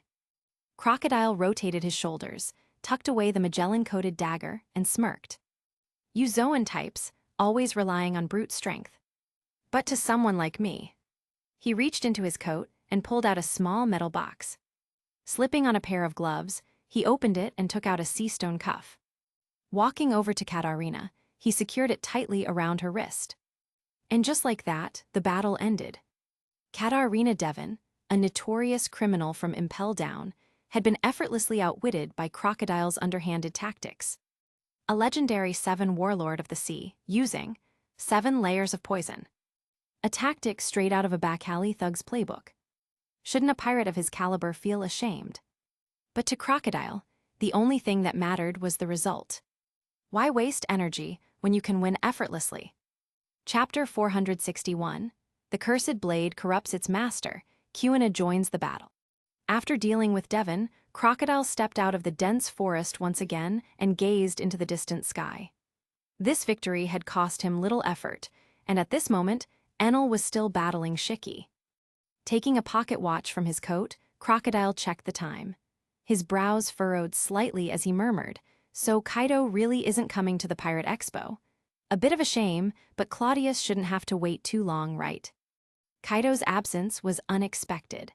Who would have thought that the most reckless of the 4 emperors would turn out to be the most cautious? Could he be hiding away to create some sort of ultimate weapon? Preparing something on the scale of an atomic bomb. As Crocodile pondered this, the battlefield nearby saw a sudden change. Not in the fight between Enel and the Golden Lion, Shiki, but in the clash between Roronoa Zoro and Shiryu of the Rain. A third party had joined the battle. A sudden slash cut through the air, heading straight for Shiryu. At that moment, he was engaged in combat with Zoro, his shoulder already bearing a fresh wound. Instinctively, he dodged, sensing the immense power behind the attack. Clutching his shoulder with one hand, Shiryu backed away from Zoro, his gaze dark and unreadable, but he remained silent. Zoro, rather than pressing his advantage, frowned impatiently and turned toward the source of the slash. "Who's there?" he demanded. Moments later, a figure emerged from the direction of the attack. The newcomer wore a marine uniform with the epaulets of a vice admiral. Across her chest was the insignia of absolute justice, and at her waist hung a white saber, Wada Ikemanji. There was no doubt Vice Admiral Quina had arrived. "Zoro, it's been a while, still as weak as ever," Quina approached with a teasing smile. "You bastard!" Zoro's eyes flickered with a mix of excitement, frustration, and anger upon seeing Quina. "This is my fight, I don't need your interference," he growled, flicking the blood from his blade. Quina smirked, raising her chin slightly and gesturing toward the battlefield. "Don't misunderstand, Zoro. This is a war. And in a war, we are comrades in arms. We support each other, eliminate the enemy swiftly, and secure victory. That's just common sense, isn't it?" Zoro frowned. "That's your Marine logic. I'm not a Marine. If anything, I'm a pirate now." "Marine or pirate, in the end, you're still part of the world government's forces, aren't you?" Kuina replied calmly. "That makes us allies in this battle." Zoro's mouth twitched. Damn it, she had a point, and he couldn't even argue with her. Without waiting for his response, Kuina continued, "You're always obsessed with one-on-one duels, but let's mix things up today. How about we test your skills in a different way?" Shiryu had never considered himself a traditional swordsman bound by honor. If Zoro wanted to stick to fair duels, that was his problem. Kuina was right. This was a battlefield, and fighting together against an enemy was perfectly reasonable. In truth, Shiryu had only ended up here by accident. He was supposed to be engaging Big Mom's forces instead. Zoro sheathed Sandaikaitsu and Shusui, gripping only his black blade, Enma. He took a deep breath and said in a low voice, "Just don't slow me down." Kuina chuckled, "You've got quite the attitude now." "Vice Admiral Kuina, huh? This just keeps getting worse," Shiryu muttered under his breath. Roronoa Zoro alone was already troublesome. Now, with Kuina joining the fight, things had gone from bad to worse, especially since he was already injured. The wound wasn't severe, but it wasn't light either. A one-on-one fight would have been hard enough, but 2 against 1? The odds were bleak. Shiryu had never been one to care about honor. His instinct told him the best move here was to retreat. After all, what loyalty did he owe Shiki? It wasn't his fault if the enemy was too strong. "Boss, if you manage to escape, I'll keep following you. But if you die, well, I'll burn some incense for you every year." That was the plan, escape. But for some reason, his body wasn't listening.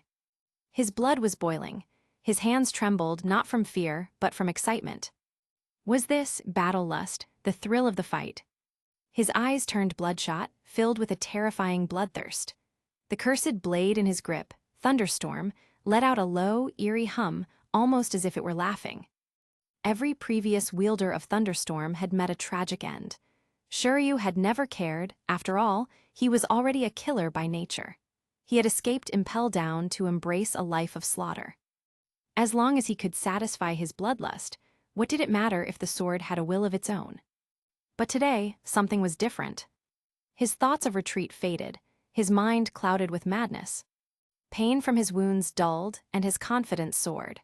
For a brief moment, he believed, even if Dracul Mihawk stood before him now, he could cut him down. Clutching his sword tightly, his armament haki surged violently, stronger than ever. Blood-red mist rose faintly from his wounds, evaporating into the air. With an explosive step, he shattered the ground beneath him and lunged at Kuina. "Iteria blood rain," Shiryu snarled. Kuina reacted instantly. Wada Ikamanji flashed from its sheath, intercepting Thunderstorm in a brilliant clash of steel. The impact sent a shockwave rippling through the battlefield. A tremendous force pressed down on Kuina, trying to crush her. "Cursed sword," Kuina spat, tightening her grip. Using her free hand, she shifted her stance, redirected the force, and bam, she sent Thunderstorm skidding away. Kuina's swordsmanship wasn't purely traditional. She had trained under Vice Admiral Jin, developing a fighting style that incorporated both swordplay and hand-to-hand combat. A swordsman didn't have to only use their sword. As Thunderstorm was knocked aside, Kuina's foot shot forward like lightning, slamming into Shiryu's chest. The force sent him flying. She hadn't expected the kick to land so cleanly. Shiryu was acting oddly reckless. Zoro noticed it too. He had already launched his next attack, cleaving down toward Shiryu. Shiryu barely managed to block it, but Kuina keenly observed something. His movements were erratic. His breathing was chaotic. His mind was unraveling. Thunderstorm, Kuina realized. Cursed blades like Thunderstorm consumed the weak-willed. If the wielder's will faltered, the sword would take over. Shiryu had hesitated. He had wanted to retreat. In that moment of weakness, Thunderstorm had seized control, driving him into a berserker state. That made things simpler. Kuina smirked as Zoro forced Shiryu back once more. She suddenly called out, "Zoro, it's been a while since you've used that technique, hasn't it?" Clang! Zoro withdrew a step, blade humming in his grip. Hearing Kuna's words, his lips curled into a grin. "Just don't slow me down," he replied. Chapter 462, Kuna and Zoro's combined attack, Shiryu's death. As soon as Zoro spoke, he lowered Shusui, its tip pointing toward the ground. A powerful aura surged around him. For an instant, the battlefield seemed engulfed in a spectral mist, and behind Zoro, the phantom of an Asura loomed.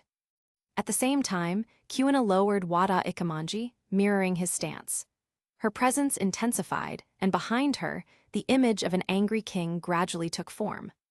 The combined pressure of their auras overwhelmed Shiryu. For a brief moment, his mind cleared, his bloodshot eyes faded, and the madness consuming him weakened. "This is," Shiryu muttered in shock. But he had no time to think. Kuna and Zoro were already moving toward him. Though their speed was not extreme, their measured steps carried the feeling of immense power building up. Gripping the cursed blade Thunderstorm tightly, Shiryu forcibly suppressed its influence once more. He still wanted to escape, but even running required an opportunity. And this was his last chance. 9 mountains and 8 seas. Zoro's voice was low, his aura rising with each syllable. 3,000 worlds. Kuna murmured in unison, her presence sharp as if ready to cut through everything. As soon as their voices fell, their blades moved not with elaborate techniques, but with a simple, direct upward slash aimed straight at Shiryu.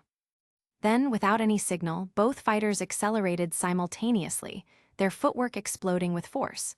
2 figures, one from the left, one from the right, rushed at Shiryu at lightning speed. "There's nothing left to hold back," Zoro and Kuna declared in unison. In the next second, they converged into a single streak of motion, appearing before Shiryu in an instant. A flicker of panic crossed Shiryu's eyes. He swung Thunderstorm forward, desperately trying to block their attack. But it was too late. Just as Shiryu raised his sword, Wada Ikamanji and Shusui struck Thunderstorm in perfect synchronization. Sparks erupted as the 3 legendary blades clashed, but only for a fleeting moment. In the next instant, their voices overlapped once more. A sharp crack echoed through the battlefield. In a split second, Thunderstorm, a blade once feared across the world, was shattered into 3 pieces. The impact sent Shiryu stumbling backward. From a distance, Crocodile watched as if Shiryu had walked directly into the hands of Kuna and Zoro. A heartbeat later, blood erupted into the air. Kuna and Zoro dashed past Shiryu, emerging on opposite sides of him. Neither Wada Ikamanji nor Shusui bore even a single drop of blood. Zoro raised his left hand, lifting his blade toward the sky. Kuna raised her right hand, mirroring him.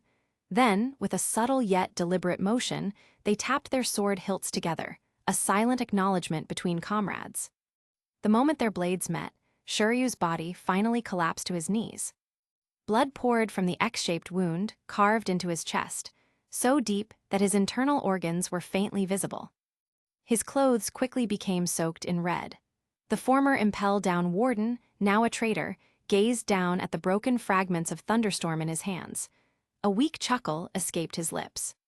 A traitor will always be betrayed in the end, and the soul will fall into hell. His expression was a mix of relief and loneliness. In his final moments, he whispered to his shattered blade, "I suppose this is a fitting end for both of us, old friend." As he spoke, droplets of water seeped from the broken handle of Thunderstorm, washing away the blood that had tainted it. It was said that Thunderstorm was a blade that never drank the blood of its enemies perhaps. Even in its destruction, it wept for its fate. Was it mourning its master, or lamenting its own tragic end? "Such a shame," Shiryu murmured in his last breath. With that, his body lost its final strength. He toppled forward, hitting the ground face first. His breathing ceased completely. Zoro and Kuna turned to look at the fallen swordsman. Kuna showed no emotion.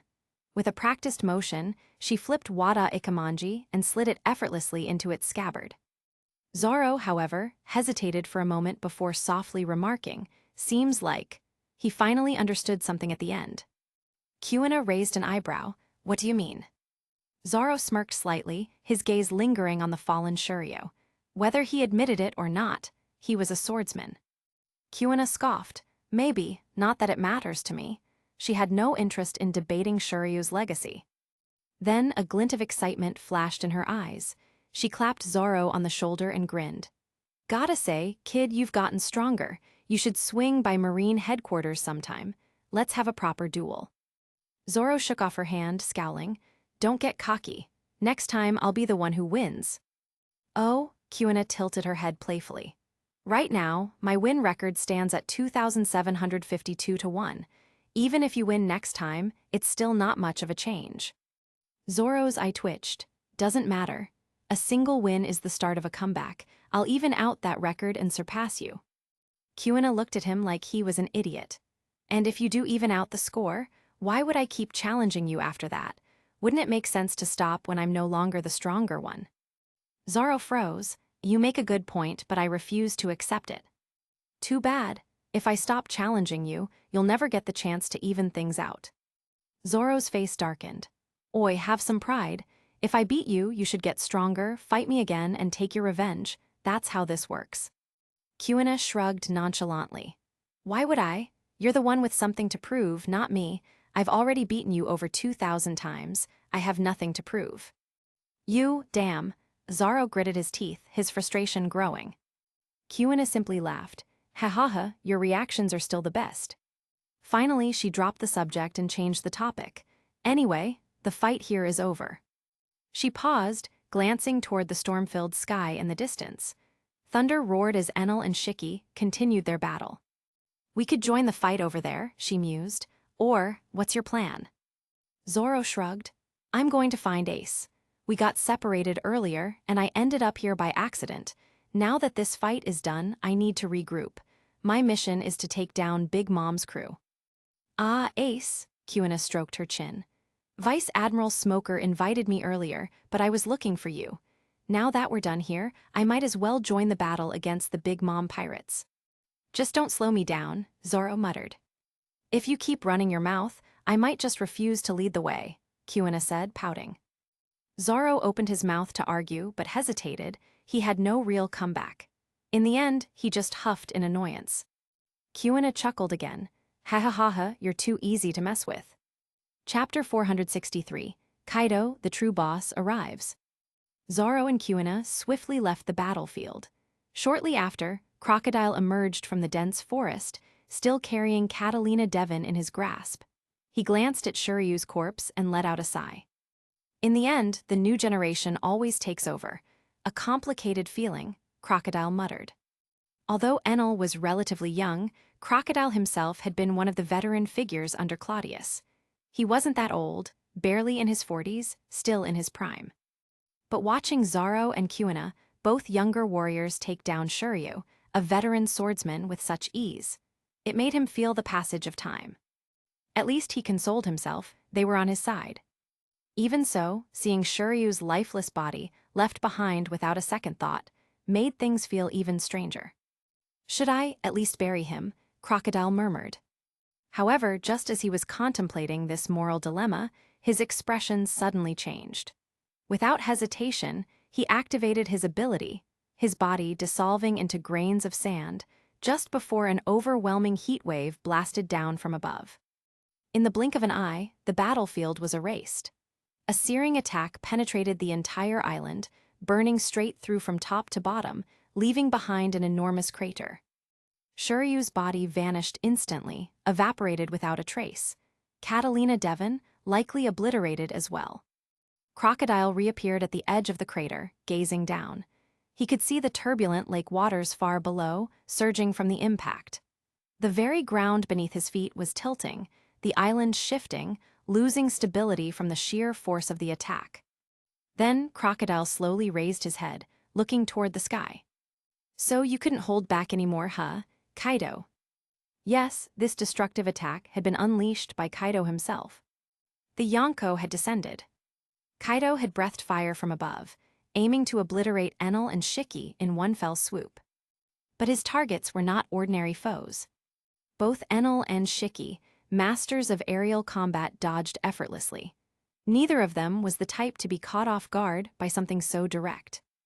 As for Crocodile, he had simply been unlucky standing in the path of Kaido's attack. At first, Crocodile assumed Kaido had finally made his move, but the truth was, Kaido had just arrived. From a distance, Kaido had already seen the chaotic battle unfolding on the island.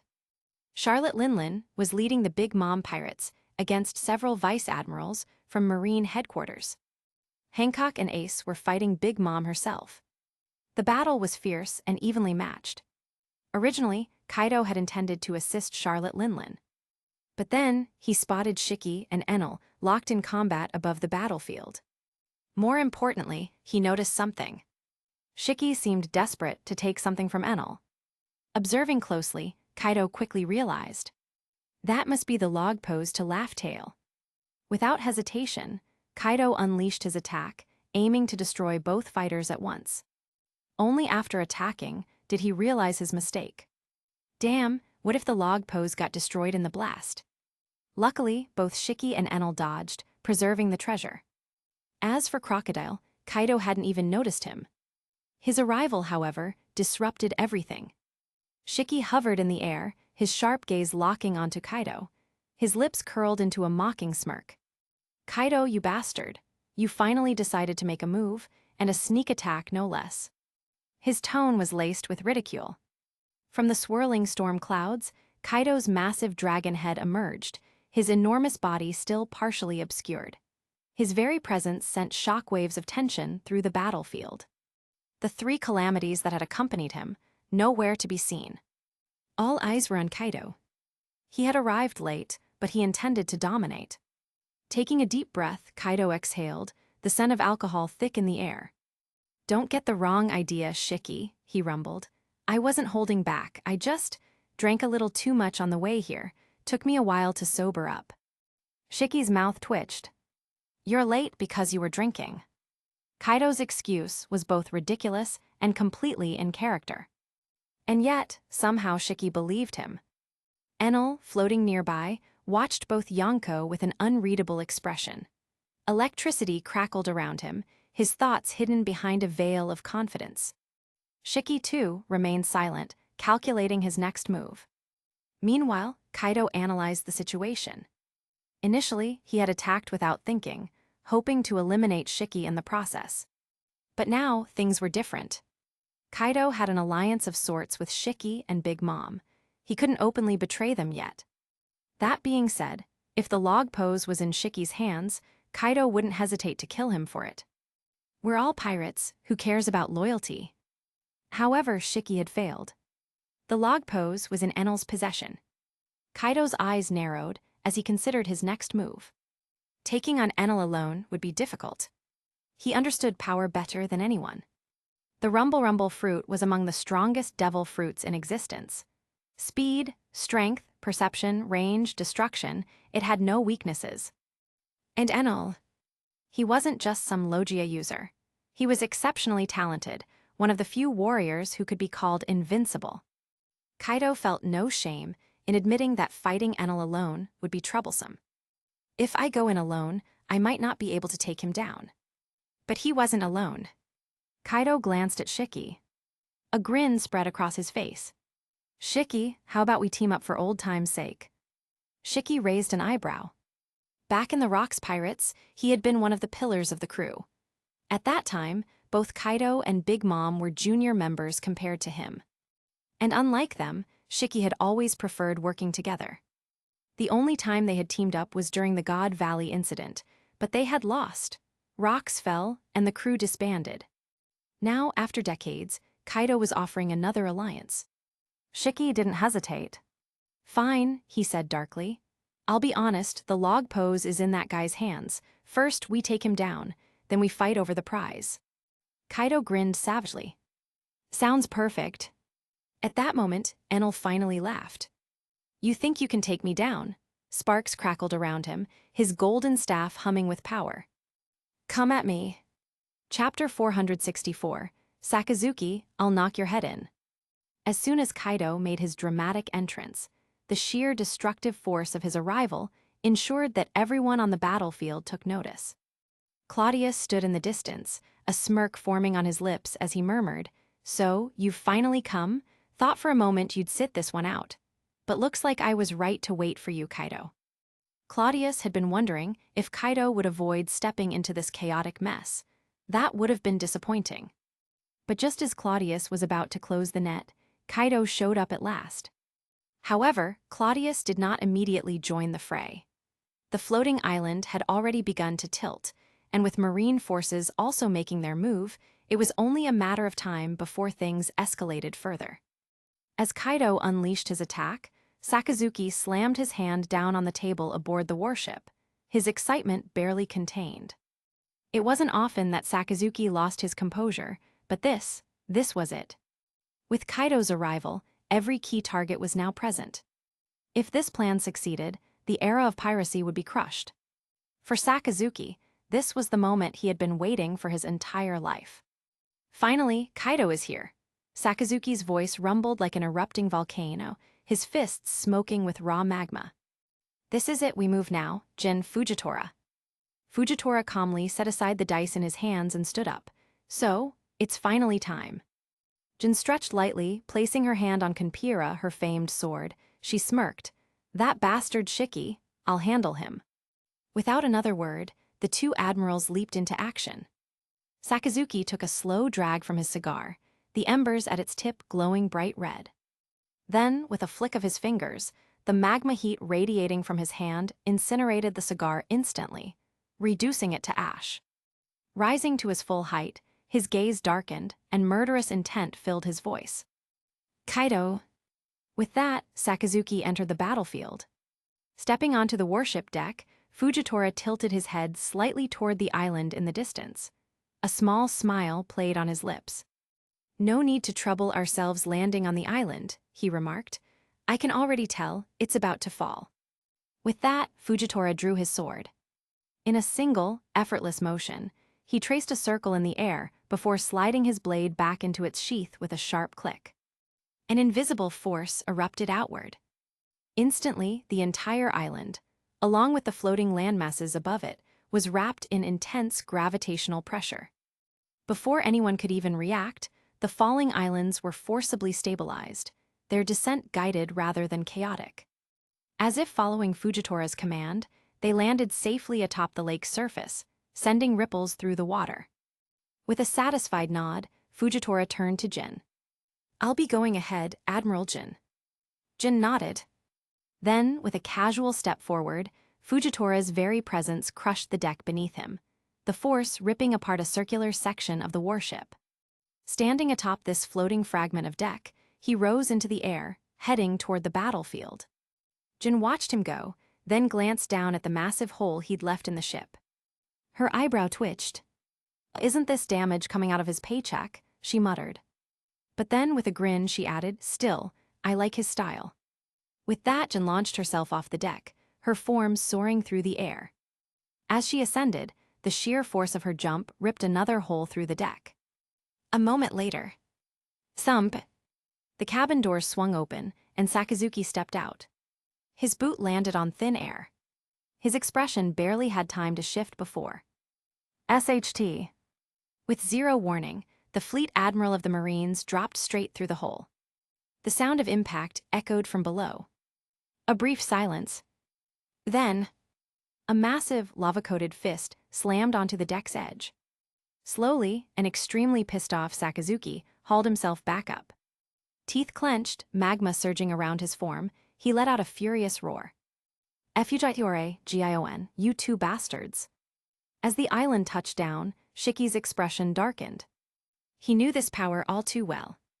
Back during the Marineford War, he had barely been able to fight properly because of this man. Fujitora's gravity was one of the worst counters possible for his float fruit. "Fujitora, you bastard," Shiki snarled, gritting his teeth as gravity began pressing down on him. Meanwhile, Kaido, who had still been hovering in dragon form, suddenly felt his body plummet. An unseen force dragged him downward, pulling him from the clouds. The massive azure dragon thrashed in midair, fighting against the gravitational pull. But even with his monstrous strength, he couldn't shake off the force. With a snarl, Kaido shifted forms. His massive dragon body rapidly shrank, reverting to his human form just before impact. Even then, boom! Kaido crashed straight into the ground, leaving behind a crater. After a few seconds, he rose, shaking dust from his body, visibly annoyed. Gee, what the hell was that? Shiki's gaze flickered toward Kaido. He exhaled sharply, a grim expression on his face. Kaido, you idiot, don't you get it yet? Kaido frowned. What? Shiki's grip tightened on his swords. This whole damn pirate expo, it's a setup. Kaido's brow furrowed. This was never just about pirates, Shiki continued. That bastard Douglas Bullet, he's working with Marine headquarters and the world government.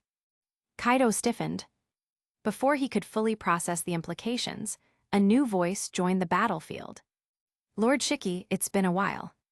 Descending slowly atop the shattered remains of a ship deck, Fujitora landed. He gave Shiki a calm, polite smile. Shiki scowled. "'Tis Marine Admiral." Kaido narrowed his eyes. Before he could react further, a laser beam shot toward him. Kaido's instincts flared, and he swung his arm violently, dispersing the attack. From within the lingering smoke and embers, a new figure stepped forward, Admiral Borsellino. Oh my, Kizaru mused. Kaido, you finally decided to grace us with your presence. Kaido gritted his teeth. One by one, Marine admirals were appearing. Then, a pink blur flashed past. Jen. Shiki barely had time to react before her leg struck his blades, sending him skidding backward. Bunny strike. She landed smoothly. Enel, watching from a distance, casually spun the log pose to laugh tail in his fingers. A smug smirk played on his lips. The battlefield was set. No more talking, Jin declared. Let's finish this. Fujitora's blade flashed. From the sky, a massive meteorite began its descent. Chapter 465, Shiki's Lions Show Off. Although Kaido had heard of Fujitora's name, after all, how could he not know about a Marine admiral? This was their first time meeting, and he had never exchanged blows with Fujitora before. He had long heard rumors that this man's attacks were earth-shattering, but seeing was believing. Just a simple gesture, and a meteorite came crashing down from the sky. Fujitora, what are you doing? Jin asked angrily. Shouldn't we start with a greeting? Fujitora replied with a slight smile. Is that how you say hello? Jin was clearly annoyed. With a stomp, she leaped away from the area. Fortunately, the meteorite summoned by Fujitora wasn't too large, so its destruction wouldn't spread too far. Shiki frowned. Since Fujitora had arrived, his expression had been less than pleasant. But while the meteorite was indeed impressive, as Fujitora himself said, it was merely a greeting. To top-level fighters, it wasn't much of a threat. Just as Shiki was about to act, Kaido suddenly burst into laughter. Then, taking a deep breath in his human form, he opened his mouth toward the descending meteorite and spat. No, not phlegm, but a blast of searing heat. The intense heat struck the meteorite, causing it to explode like a celestial firework, scattering flaming debris across the island. Fujitora seemed a little displeased, but he didn't dwell on it. The island was full of pirates anyway. If one died, that was just one less to deal with. Kaido had casually destroyed the meteorite with a breath attack, and Shiki let out a sigh of relief. He was just about to speak when suddenly, Jin reappeared, targeting his waist with another powerful kick. Shiki was irritated and immediately coated his body in armament haki to counter her strike. Fujitora, however, wasn't the type to stand back and watch. The cane sword in his hand swiftly left its sheath. Gravity blade, fierce tiger, Fujitora declared as he attacked without hesitation. A powerful gravitational force pressed down on Shiki, pushing him backward. It was only then that Shiki realized the meteorite earlier wasn't just a simple greeting. It was a diversion, meant to make Jin reasonably change position and coordinate with Fujitora for a pincer attack. With Jin's kick from behind, and Fujitora's gravitational force pushing him back, Shiki found himself in a precarious situation. However, Shiki was no ordinary pirate. He had been famous for decades. In this critical moment, he chose not to confront Jin head-on. Instead, he forcefully broke free from the gravitational hold and soared into the sky. Jin's heavy kick missed him by a hair's breadth and instead landed squarely on Kaido's chest. Kaido relied on his absurd durability rather than active defense. He had been watching the fight like a spectator, but the unexpected kick made his chest throb with pain. His footing faltered, and his massive figure was sent flying. At the same time, Borsalino made his move. With blinding speed, he transformed into golden light and appeared beside Kaido midair, like a relay baton being passed. "Lightspeed kick," Borsalino murmured. Kaido had no time to react before a devastating kick landed on his head, sending him crashing from the sky into the ground, creating yet another massive crater. God's judgment. Enel's response was just as swift. The moment Kaido crashed, a towering pillar of lightning struck down from the sky, engulfing the crater in a violent explosion. Blazing flames erupted instantly. Unnoticed by many, Crocodile had also appeared. Pressing both hands to the ground, he activated his Devil Fruit ability. The terrain rapidly turned to sand, and the crater began to fill, burying Kaido beneath a landslide of golden grains. "Desert Spada, sand pit burial," Crocodile whispered. For a moment, Shiki was left stunned. Damn it, I just dodged a kick. Kaido had just been hit by 4 top-tier attacks in succession. Now, buried beneath the quicksand, it was unclear whether he was even alive. The sight left Shiki in shock. If he had been the one to take those 4 attacks, even if he didn't die, he'd be gravely injured. But Kaido, that guy was a beast. He was ridiculously tough, surely he'd be fine, right? With that thought, Shiki felt an odd sense of relief. Thank God I dodged that kick. If I hadn't, I'd be the one buried right now. The battle wasn't over yet. As Kaido was being buried, Jin landed on the ground. Her previous kick had been unexpected, but Kaido wasn't her primary target. The moment she landed, her body underwent a transformation. A pair of rabbit ears sprouted, her hands became covered in fur, and a fluffy rabbit tail emerged from her lower back. Her eyes turned red, her aura surged, and with a powerful push from her feet, she shot toward Shiki once more. "You think I'm gonna let you bully me like a rabbit fighting a lion?" Shiki cursed. He swiftly swung his 2 famous swords, sending out flying slashes. But Jin's fighting style was ferocious. Rather than retreat, her eyes gleamed with battle intent as she met the attacks head-on. "Moon Rabbit Twin Flow Dance," Jin whispered. Her punch, carrying a frigid force reminiscent of the moon, shattered Shiki's 2 flying slashes in an instant.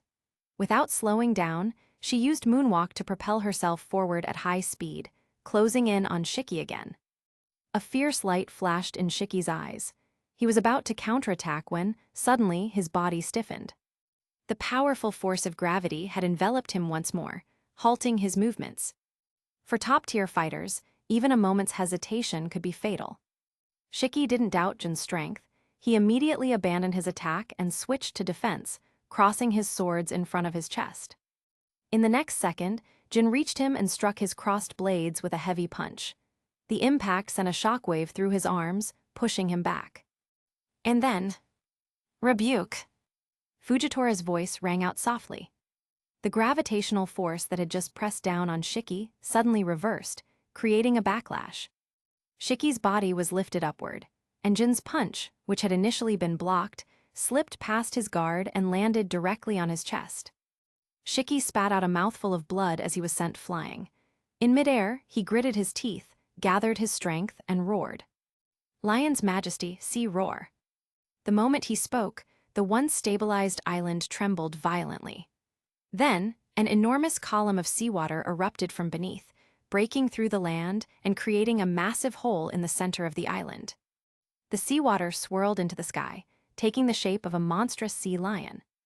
The towering beast bared its fangs and claws, roaring as it charged toward Fujitora and Jin. Both Fujitora and Jin, being devil fruit users, immediately chose to dodge rather than risk being caught. Shiki took advantage of the moment to recover, his eyes gleaming fiercely as he prepared to unleash his full power. Meanwhile, the center of the battlefield was undergoing an even greater transformation. Hancock, having just kicked away one of Big Mom's punches, landed gracefully and looked down in surprise. Why is the ground shaking so violently? Are we sinking into the sea? Fire fist. Ace's voice rang out as he launched a blazing punch at Big Mom, leaving a scorched path in its wake. Big Mom, still unsteady from Hancock's attack, intended to take the hit head-on. Given her durability, it shouldn't be a problem.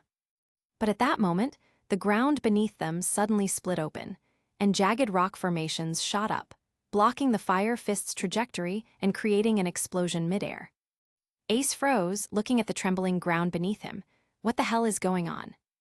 Not far away, Cladius, who had been watching the battle, was also stunned. Then, his expression changed drastically. The entire island had transformed. Its land had taken the shape of a massive lion's head. With a single bite, the monstrous lion swallowed everything in its path. "Shiki, you bastard," Claudius cursed.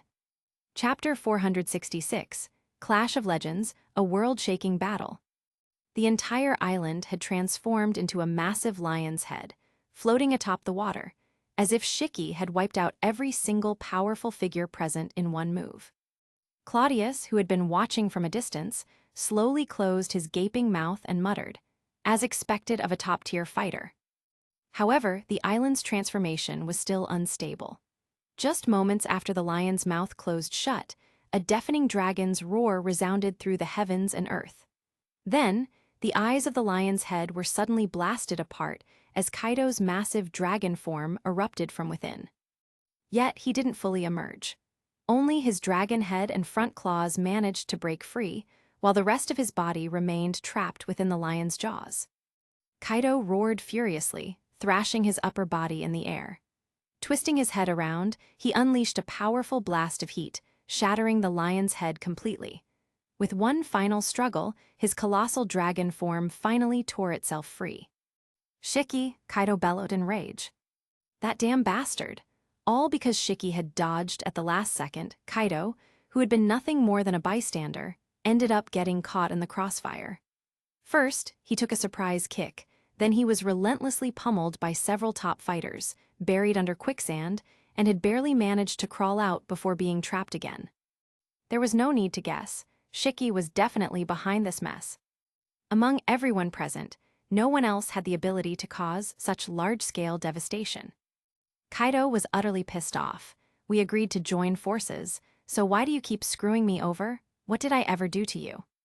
As soon as Kaido's furious roar echoed, a beam of lightning and a golden laser shot out from the debris of the shattered lion's head, both slamming directly into his massive dragon body, sending him spiraling through the air.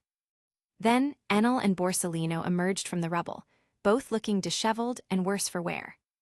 The next moment, an enormous fist burst through another part of the lion's head.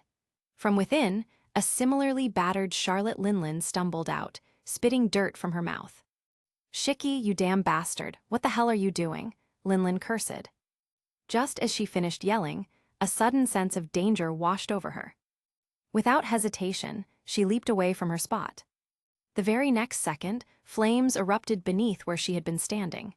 Ace clawed his way out from the ground, covered in dirt and dust. The once handsome young man now looked more like a savage. Cough, cough, Ace spat out some mud, then shouted in frustration, "What the hell happened? Why did the island suddenly turn into a giant sphere?" "Jihahaha, die, let all of you die." Shiki hovered in the air, laughing maniacally. At that moment, he had an epiphany. Right now, nearly all of the world's top fighters were gathered here. If he killed them all, then even if he failed to obtain a log pose to Laugh Tale, who the hell would be left to stop him from ruling the world? With that thought, Shiki no longer held back. Hovering high above, he stretched out his hand and then clenched his fist tightly, his intent clear. He was trying to solidify the island, trapping all those who hadn't yet managed to escape within the colossal mass of rock. However, before Shiki could finish his move, the lion's head suddenly exploded apart with overwhelming force. Like fireworks bursting into the sky, the entire island was obliterated. Water from the lake surged into the air as Fujitora and the other top fighters broke free from the destruction, each finding a foothold amidst the wreckage that hadn't yet sunk into the water. Jin, looking thoroughly irritated, dusted off the debris from her hair and shouted angrily, "Shiki, are you insane? The log posed to Laugh-Tail was on that island. Jihahahaha, Jin, who the hell do you think I am? I'm the Golden Lion, Shiki roared. That bastard Roger managed to find the island, so why the hell wouldn't I? I wasted years chasing after that island, but I don't give a damn anymore. Now, all of you can just die. Laughing wildly, Shiki soared higher into the air. Then, stretching his arms wide, he unleashed an invisible wave of energy. In the next instant, the entire world seemed to flip upside down. The seas surrounding Delta Island churned violently. Cladius, still watching from a distance, was stunned. Shiki, he's going to destroy the entire island? No, he's trying to wipe out the entire sea. Just as he had predicted, a massive tsunami suddenly rose from the once calm ocean, centered around Delta Island. The towering waves morphed into the shapes of roaring lions, surging forward to consume everything in their path. At the same time, Delta Island itself began to change once more. The ground trembled, tilted, and started folding in on itself, as if forming another colossal lion's maw, except this time, it was more than 10 times larger than before. A tsunami raged overhead, while the earth below contorted into a massive, closing mouth. The entire landscape had transformed. High above, Kaido hovered in his dragon form, watching the monstrous waves consume the sky. He was furious. That bastard Shiki flipped the table and is trying to take us all down with him. Who the hell do you think I am? Kaido roared furiously, unleashing another scorching blast of heat. The intense flames tore through the incoming tsunami, blasting a massive hole through the towering wave. Steam and mist filled the sky as Kaido surged upward, attempting to escape. Meanwhile, Cladius, standing on the rapidly tilting island, spat to the side and muttered, "Screw this." In the next moment, his figure vanished into an invisible gust of wind. All across the battlefield, the world's strongest fighters were pushing their abilities to the limit, struggling to survive as the island collapsed and the sea raged around them. Charlotte Linlin swung her fist at the incoming tsunami, unleashing a wave of soul pocus. The lion-shaped waves froze in place before transforming into homies under her command. She sighed in relief. Elsewhere, Zoro clung to Kuina with one hand and grasped a nearby tree with the other, hanging in midair as he gazed at the closing earth beneath him. Even he couldn't help but feel a twinge of fear. "Zoro, it looks like we're going to die together," Kuina murmured. "Shut up," Zoro snapped. With a swift motion, he hurled Kuina into the air, then clenched the black blade Shusui between his teeth. His other hand unsheathed Wado Ikamanji and Sandai Kaitsu, completing his three-sword-style stance. 3,000 worlds. Zoro roared, unleashing a massive slash toward the island. His blade cut deep into the land, creating a massive fissure. But under the influence of Shiki's ability, the ground quickly sealed itself again. "Damn it, what kind of monsters are these?" Zoro gritted his teeth. Just then, 2 even more powerful slashes tore through the island. These slashes, carrying the pure essence of the sword, sliced the closing landmass into 4 separate pieces. The ones responsible, red-haired Shanks and Dracul Mihawk. The island, now divided into 4, collapsed into the sea, slightly alleviating the crisis. But Shiki's ability was still in effect, and the tsunami was about to crash down. Smoker watched the scene in despair, until a faint blue energy wave swept across the battlefield. In an instant, everything changed. The raging tsunami froze solid. The collapsing island turned stark white with frost. The entire sea transformed into an icy continent. Ice Age. Kyuzen's calm voice echoed through the chaos. Chapter 467. Kyuzen, I've received reports that this place is filthy. Huh? Kyuzen let out a frosty breath before slowly standing up. He was dressed in a gray overcoat, a small felt hat perched on his head, sunglasses resting on the bridge of his nose, and gloves covering his hands. A complete winter ensemble. Ever since leaving the Marines, Kyuzen's sense of style seemed to have leveled up. With this outfit, he exuded an effortless coolness. "Ah la la, so in the end I still had to step in, huh?" Kyuzen muttered, surveying the scene around him with a lazy smile. Smoker let out a sigh of relief, rising to his feet. "Honestly, I think only your ability is suited for a situation like this. It was a big help." "Oh, you think so?" Kyuzin casually scratched his head. Smoker then asked, a hint of confusion in his voice, "Why are you even here? Didn't you resign from your promising career as an admiral?" Hearing this, Kyuzin was momentarily stunned before replying, "I may not be an admiral anymore, but I'm still part of the world government. I'm not some nobody, am I? Don't forget, I'm now the head of the Security Bureau. Although this department doesn't have much authority yet, in terms of administrative ranking, I hold a position equivalent to that of a Marine Fleet Admiral." "And how exactly does that relate to you being here?" Smoker asked helplessly. "You really don't get it, huh?" Kyuzin gave Smoker a blank stare before continuing, "As the head of the Security Bureau, it's only natural for me to take the lead. I received a report that a group was gathering here to cause trouble, organizing illegal meetings, and that powerful criminal forces were running rampant. All of these fall under the jurisdiction of the Security Bureau. So, as an upstanding officer of the law, I've come to uphold justice and eliminate these evildoers for the sake of the people. That's only fair, right?" Smoker was momentarily speechless. From an official standpoint, Kyuzin wasn't wrong. These kinds of matters did fall under the Security Bureau's authority, and from an intelligence perspective, his assessment was spot on. After all, this was a pirate island. What kind of decent person would choose to live here? However, despite his convincing words, the truth was that Kyuzin had been acting under Cladius' orders. He was part of the backup forces, stationed here long in advance. Under normal circumstances, Kyuzin wouldn't need to get involved at all. He was just here as a contingency. But earlier, when Shiki went completely berserk, attempting to wipe out the entire sea and everyone on it, Kyuzin waited to see how things would unfold. When it became clear that the chaos was spiraling out of control, he had no choice but to step in. If this whole situation was a boxing match, then all the top fighters were the boxers, each competing in the ring. But Shiki, he was the one trying to destroy the entire damn ring before the fight could even conclude. And Kyuzin's role was to make sure the ring stayed intact. Claudius had anticipated this scenario. With so many powerful individuals gathered, there was bound to be at least one person trying to flip the table. And if things got too heated, the sheer aftershocks from their battles could easily destroy the island multiple times over. But a battlefield needed stability.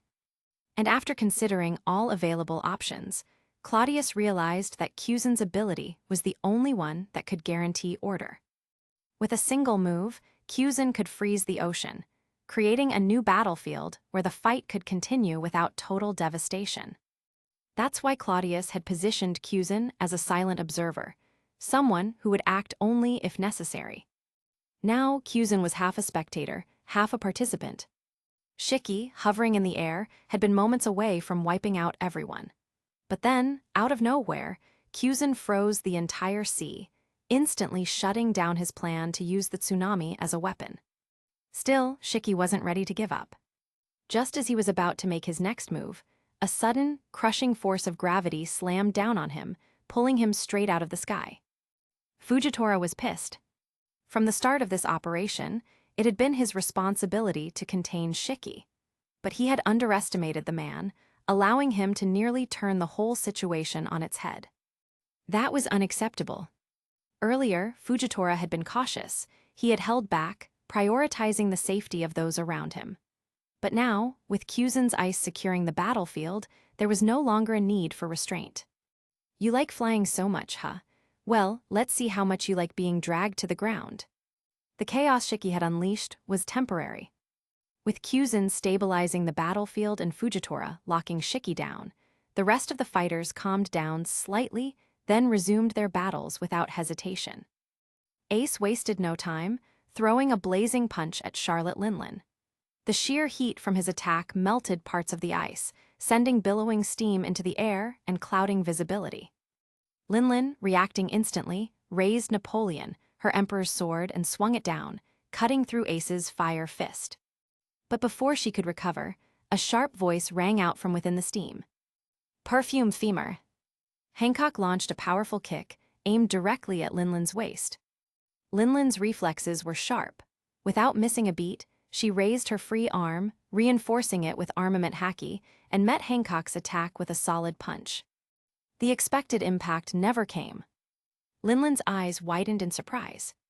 With graceful dexterity, Hancock stepped on Linlin's arm and used it as a runway, sprinting straight toward her head before leaping into the air. Empress smash kick. Hancock's deadly heel came crashing down, aiming straight for Linlin's skull. For a moment, Linlin was stunned. But then she roared. "Napoleon!" "Yes, Mom." Napoleon responded immediately, and in a flash, it shifted forms, transforming into a hat atop Linlin's head, infused with armament haki. The moment Hancock's petrifying kick landed, the impact was brutal. Napoleon was instantly turned to stone and shattered into pieces. However, Napoleon had served its purpose, absorbing a portion of Hancock's devil fruit effect. The rest of the impact was neutralized by Linlin's haki-enhanced defenses. Meanwhile, in another part of the battlefield, Cladius had somehow appeared, casually observing the chaos. He rubbed his chin thoughtfully and muttered, "So, everyone who was supposed to show up has shown up. But the real question is, where the hell are Bartholomew, Kuma, and Dragon?" At first, Cladius assumed they were lying in wait, biding their time for the perfect moment. But after all the destruction that had just taken place, they still hadn't shown themselves. That was odd. When I get back, I'm docking their pay. Then a smirk tugged at Claudius' lips as a sudden realization hit him. Dragon and Kuma were missing. But so was Douglas Bullet. Chapter 468, The Four Masters of Kaido. He assessed the situation. Now was the time to act. Concealing his presence slightly, he moved stealthily toward Shiki. At the same time, Kaido let out a thunderous roar in midair, sounding almost panicked. Sure enough, in the next second, Kaido's massive dragon form plummeted from the sky, his body still faintly emitting black smoke. Immediately afterward, Sakazuki's figure descended as well, his arms dripping with molten lava. The two crashed onto the frozen glacier one after another, shattering it with countless cracks. 1 minute earlier, Kaido had originally intended to observe the battle from above, looking for an opportunity to strike. But suddenly, he felt a faint heat in the air. He initially assumed it was due to the rapid drop in temperature. Kyuzen had frozen the sea into a glacier, making the sunlight feel warmer in contrast. However, when he looked up, he was greeted by the sight of Sakazuki hurtling down toward him from the sky. This didn't make sense at all. "Aren't you a lava fruit user? Why the hell are you always flying around?" The two were in close proximity, and given Kaido's massive size, there was no room to evade. Sakazuki roared, delivering justice from above. His Ryusei Kazan-enhanced fist slammed into Kaido's dragon body, with immense force, volcanic energy erupting from his arm. The impact sent Kaido crashing from the sky straight into the glacier below. As soon as Sakazuki landed and steadied himself, a towering figure burst forth from the fractured ice. It was Kaido. He had reverted to his human form, gripping his spiked kanabo tightly.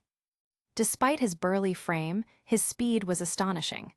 In the blink of an eye, he was already in front of Sakazuki. Thunder Bagua. Without hesitation, Kaido swung his kanabo at Sakazuki. Upon closer inspection, his chest bore some scorch marks, evidence of the devastating punch he had just taken. Sakazuki knew Kaido's resilience well. His near-immortal body was no joke, so he hadn't expected that single strike to seriously injure him. Thus, he remained highly vigilant. As he had predicted, Kaido came at him like a raging beast the moment he landed. Sakazuki's face darkened, black smoke billowing from his body. Droplets of lava sizzled against the ice, producing a sharp hissing sound as white steam rose. Facing Kaido's incoming attack, Sakazuki did not flinch. "I'm the fleet admiral of the Marines. Why the hell would I back down?" "Hellhound!" With a furious roar, Sakazuki met the kanabo head-on with his fist. As he punched, his arm rapidly darkened, first coated with armament haki, then infused with his volcanic power. The armament haki stabilized the fluid nature of his magma, allowing his punch to withstand Kaido's kanabo. The impact sent a violent shockwave through the ice, causing shards to explode in all directions. But Sakazuki wasn't fighting alone. Kaido had brought subordinates with him, but after the chaos erupted, the Three Calamities' initial reconnaissance plan was disrupted, and they ended up facing Smoker, Zoro, and Kuina. Meanwhile, Momonga and Kyuzen were also engaged in battle elsewhere. Kaido had no backup. At that moment, Borsalino, Enel, and Crocodile surrounded him from 3 directions, leaving him trapped with Sakazuki in front. For a brief moment, Kaido was completely encircled. Lightspeed kick. Borsalino's foot struck Kaido's lower back. Electric kick. Enel mimicked the move, his own lightning-infused kick slamming into the same spot. Crocodile, meanwhile, wielded a blade of compressed sand and slashed at Kaido from behind. Desert Spada. Kaido took all 3 attacks simultaneously, causing his grip on the kanabo to loosen. His strike against Sakazuki faltered. For most people, the moment when their previous attack is exhausted and a new one has yet to be launched is when they are most vulnerable. But Sakazuki was different. He was like an erupting volcano, his power never ceased. As soon as Kaido's weapon was deflected, magma surged from Sakazuki's shoulder, generating a forceful recoil that was instantly transferred to his fist. His volcanic punch struck Kaido's chest once more. The same spot. Another burn mark, this time even more savage than before. Kaido grunted. His feet dug into the ice as he bore the combined force of 4 enemies, anchoring himself in place. As the strongest creature, Kaido's strength was undeniable. His infamy as the king of one-on-one fights was well-earned. However, even the strongest have limits. Cladius had studied the differences between top-tier combatants in depth. While distinctions existed, the 4 emperors and marine admirals were all among the world's elite. It was impossible for a single emperor to defeat 2 admirals. Even for Kaido, the best possible outcome would be a draw. Take Charlotte Linlin, for example. In a one-on-one fight, she might have a slight advantage over the admirals of Sakazuki's era, assuming Borsalino didn't go all out. She could suppress an admiral, but if she were facing 2 at once, she would inevitably lose. Now look at Kaido's situation. He was up against Fleet Admiral Sakazuki head-on. Borsalino, an admiral and one of the Marine's top veterans, was coordinating attacks with ruthless precision. Enel, a formidable force with an ability that gave him overwhelming, offensive power. Crocodile, while not quite at their level, was still among the world's strongest fighters. With these 4 working together, Kaido had no advantage at all.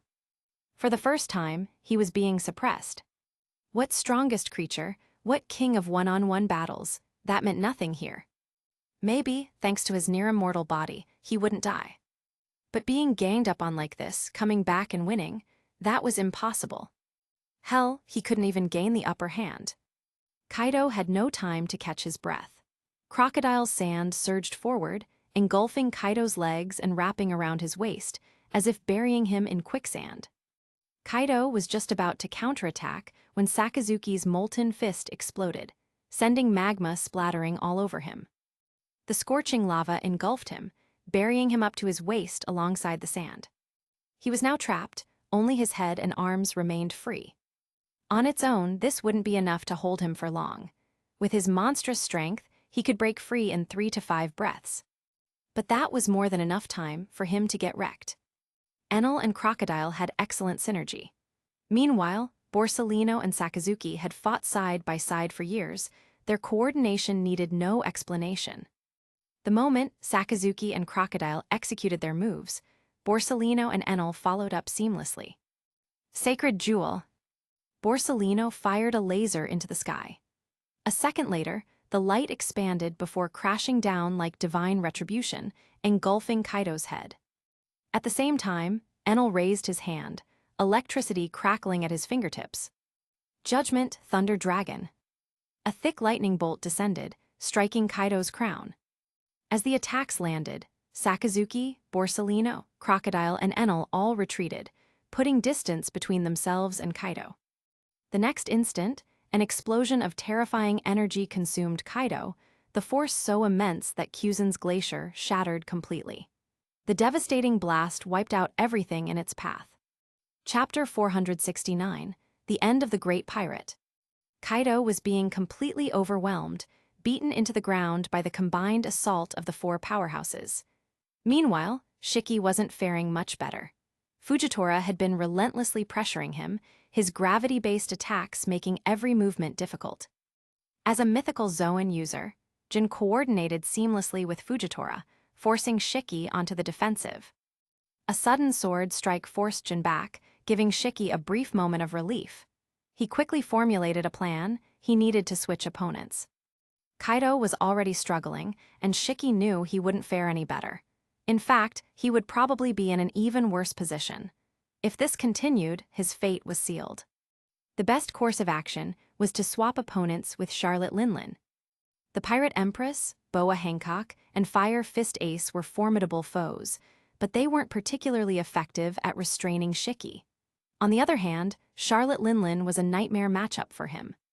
If he could maneuver Jin and Fujitora toward Linlin instead, they wouldn't be as heavily suppressed.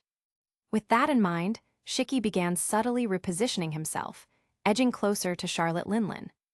He wasn't concerned about whether she would reject the swap. She wouldn't. The situation was dire. Kaido was being overwhelmed, and Shiki was too. Linlin was the only one among them who still had some breathing room. But overall, the Marines and the world government held the upper hand. If Shiki and Kaido couldn't turn the tide, they were finished. Shiki was convinced that this opponent swap was the key to turning things around.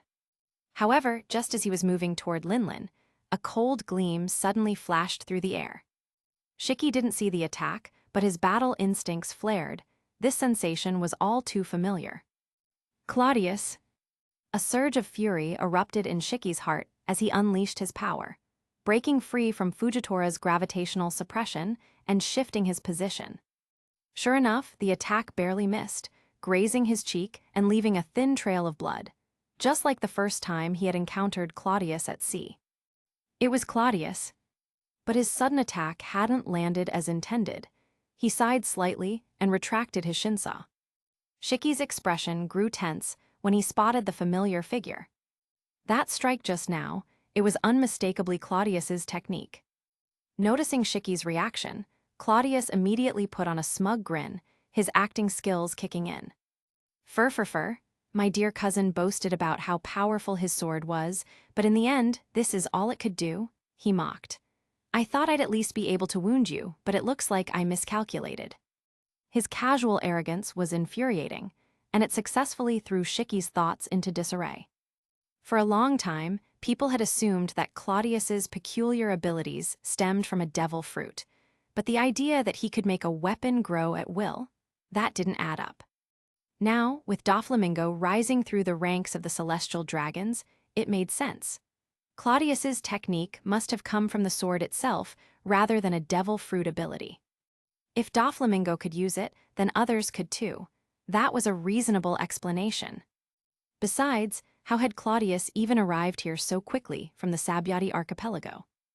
As Shiki pieced things together, he clenched his teeth and spat out a single name. Doflamingo. Claudius smirked. Fur, Shiki, I should win an Oscar for this performance.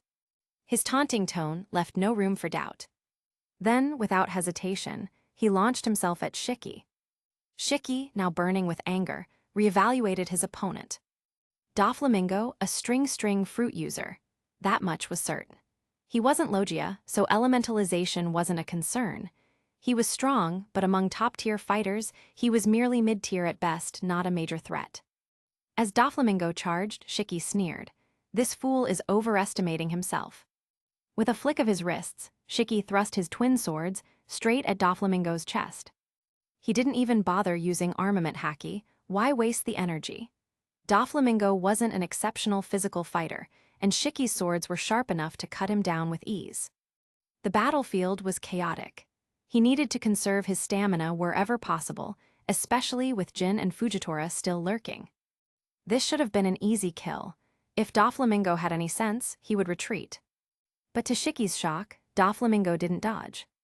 Instead, he rushed forward recklessly, like a madman throwing his life away. Shiki's mind reeled. What the hell?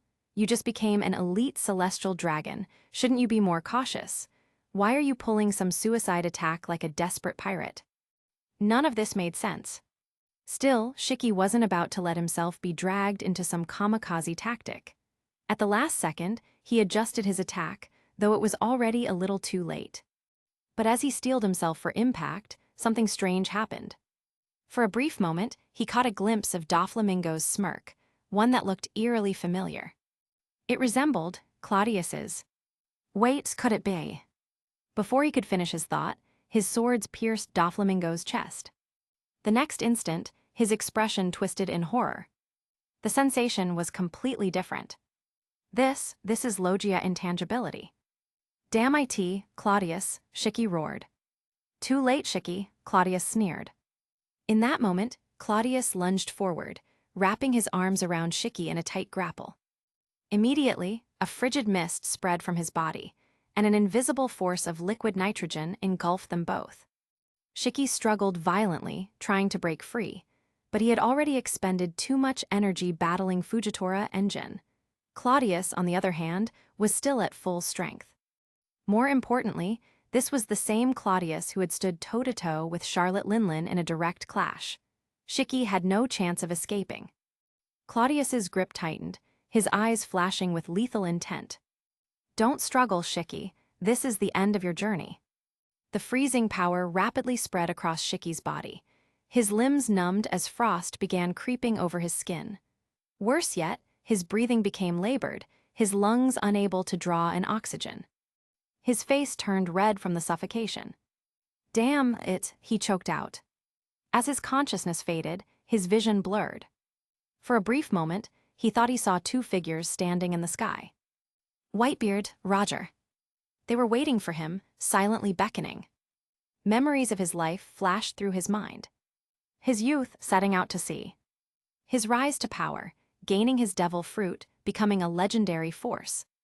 Joining the Rocks Pirates, standing among the greatest of his era. The God Valley incident, the fall of Rocks, and his decision to carve his own path. His ambition, to become the Pirate King, cut short by that fateful storm during his battle with Roger. His grudge against Claudius. His entire life had been one of struggle and defiance, yet at this moment all of it seemed meaningless. For years he had believed in one thing: I forge my own fate. But now, as the ice consumed him, he let out a bitter laugh. Damn you, Claudius, you really are a despicable, shameless bastard. Claudius leaned in, whispering in his ear. I'll take that as a compliment, Shiki. Goodbye. With that, the frost fully engulfed Shiki, sealing his fate. His last thought drifted to Whitebeard's words at Marineford. I am a relic of the past. In this new era, there is no ship left to carry me. Rest well, Shiki. Chapter 470, Why Worry About a Burial? Life finds its own resting place. Claudius slowly released Shiki, who was now completely encased in ice, frozen solid by the liquid nitrogen. At this moment, Shiki resembled nothing more than an ice sculpture. His final expression was not one of pain or struggle, but of quiet acceptance. His arms, which had once resisted fiercely, now hung naturally at his sides. It was as if, in his last moments, Shiki had accepted his fate, no longer the defiant hero of a bygone era. Jin and Fujitora approached, standing beside Claudius as they looked upon the fallen legend. Despite knowing Shiki was their enemy, they couldn't help but feel a sense of melancholy. This lion has soared and fallen many times over the past few decades, Claudius murmured, gazing at Shiki's frozen form. In the end, his life was nothing short of magnificent. Jin glanced at Claudius, her mind drifting back to more than a decade ago, to that fateful day when they descended from Skypia together, when Claudius had first clashed with Shiki. Back then, she had rushed to Claudius's aid, only to find him leaning against the splintered mast of a ruined ship. The storm had just cleared, and a single beam of sunlight shone down upon him. Meanwhile, Shiki had been utterly humiliated, bound in thick ropes, half of his body submerged in the sea. That sight had stirred something in Jin's heart.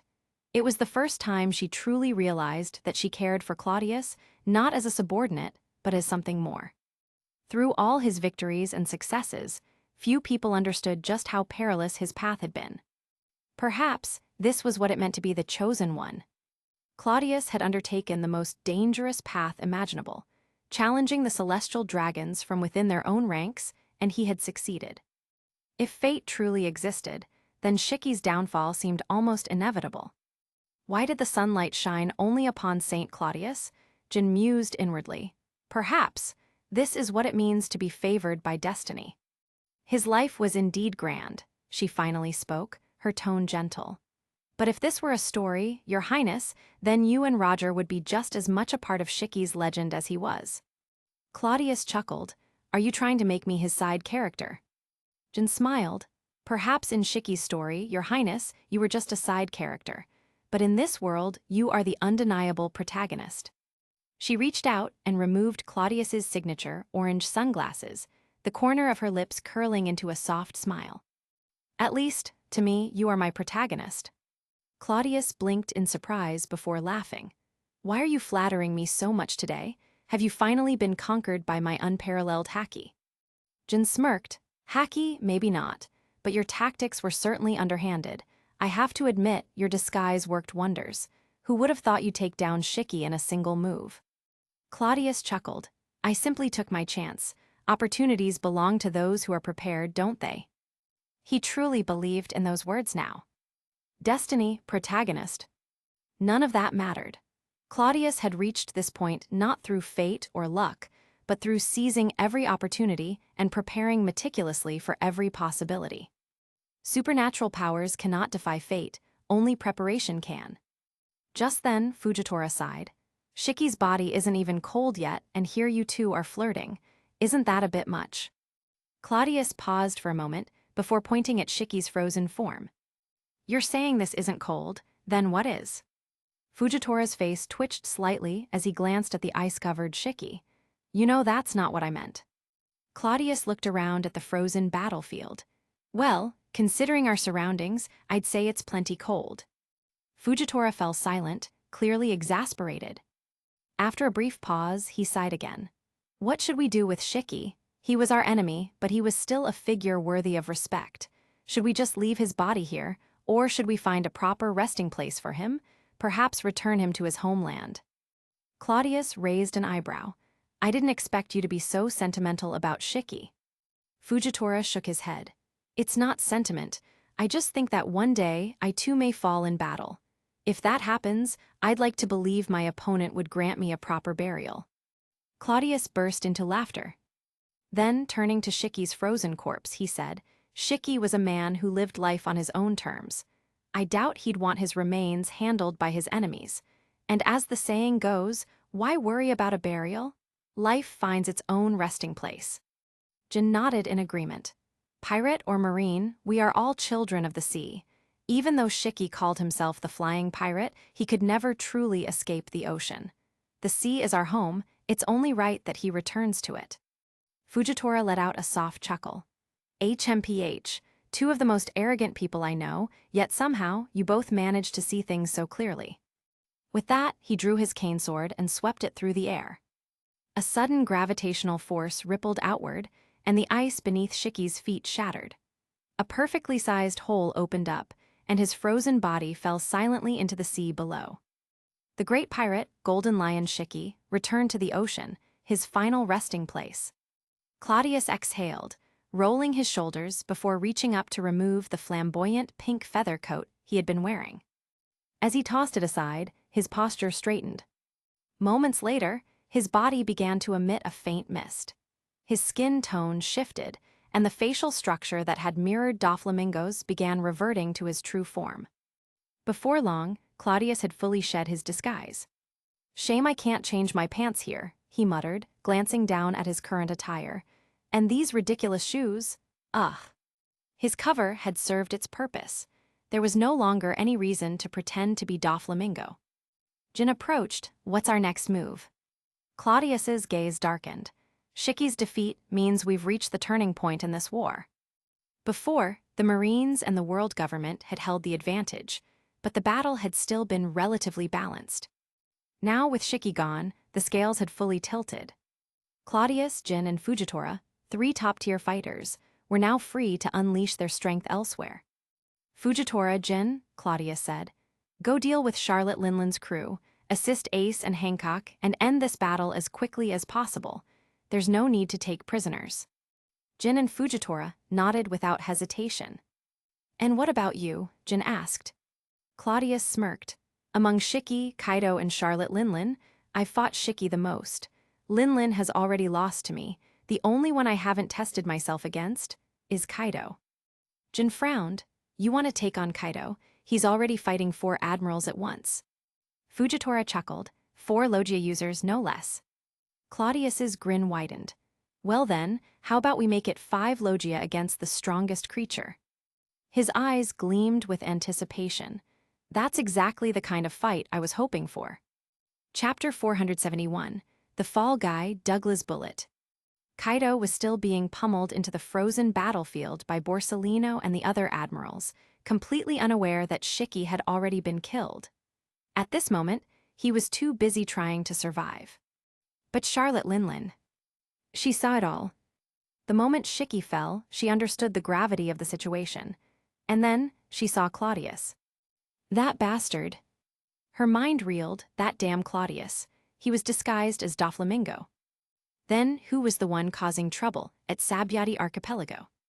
Did she even need to think about it? It had to be the real Doflamingo. The 2 brothers truly were cut from the same treacherous mold. And with that, everything clicked into place for Charlotte Linlin. This Pirate Expo, it was a trap. A trap orchestrated by Douglas Bullet, the world government, and the Marines. It all made sense. First of all, Claudius and the others were far too well prepared. Almost every top fighter had shown up, except for the truly old generation. That meant this was never some hastily arranged battle. The Marines had planned this for a long time. Then there was Douglas Bullet himself. Where the hell was he? He was the one who set up this whole Pirate Expo, yet he hadn't shown his face once since the battle began. That could only mean one thing: he had betrayed them. Sure, he was once Roger's crewmate. Sure, he had spent decades rotting away in Impel Down just like her. Sure, Claudius had humiliated him in the past. But in the end, none of that mattered. Bullet had sold his soul. He had turned his back on his fellow pirates, working with the world government to set them up. Using his reputation as Roger's crewmate, he had lured them all into a perfect trap. Charlotte Linlin was furious. She wanted to spit in Bullet's face. She could already picture how this all played out. 1. The 4 emperors and their crews would be crushed here. 2. With them gone, Bullet would be the last true pirate powerhouse left in the New World. 3. The Shichibukai were already dogs of the world government. 4. The rest of the pirates in the world were second-rate at best. At that point, Douglas Bullet would be the last true pirate kingpin left standing. Then, with his secret alliance with the world government, what would stop him from seizing the One Piece? Charlotte Linlin couldn't help but sneer. So, even you crave the title of Pirate King, huh? And you're willing to play dirty to get it. But at the same time, she had to admit, it was brilliant. If she were in Bullet's position, would she do the same thing? Yes, absolutely. Use the world government, seize power, and then turn on Claudius once she had the strength to do so. Charlotte Linlin smirked bitterly. Claudius must have anticipated this. He was no fool. If he had been careless, then all of them, the ones who walked into this trap, wouldn't just be idiots. They'd be complete morons. But none of that mattered now. This wasn't her fight anymore. This was a battle between Claudius and Bullet, 2 treacherous bastards playing their own game. And yet, for some reason, she knew Claudius would win. Because Claudius always won. This time was no different. She had lost. And when you lose, you cut your losses and run. Forget the log pose to Laugh Tale that had to be a lie anyway. Bullet had never been there. How could he possibly have it? They were fools for believing it. And no, wait. She hadn't believed it from the start. Right. Right. The realization made her even angrier. Damn it, I've been fighting alongside fools this whole time. Meanwhile, Claudius had no idea Charlotte Linlin was mentally rewriting history to fit her own narrative. In reality, Bullet hadn't betrayed anyone. Most likely, he was currently getting his ass kicked by Dragon or Bartholomew Kuma somewhere. But given how things looked, Bullet was definitely going to take the blame for this. And now, Charlotte Linlin was scared. She had one plan left: run. Forget the One Piece, she was done. But the problem, could she even escape? Ace and Hancock were going all out, keeping her locked down. And now, Jin and Fujitora were closing in fast. For the first time in decades, Charlotte Linlin felt a sense of helplessness. She was trapped, just like Kaido, surrounded by 4 top-tier opponents. Had it not been for her monstrous endurance, she might have already ended up like Shiki.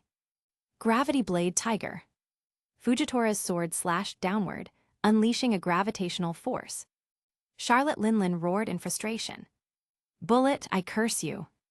At the same time, she threw a devastating punch at Fujitora. But it didn't stop there. Sky Ripper. Jin launched a powerful kick from the left. Perfume Femur. Hancock attacked from the right. Flame Emperor. Ace's massive fireball erupted from behind. Just like Kaido earlier, Charlotte Linlin was now surrounded, besieged on all sides.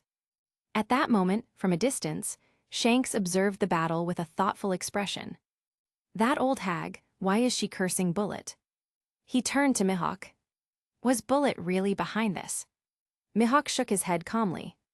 I can say with absolute certainty, this war was planned by Cladius alone. Bullet had nothing to do with it. Shanks frowned. Really? Even though Mihawk's answer was clear, there was still doubt in Shanks' eyes. Could it really all be Cladius? Was he truly capable of pulling off such a perfect trap? Mihawk ignored Shanks' doubts and instead asked, what will you do? If you don't leave now, you might not get the chance later. You can see it. The battle's outcome is already decided. Shanks sighed. Yeah, it's over. Whether it was Charlotte Linlin or Kaido, they weren't getting out of this. Once they were dead, the new world would be left wide open for the world government and Marines to take over.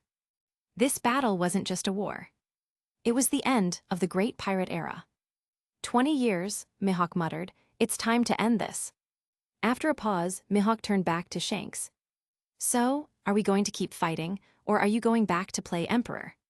Shanks laughed bitterly. 4 emperors, 3 of them are dead or dying. What's the point? Then he smirked. Can I really just leave? Mihawk nodded. Of course, you were never part of the plan. Claudius sees you as a meddler, not a threat. As long as you don't interfere, he won't bother with you. Shanks scoffed, so he never even took me seriously. He shook his head. I don't know whether to feel lucky or insulted. With that, he turned around and walked away. Mihawk watched him go, but made no move to stop him. Chapter 472. Kaido, I'm still the strongest creature, damn it. Kaido didn't immediately emerge from the crater. Just as Borsalino and the others found it odd, an intense wave of heat suddenly erupted from beneath the glacier, instantly melting the ice and surging toward them. Heat breath, Borsalino's eyes flashed as he recognized the attack. Kaido could unleash this technique not only in his dragon form, but also in other forms. A golden light flickered as Borsalino vanished from his spot.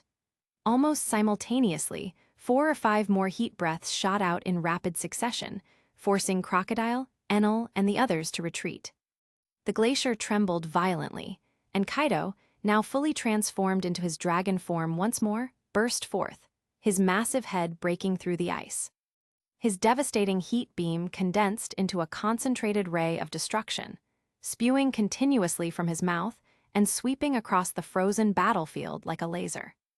As Kaido's massive dragon head twisted, everything in the path of the heat beam erupted in explosions. 10,000 thunderbolts, Enel roared furiously. What the hell were they doing? Were they seriously letting Kaido make a comeback by fighting one-on-one? If they allowed such a thing, how would any of them maintain their reputation in the New World? If they couldn't take him down as a group, they'd be a joke. Several thick bolts of lightning crashed down from the sky, directly striking Kaido's colossal body. Each one carried hundreds of millions of volts, and even with Kaido's monstrous endurance, he was visibly affected by the sheer power of the attack. But it wasn't over yet. In the next moment, a massive, molten fist struck Kaido square in the body, followed by a violent explosion. The force of the impact forced Kaido's mouth shut, preventing him from spewing any more heat beams. Yasukani no Megatama. Borsalino floated midair and unleashed his attack, countless golden light bullets raining down in an unrelenting barrage. Kaido's enormous dragon body twisted and writhed under the bombardment, his roars of agony echoing across the battlefield. Then came the howling winds of yellow sand, gathering into a violent storm filled with countless razor-sharp blades, once again engulfing Kaido. Desert Storm, Crocodile snarled, his expression dark. Barely 3 minutes into the battle, Kaido, the so-called strongest creature, the self-proclaimed king of one-on-one combat, was already getting overwhelmed. This was the power of teamwork. And once again, it proved a simple truth.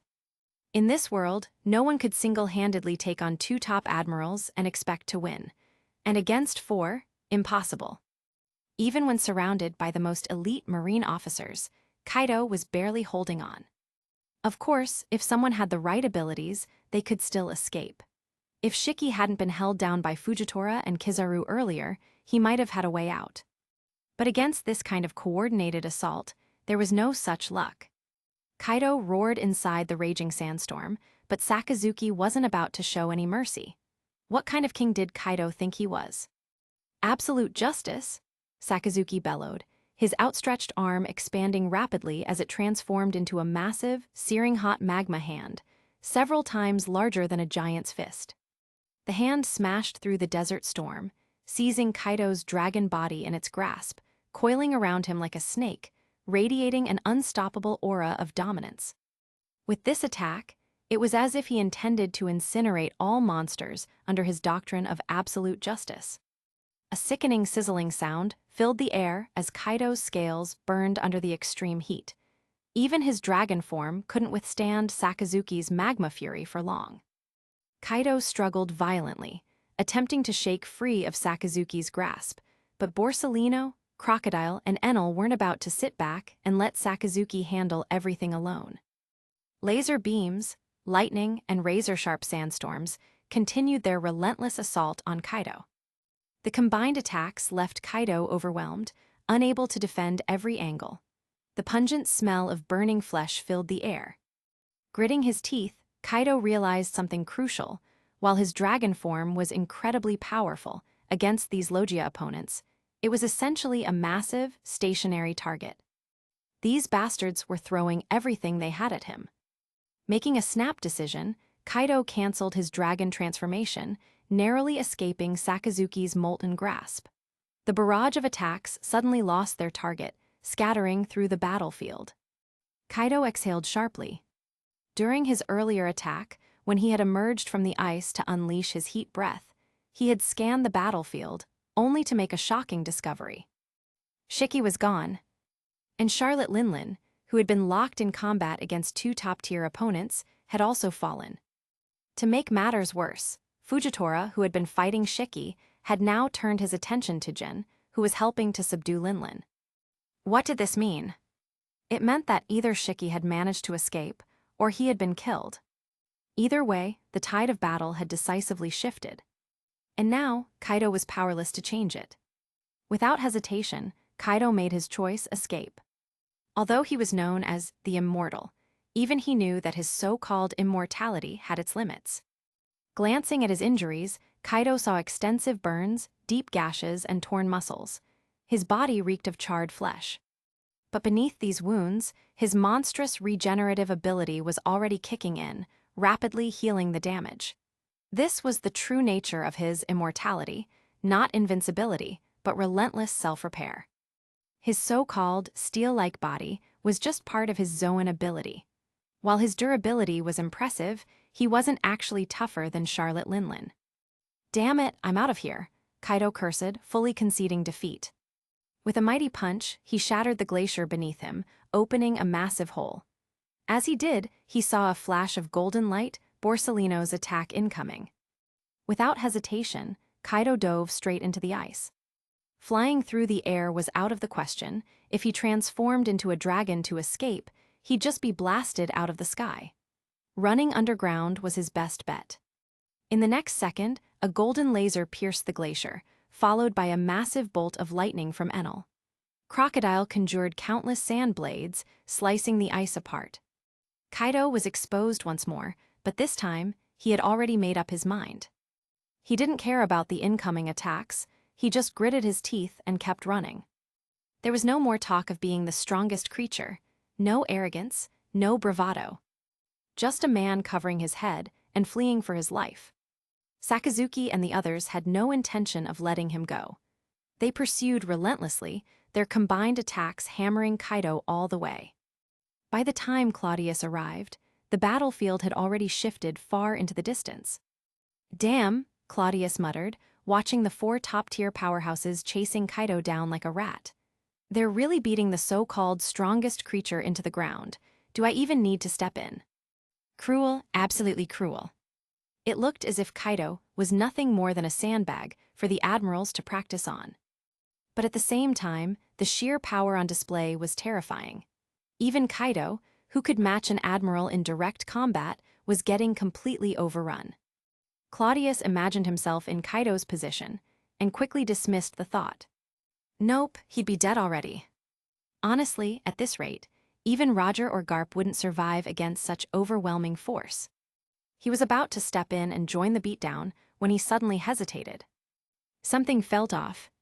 Sengoku had warned him before. Kaido was cunning despite his reckless persona.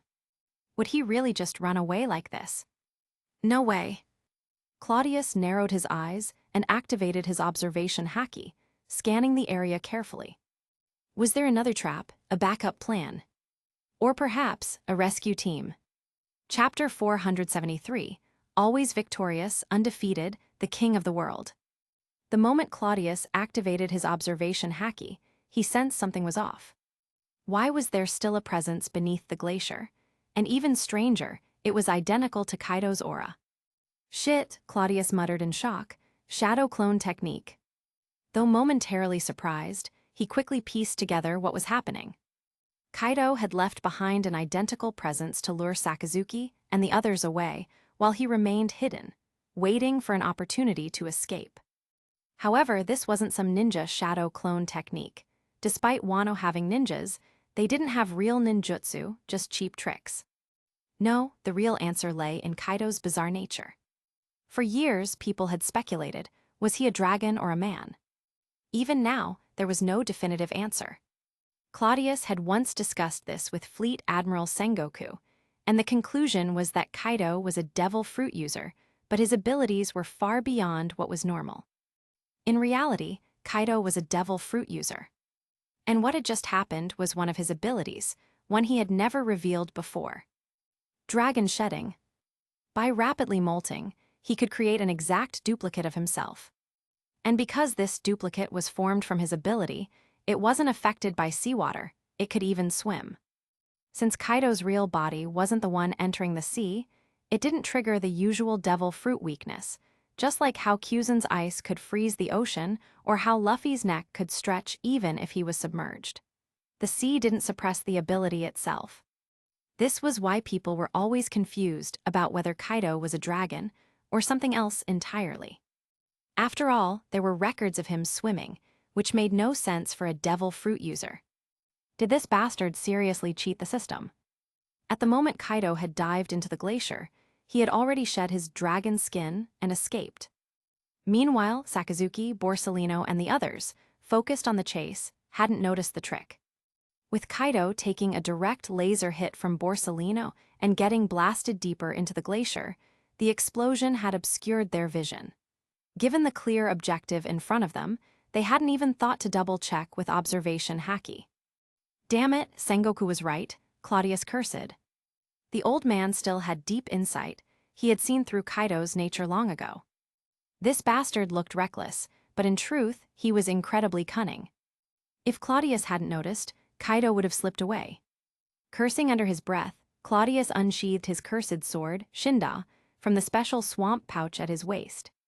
At that moment, deep beneath the glacier, Kaido also sensed something was wrong.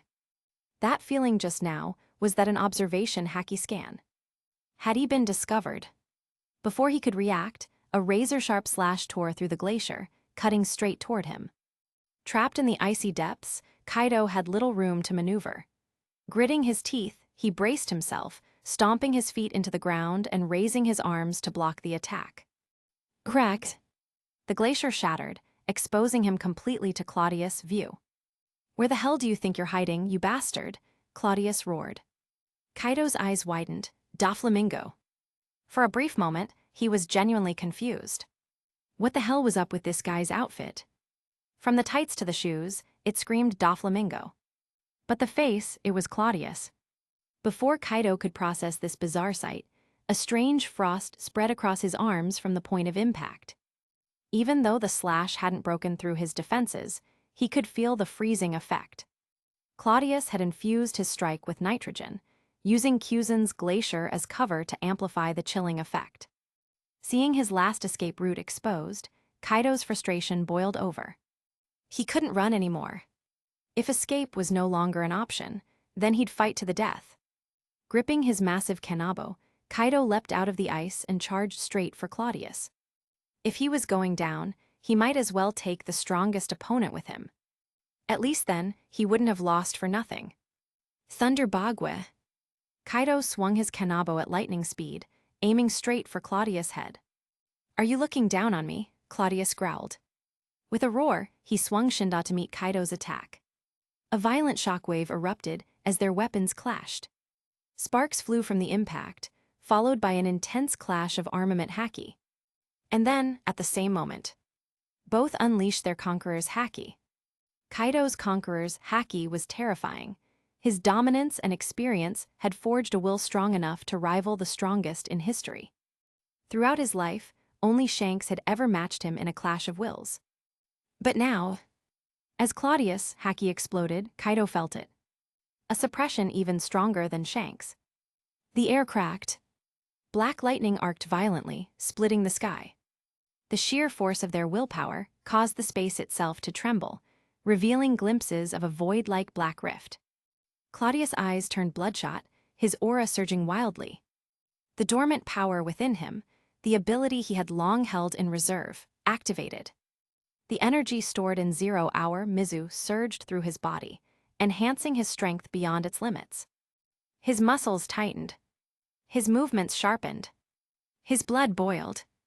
This feeling, this pure primal rage, he hadn't experienced it in years. Kaido's physical strength was monstrous. Against Charlotte Linlin's raw power, he had never lost ground. Yet now he felt suppressed. In a flash, Kaido recalled something from years ago. The moment when Cladius had overpowered Linlin and pinned her to the ground. "My blade destroys evil, cuts down eras, and forges the future.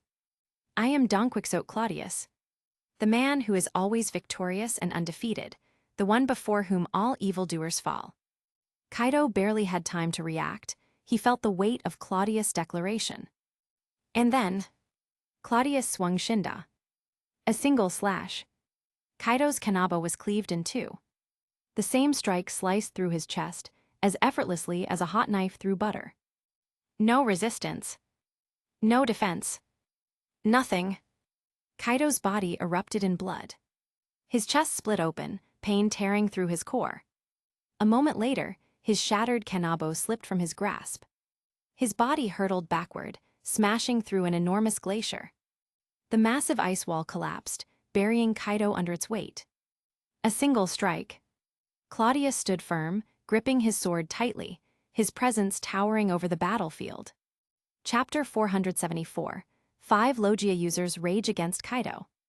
Cladius' slash had sent Kaido flying, and the clash of conquerors' haki and armament haki had caused an immense shockwave, shaking even the tsunami-formed glaciers around them.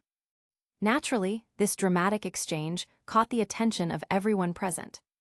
Crocodile and the others froze momentarily, their gazes shifting to the Kaido figure stiffening in the distance. Inwardly, they all cursed. If it weren't for Cladius, this would have been an embarrassing disaster, Crocodile muttered coldly. A flicker of shame crossed Sakazuki's usually stern face. Damn it. 4 of the strongest fighters had been relentlessly chasing a fake Kaido, while the real one nearly escaped. Had this news spread, their reputations would have been tarnished beyond repair.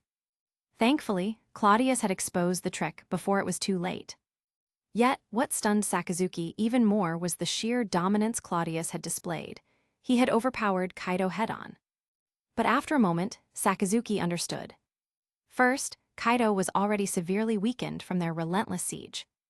And second, Cladius' true strength had always been an enigma, even to those closest to him. No one truly understood his limits. Perhaps it was due to his status as a celestial dragon and leader of the world government. It made no sense for someone of his position to fight constantly. After all, that was what subordinates were for. Whenever Cladius did take action, it always shocked people, and this time was no different. To this day, no one had forced him to reveal his full strength. It wasn't that no one was strong enough to push him, but rather, no one had ever gotten the chance. Since the Kaido they had been chasing was fake, there was no reason to waste time on it. Without hesitation, Sakazuki and the others turned back and rushed toward Cladius' side. At this moment, Kaido lay buried beneath the glacier, his chest still bleeding profusely. Pain surged through his body, blood trickling from his mouth and nostrils. His superhuman resilience fought desperately to heal the wounds, but then something was wrong. His self-healing ability wasn't working properly. A deep sense of unease filled Kaido's mind. The hell is this a curse? He thought, shocked. Struggling, he pushed aside the glacier fragments and forced himself to stand. In truth, it wasn't a curse, at least not in the way Kaido assumed. Even Cladius himself didn't fully understand what had happened. His blade Shinda had always been a hidden gem. First, because Cladius rarely fought personally due to his status. And second, because he was not a true swordsman, his technique was mostly brute force, overwhelming his opponents with raw power rather than refined skill. As a result, he had never fully explored Shinda's abilities. Yet, Shinda wasn't just any sword. It was a demon blade, carrying a powerful curse, one that could hinder its opponent's recovery. It could even curse its own wielder, though Cladius rarely suffered from this drawback since he seldom relied on the blade. Kaido had grossly underestimated the demon blade Shinda. Cladius' strike had ripped open his chest, and his body, normally capable of miraculous regeneration, was struggling. Kaido had heard whispers about Shinda before, but he had never paid them any mind. After all, he wasn't a swordsman. But now, as his blood continued to spill, he found himself remembering something. The legend of the blacksmith who forged Shinda over a century ago. A notorious pirate, one so dangerous that even his name had been erased by the world government. No records remained, only rumors. Shaking off the thoughts, Kaido gritted his teeth and pushed himself to his feet. Dragging his half-broken kanabo, he locked eyes with Cladius. By now, Cladius had been joined by 5 others: Sakazuki, Borsalino, Enel, Crocodile, and Fujitora. Kaido's blood continued to flow. His wounds were severe, and he could feel that his regeneration was failing. But even now, he refused to fall. A cornered beast is always the most dangerous. And Kaido, the king of beasts, was no exception.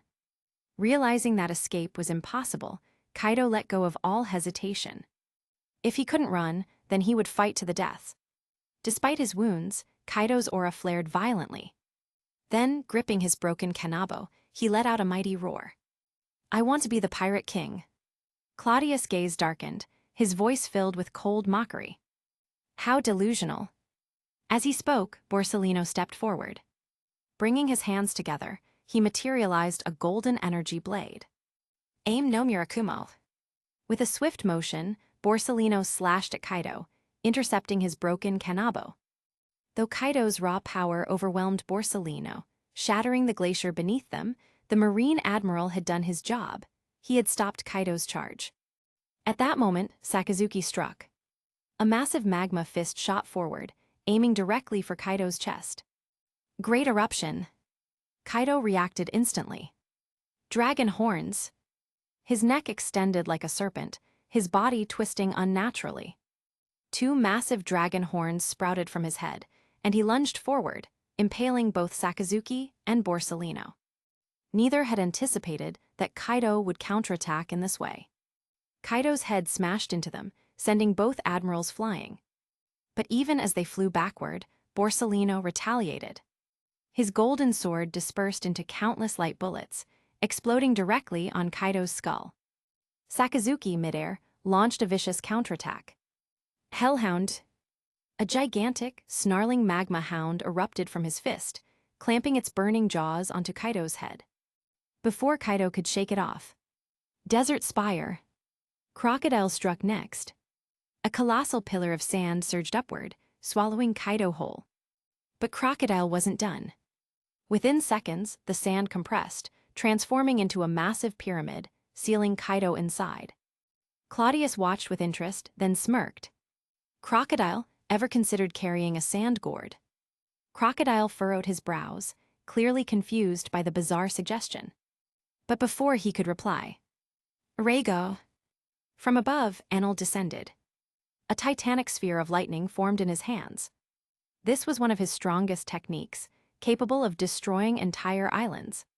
However, this time he condensed its power, making it smaller, but far deadlier. He slammed it down. Lightning surged into the pyramid, obliterating everything within.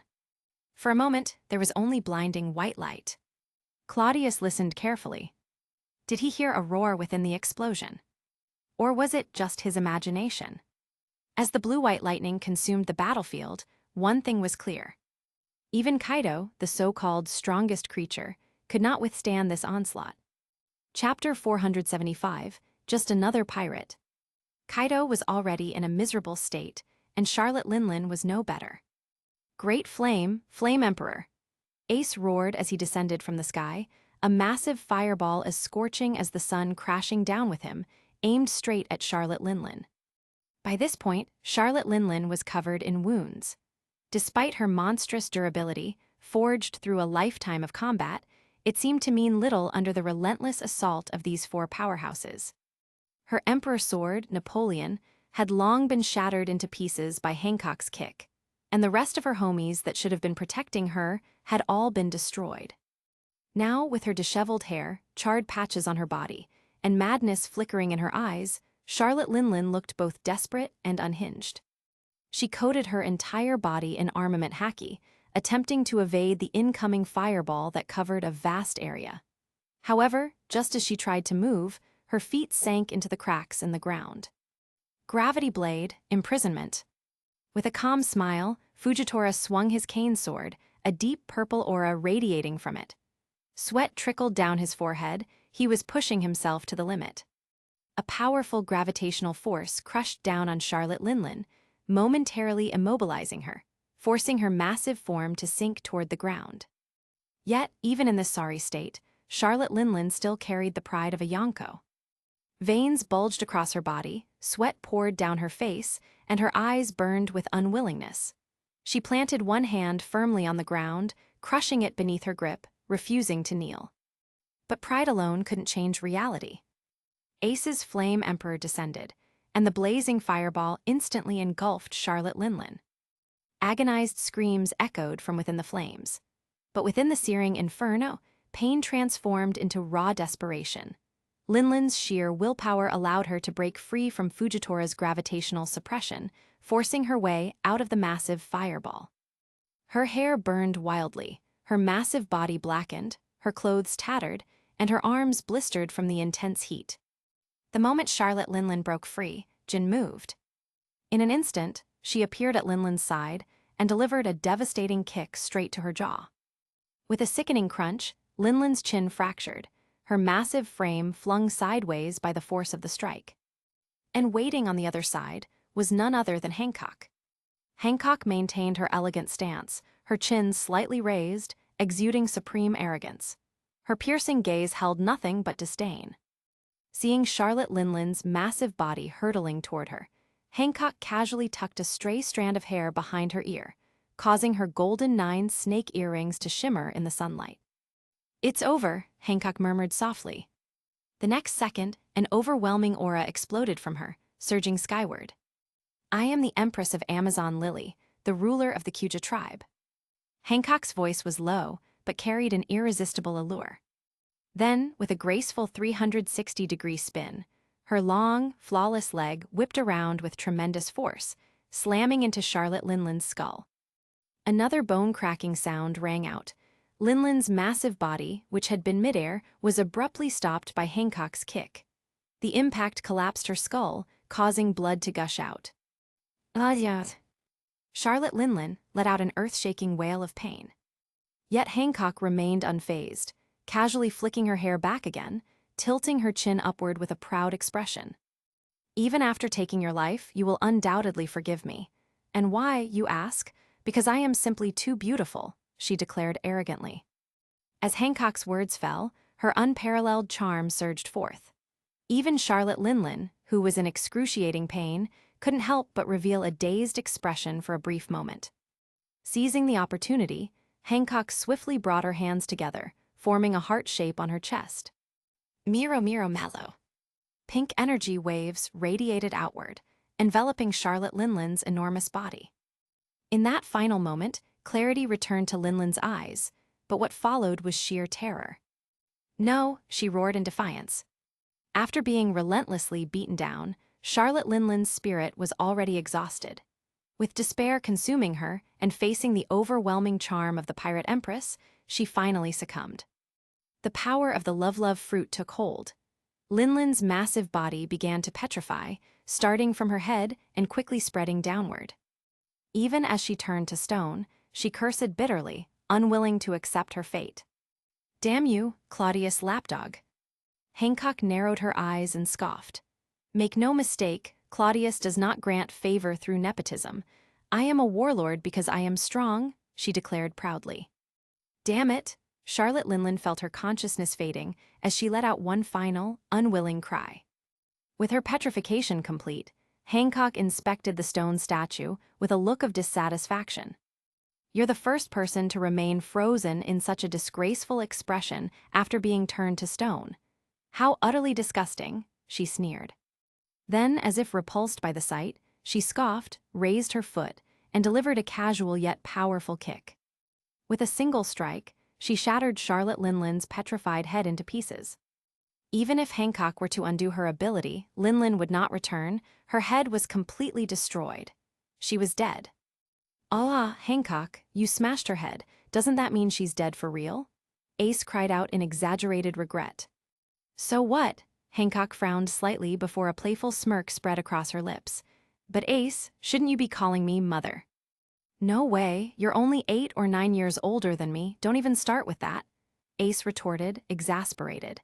If she were still petrified, she'd technically be alive. Now she's dead, which makes her way less valuable. Pops is definitely going to be pissed. Hancock merely flipped her hair and said confidently, "His Highness Claudius will never be angry with me. And why? Because I am so beautiful. Everything I do will be forgiven." "Don't worry, Ace," Jin chimed in as she approached. "Claudius already said we don't need to take any prisoners." Fujitora, now standing nearby, nodded. Indeed, His Highness made it clear there was no need to keep her alive. He had no interest in her, dead or alive.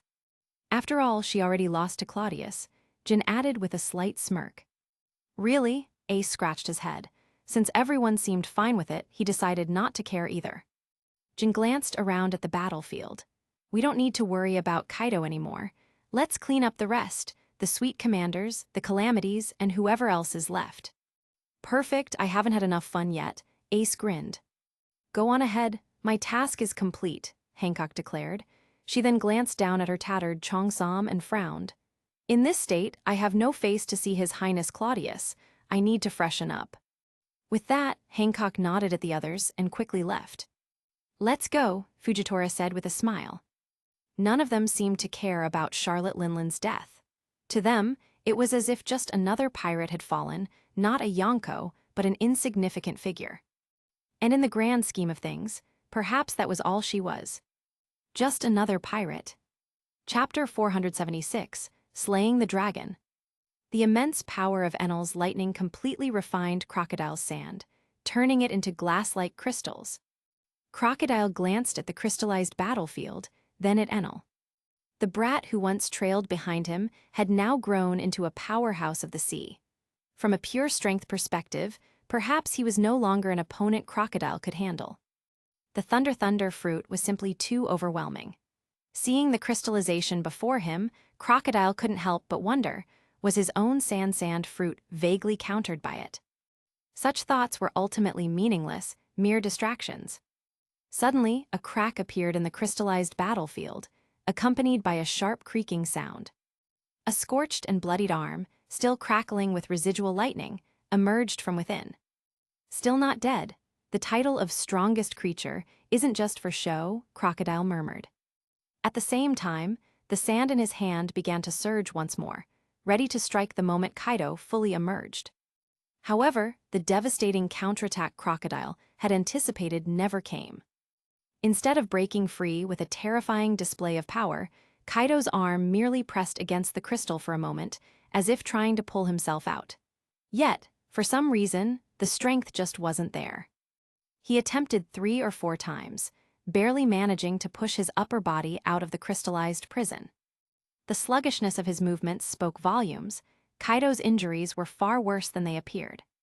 Cladius, watching the scene unfold, smiled slightly and muttered, "Not enough." Then he pulled out a cigar, lit it, and took a slow drag before turning to Crocodile and offering him one. "Want one?" Crocodile glanced at Cladius, then smirked. "Trying to bribe me." Despite his words, he still took the cigar. Cladius chuckled. "Ehahaha, you bastard, what could I possibly bribe you for? For example, making me promise not to challenge you for the next 3 to 5 years. Crocodile replied with a grin. Cladius paused for a moment before exhaling a plume of smoke. "Now that you mention it, I almost forgot. You haven't pulled a stunt like that in over a decade. Thinking of trying again?" Crocodile remained silent for a moment, then exhaled a puff of smoke himself. The corner of his mouth curled into a faint smile. "Forget it, you're right. It would be a pointless endeavor." Cladius laughed and patted Crocodile on the shoulder. "Don't flatter yourself too much. As the king of Alabasta, a member of the world government, I simply have to maintain some dignity," Crocodile scoffed. At that moment, Kaido's heavily wounded body finally managed to break halfway free from the burning crystal. His upper body was exposed, while his lower half remained trapped. Surrounding him were Sakazuki, Borsellino, Enel, Crocodile, and Cladius. Kaido coughed a few times, spitting out a mouthful of blood. After a moment, he smirked. "Linlin's presence, it's gone." Cladius flicked the ashes off his cigar and nodded. "Yeah, I'd say that old hag has already followed in Shiki's footsteps. You're next, Kaido." "Shiki's footsteps, huh?" Kaido murmured. "I thought that old bastard might have escaped, but it turns out the Golden Lion was the first to go." "Did you really think I'd let him get away?" Cladius replied calmly. Kaido's gaze turned distant. After a long silence, he muttered, "Yeah, guess we never really had a chance to run." Then with a bitter smile, he asked, "Am I the last one? Bullet and Shanks. They were just distractions, weren't they?" "No, neither Bullet nor Shanks were distractions," Cladius replied. "I have no interest in Shanks. As long as he behaves and maintains the status quo, I won't bother with him. Pirates can't all be exterminated after all. As for Bullet, I did plan to kill him here, but for whatever reason, he slipped away." Cladius spoke in an almost casual tone. Kaido suddenly burst into laughter. "Is that so? So I'm your final threat, that's all?" "That's all," Cladius confirmed with a nod. "I don't know if I should feel honored," Kaido said, "but Cladius, you're wrong. Pirates can't be erased. Sooner or later, you'll experience the terror of pirates again." Cladius sighed. "Is that your final message? If so, it's incredibly dull, Kaido." Pirates couldn't be wiped out. Cladius had never been afraid of pirates. This world was never meant to belong to them. Not in the past. Not now. Not ever. "Final words," Kaido sneered. "Take it as my blessing to you." Cladius curled his lips. "In that case, as thanks for your blessing, I'll give you a choice, suicide or death by my sword." Kaido laughed again, wild, unrestrained laughter. Then his battered aura suddenly surged, his fighting spirit igniting once more. "Who the hell do you take me for? I am Kaido of the Beasts. If I'm going to die, I'll go out with a bang. Come at me, Cladius." As he roared, Kaido's broken body erupted with a final burst of strength. Shattering the crystal that still bound his legs, he charged forward with no hesitation, aiming straight for Cladius. Sakazuki and the others moved to intercept, but Cladius simply raised a hand. A silent command. "Stop." Then he calmly removed the cigar from his mouth and flicked it aside. The moment Kaido lunged, Claudius' hand dropped to the hilt at his waist. Single sword style, sever. The name was offhanded, almost improvised. Claudius' blade Shinda flashed. Kaido's massive fist, aimed directly at Claudius' head, halted mid-strike. For a brief moment, time seemed frozen. Then, a soft click echoed. The demon blade Shinda returned to its sheath. Blood sprayed into the sky like a fountain. Kaido's massive head soared through the air. With a heavy thud, it landed near Claudius' feet, rolling to a stop. Kaido's eyes, once filled with unyielding defiance, gradually lost their light. Hatred. Unwillingness. But Claudius didn't care. He merely sneered. An immortal body, huh? Chapter 477. When the time comes, the world moves as one, and heroes are bound by fate. With Shiki, Charlotte Linlin, and Kaido all dead, Bullet nowhere to be seen, and Shanks having left early, there was no longer any real threat left in this part of the sea. Crocodile, Enel, and the others had gone to finish off the remaining enemies. While the main threats had been dealt with, some powerful pirates still remained, figures like the Three Calamities and Katakuri. Claudius, however, paid them no mind. He found a block of ice, sat down, lit another cigar, and gazed into the distance at Kaido's corpse, the blood pooling beneath it gradually staining the battlefield red. A sense of finality settled over him. Since seizing control of the world government at Mariewa more than 2 years ago, he had finally, completely, achieved his goal. The Great Pirate Era was over. Dawn was approaching. Claudius reflected on how this desire had taken root in him. At first, he merely wanted to repair the world government's failing ship and leave his mark in history. But along the way, his goal had changed. Did the times create the heroes, or did the heroes create the times? Claudius muttered. It should be that when the time comes, the world moves as one, and even heroes are bound by fate, came a voice from behind him. Claudius turned slightly, finding Hancock standing there. He hadn't noticed when she arrived. She had changed into a fresh Kyuja Cheongsam, her makeup neatly retouched, exuding beauty and elegance as always. Claudius looked at her in mild surprise before chuckling. That phrase sounds familiar. Don't tell me you've developed an interest in the poetry and culture of Wano. Not really, Hancock replied with a smile. I only remember it because your highness said those words a few years ago.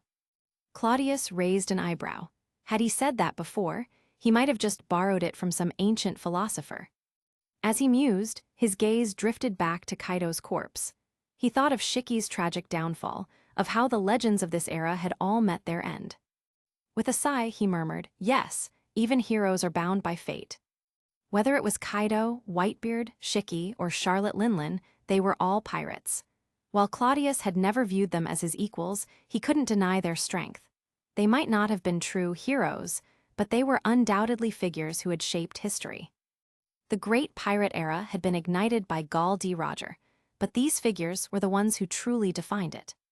They brought chaos, destruction, and anarchy, but at the same time, they left behind legends that would never be forgotten. Heroes create the times. But when the times shift, even heroes must fall. Still, Claudius didn't dwell too long on such sentimental thoughts. After all, he was still alive. And it was his enemies who had perished. There was no reason to mourn. If anything, he should be celebrating. Now, all that remained was for the Marines to flood the New World, bringing it under control with the help of the 7 warlords of the sea. Once that was done, the Great Pirate Era would naturally fade into history. With the pirate threat eliminated and the revolutionary army under his control, the world government was secure. All Claudius needed to do now was continue executing his vision, building a better future step by step. And when the day came that ruling the world became too tiresome, he'd simply walk away and hand over the reins. Maybe he'd go out and find Imu, that old relic, see what he was up to, maybe even check if he'd finished that book he had promised to write. If not, Claudius would make sure to remind him. And what should the title be? Lost in his thoughts, Claudius suddenly snapped back to reality and smacked his forehead. Right, I still have to deal with those 2 bastards who ran off earlier. And Lucci, where the hell did he disappear to? As he muttered, he patted himself down, searching for his den mushy, only to pause in confusion. Looking for this. Hancock smiled, holding out a den mushy. Claudius chuckled as he took it. How'd it end up with you? You must have dropped it, Hancock replied smoothly. I picked it up earlier. Is that so? Claudius didn't dwell on it, immediately dialing a number. After a few rings, the line connected. Without hesitation, Claudius asked, Dragon, you bastard, are you trying to take all the credit? Kaido's already dead over here, but you still haven't shown up. Where the hell are you? A chuckle came from the other end. I was just about to call you, Dragon replied. With your intelligence, I figured you wouldn't have guessed the unexpected situation over here. Claudius smirked. What, you mean things went too smoothly, and now there's some fool trying to stir up trouble? Dragon laughed. Douglas Bullet, right? Glad you caught on. At that moment, Dragon was standing on an island near Delta, its once lush landscape now barren and devastated from battle. In the distance, glaciers stretched across the sea. Behind Dragon, a massive, collapsed monstrosity, a fusion of metal, stone, and debris, lay in ruins. Bartholomew Kuma and Rob Lucci, both battered and bloodied, were sifting through the wreckage, searching for something. I originally planned to head for Kaido first, Dragon explained. After all, I've got my dragon-slaying technique, but I had no idea where he was hiding. Instead, I ran into Bullet and Lucci in an underground base on this island. The fight broke out immediately, and then Kuma showed up. Bullet was trying to activate his Devil Fruit ability to assimilate the entire island. To keep him from interfering with your battle, we worked together to take him down. And with Kuma's help, we managed to contain him and drag him off the island. Dragon's tone was lighthearted as he added, So, Kaido's head has already hit the ground, huh? Guess things went smoothly on your end too. Thanks to you, yes, Claudius replied coolly. Kaido, Shiki, and Charlotte Linlin all dead. 3 of the 4 emperors, gone, Dragon echoed. What about red-haired Shanks? Mihawk let him go, Claudius answered bluntly. Oh, that's so. Dragon wasn't surprised. It was in line with their original plan. Mihawk hadn't let anyone escape without permission, and Claudius never had any real interest in killing Shanks. To Claudius, Shanks was just an overly idealistic busybody. Even if he reached Laugh-Tale and became the next pirate king, it wouldn't matter. What could he possibly do? Overthrow the world? Not a chance. For Rayleigh's sake, Claudius let him go. And you, Claudius asked, if you've got time to answer my call, that means you're almost finished, right? Obviously, Dragon replied. The 3 of us working together, how could things go wrong? Bullet was tough, but we got the job done. Lucci and Kuma are digging through the ruins now, looking for Bullet's body. Not sure if he's actually dead, though. Dragon spoke casually, but his left arm hung limply at his side, bone exposed through the torn flesh. Even for him, this battle had been far from easy. Claudius fell silent for a moment. Then he said, Get back here soon. Got it, see you soon.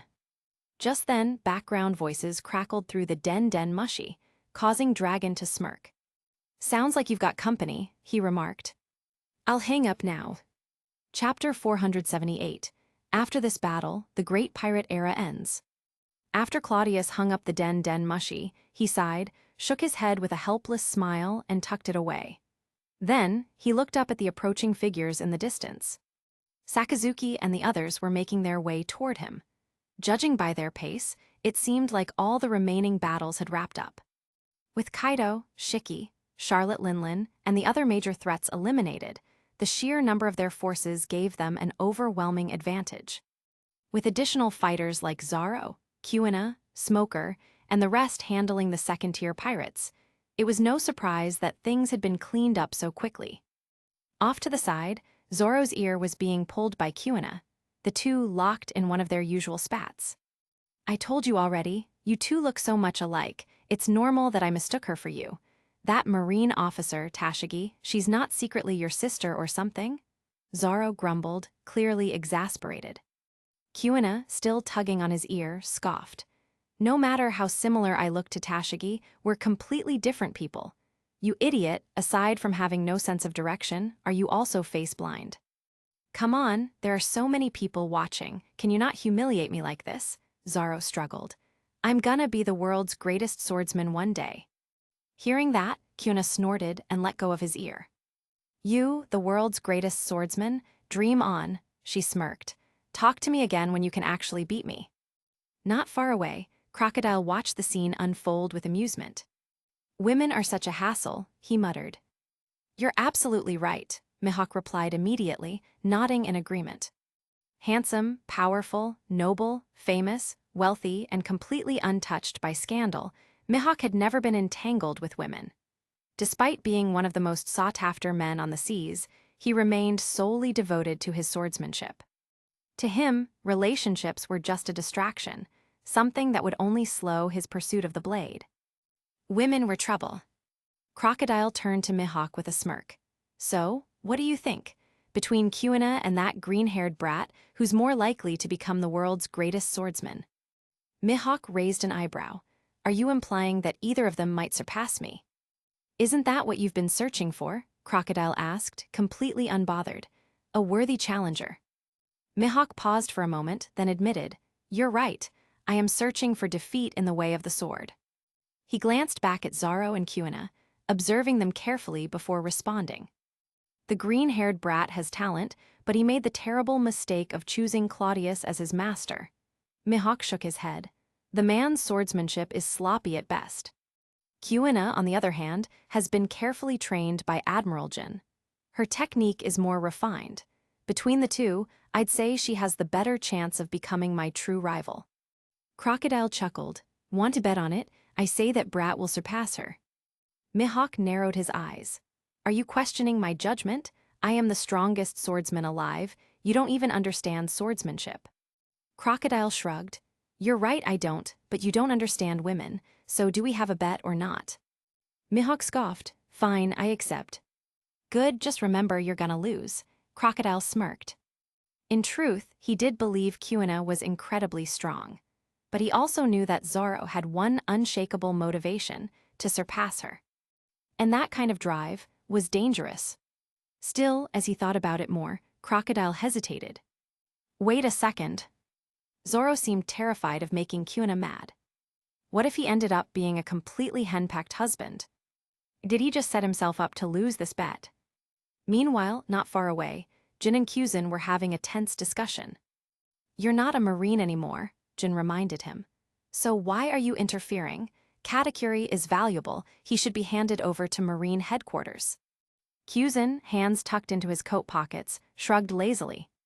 Hey now, even if I'm not a Marine, I'm still Minister of Security. And in terms of rank, I technically outrank you, he smirked. Keeping the seas stable, capturing dangerous pirates, that's part of my job. Katakuri, meanwhile, was barely conscious, once again taken down by Kyuzin. During the Cake Island incident, Kyuzin had completely crushed him, freezing him solid. And this time was no different. Kyuzin had developed an effective countermeasure against strong observation haki users like Katakuri and Enel. His solution: overwhelming firepower. It didn't matter if Katakuri could see the future, he simply had nowhere to dodge. Kyuzin's massive ice attacks covered hundreds of meters at a time, freezing everything in their path. If you couldn't escape, you got hit, simple as that. Even with his improved observation haki, Katakuri stood no chance. Unlike his mother, though, he had survived. But barely.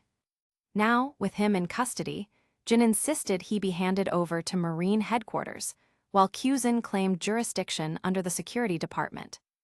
After a pause, Kyuzin smirked. Come on, Jin, your man is the king of the world. Shouldn't you have enough credit by now? Jin's face turned bright red in an instant. Can we stay on topic here? She snapped. Kyuzin just laughed. Fine, want to settle this? Let's just ask Claudius and see what he says. Jin sighed, rubbing her temples. Since when did you get so petty, Kyuzin? Still, she relented, letting him keep Katakuri.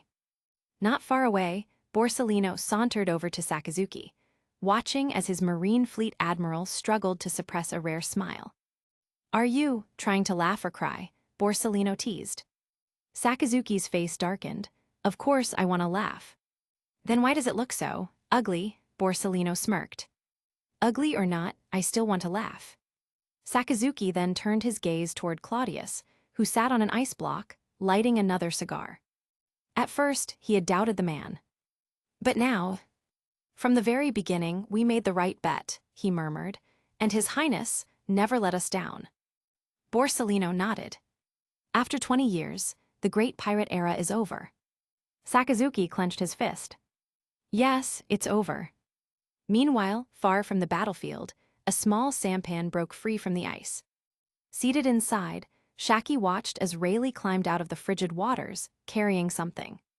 It's over, she asked. Rayleigh nodded. It's over, Claudius won. Looks like we were wrong. This was all part of his grand design from the very start. You mean his strategy, Shaki corrected. Rayleigh fell silent for a moment, then smiled. Yeah, a flawless strategy, the great pirate era, ends today. Shaki glanced at his hands. What's that? Rayleigh sighed. Shiki, he was an old rival, I figured. I should at least bury him. Shaki raised an oar and whacked him on the head. Just toss him into the sea. He was a pirate, that's how they're meant to go. Rayleigh rubbed his head. Fine, fine, no need to hit me. Chapter 479, the final chapter, from this moment on. At Mariewa, the Holy Land, Sengoku, Garp, and Doflamingo had returned from the Sabyeti archipelago. Though they were physically in Mariewa, their minds were still on Delta Island. You know, I never realized you were this interesting before. I always thought you were just a bastard, Garp said, playing chess with Doflamingo. However, neither of them was particularly skilled at the game. Doflamingo had a wild and unrestrained personality, while Garp was a shameless rogue.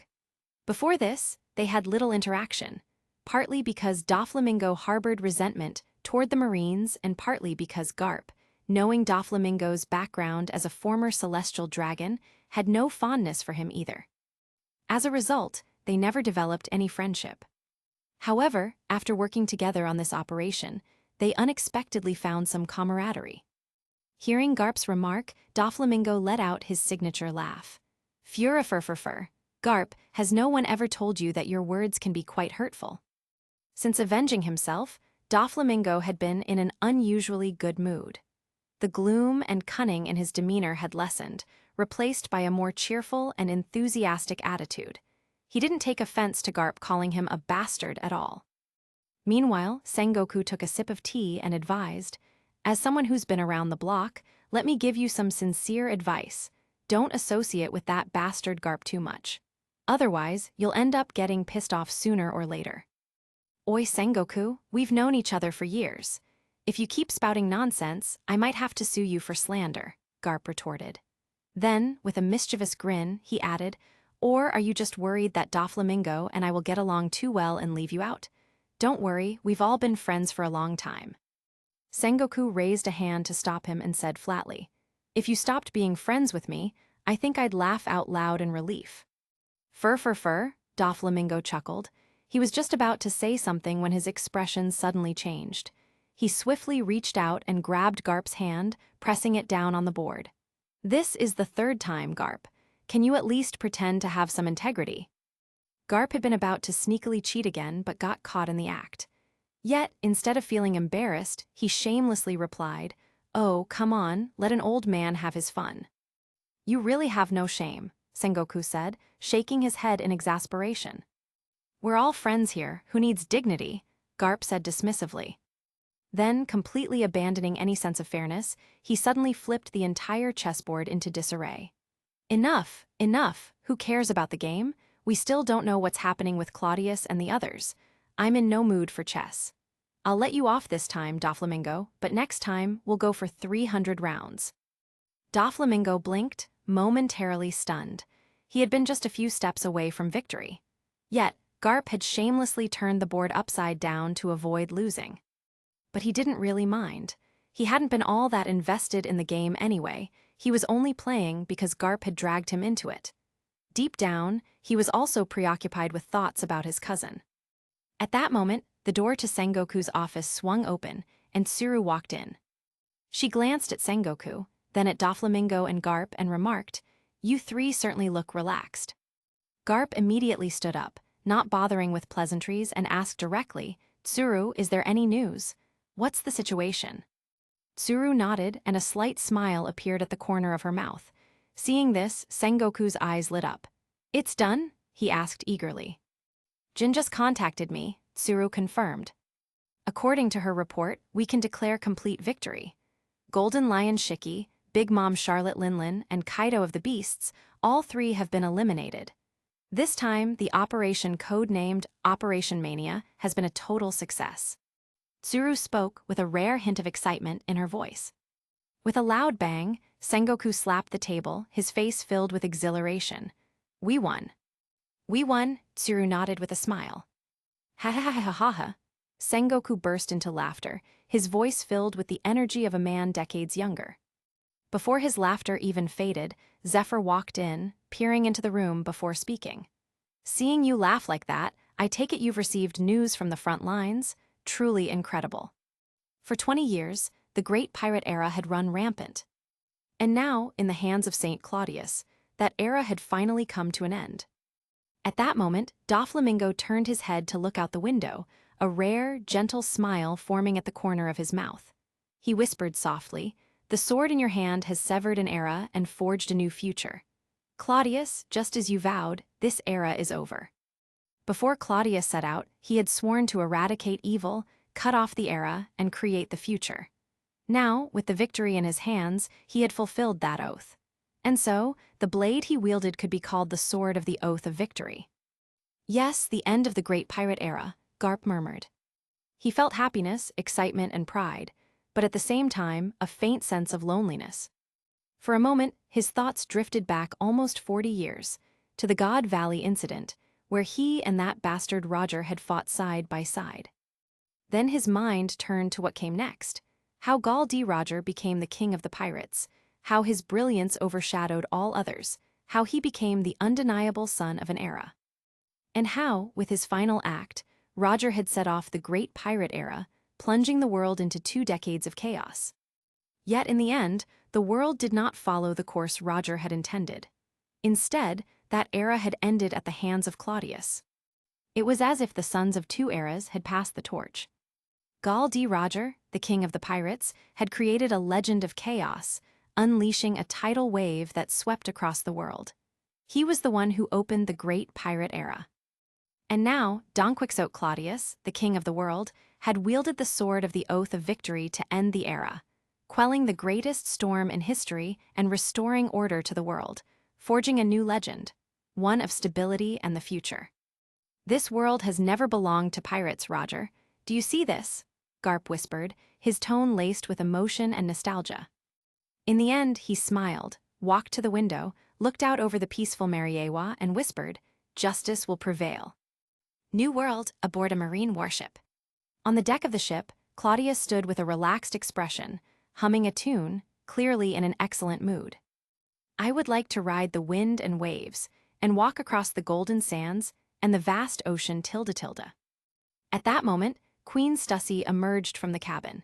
She had not personally participated in the battle, instead remaining in the surrounding waters as part of the support forces.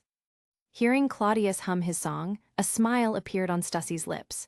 She walked up to him and asked softly, "Your Highness, what are you thinking about?" "Oh, Stussy," Claudius turned his head with a grin and replied, "I was just thinking about something very important, my major personal goal for the next stage." Stussy was momentarily taken aback. Then, with a curious look, she asked, "That does sound important.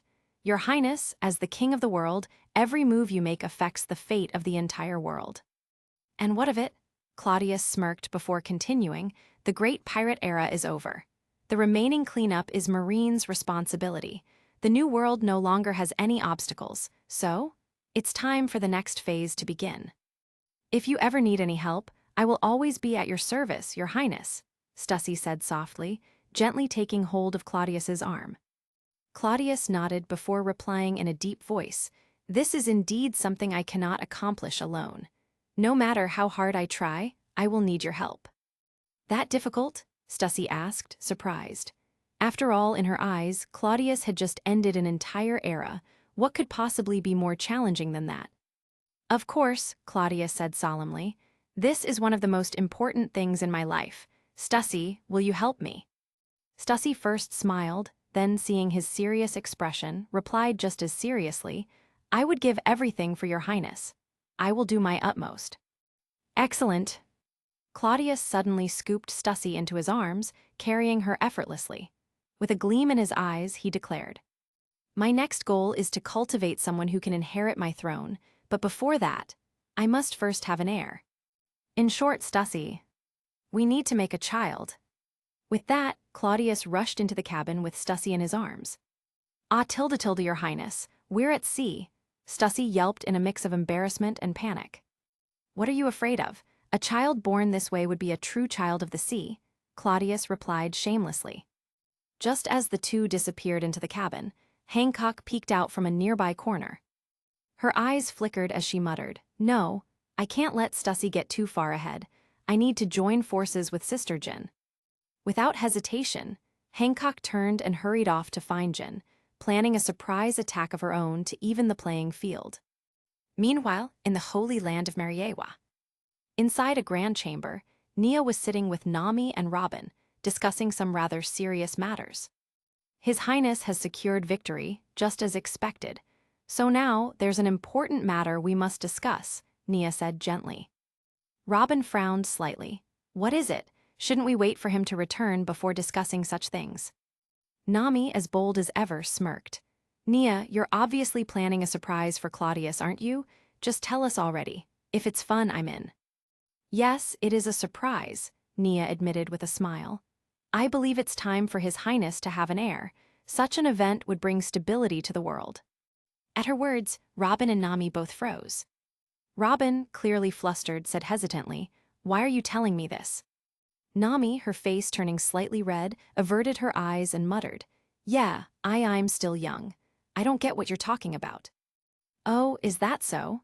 Nia smirked, pulling out a small notebook. In that case, I'll exclude you too and leave this matter to Hancock and Stussy. No. No. Nami and Robin both shouted in unison, their faces flushed. Nia chuckled.